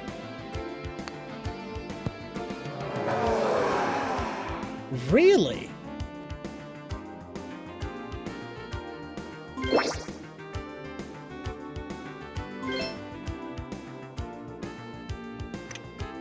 Right, swing.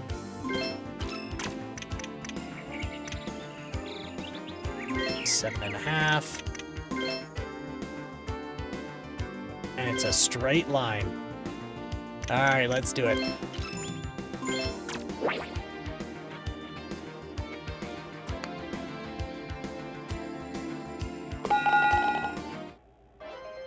You know, for what happened, I'm quite pleased.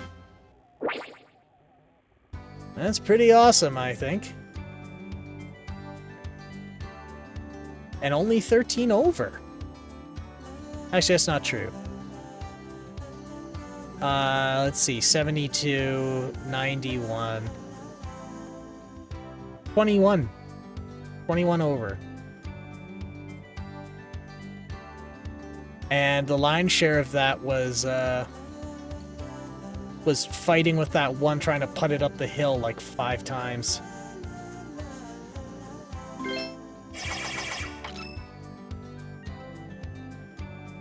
There we go. And you know what? We are at 4 hours. No,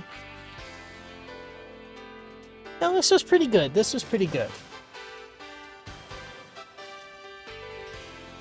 So, that is that. Let's have a look-see at... I think we got a few people in. Let's see. Rack Clown Car should be on, right? I know I said we were gonna raid into him next time. Oh. Not. He's not on. Oh, shoot. No, he went offline about an hour and a half ago. Damn it, I missed him again. Oh, well, next time there's an opportunity, I think we should raid into him, because you're right, he's a really nice guy.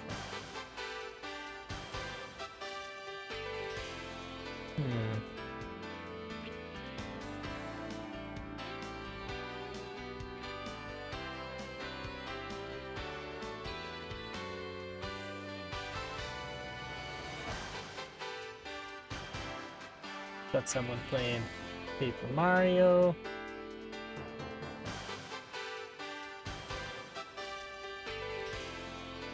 Let's see this fella here.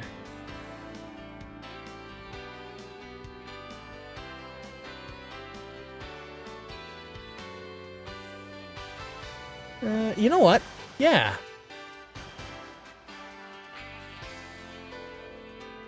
I think it would be a...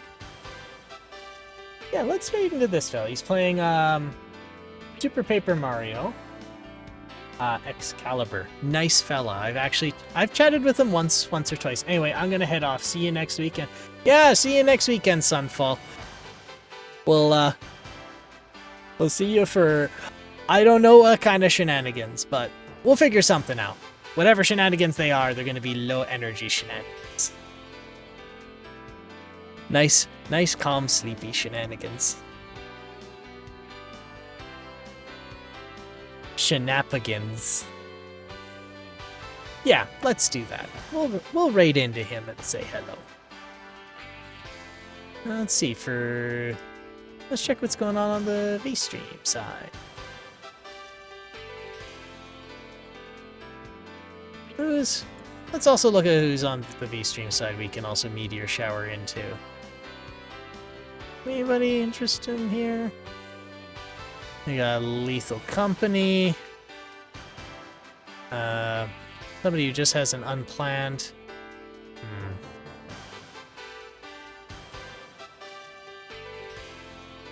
Blasphemous.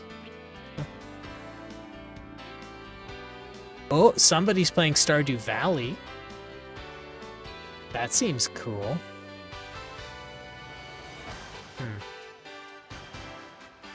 So, okay, I think I have an idea what to do here.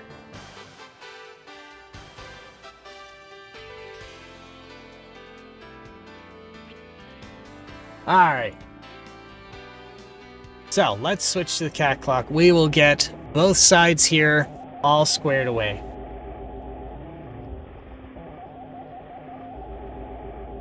So, let's look at the Twitch side first. So, we actually got... I was about to say we got a lot done today, but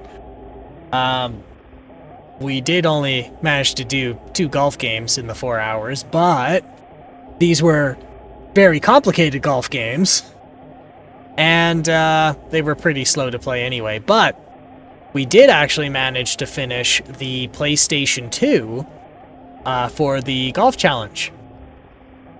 So that's a pretty big accomplishment. Now, that means we have a few other platforms we can look at as well. Actually, I think we need to do a little bit of cleanup in some of the other platforms, because what I learned was that I didn't have a really reliable running table of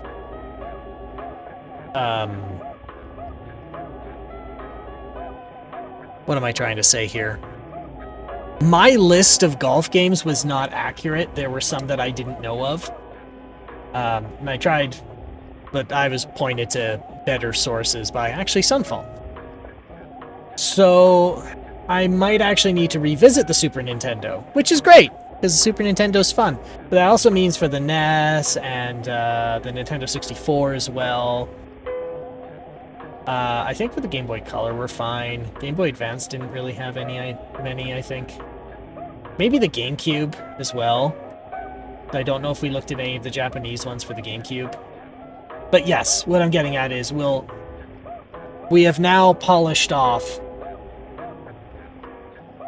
all of the PlayStation 2 games that were not disqualified. The 2 that were disqualified were Real World Golf and Real Play Golf, because both have a special controller that hasn't been replicated, and I'm putting my foot down. I'm not spending money on those adapters or those controllers just for this challenge.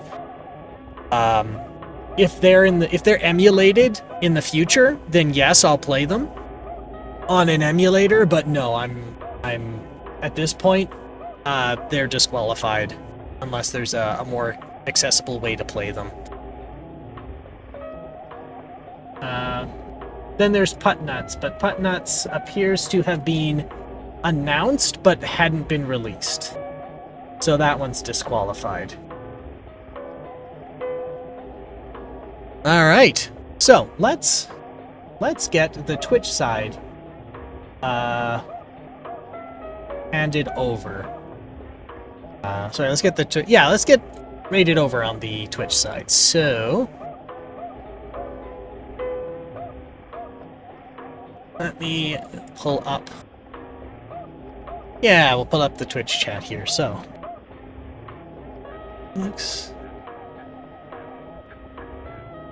Actually, I am going to just copy that.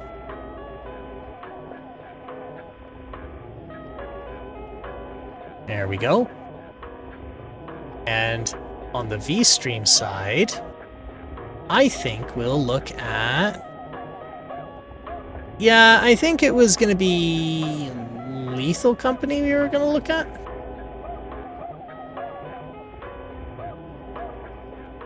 Or did we want to look at an action platformer? That seems kind of cool.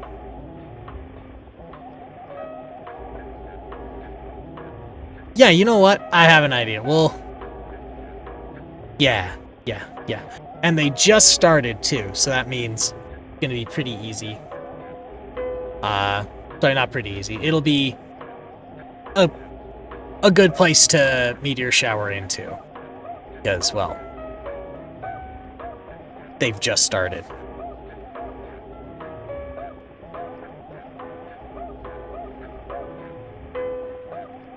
Yeah. All right. So I'm actually going to kick off both at once here, but I'm not going to be checking in on the VStream side. But as always, I'm not going to tell you what to do, so I'm not going to tell you to stay out of trouble. But all I ask is that if you do get in trouble, you make sure it's the good kind of trouble. And you all stay safe out there, and we'll talk to you soon. Bye-bye for now.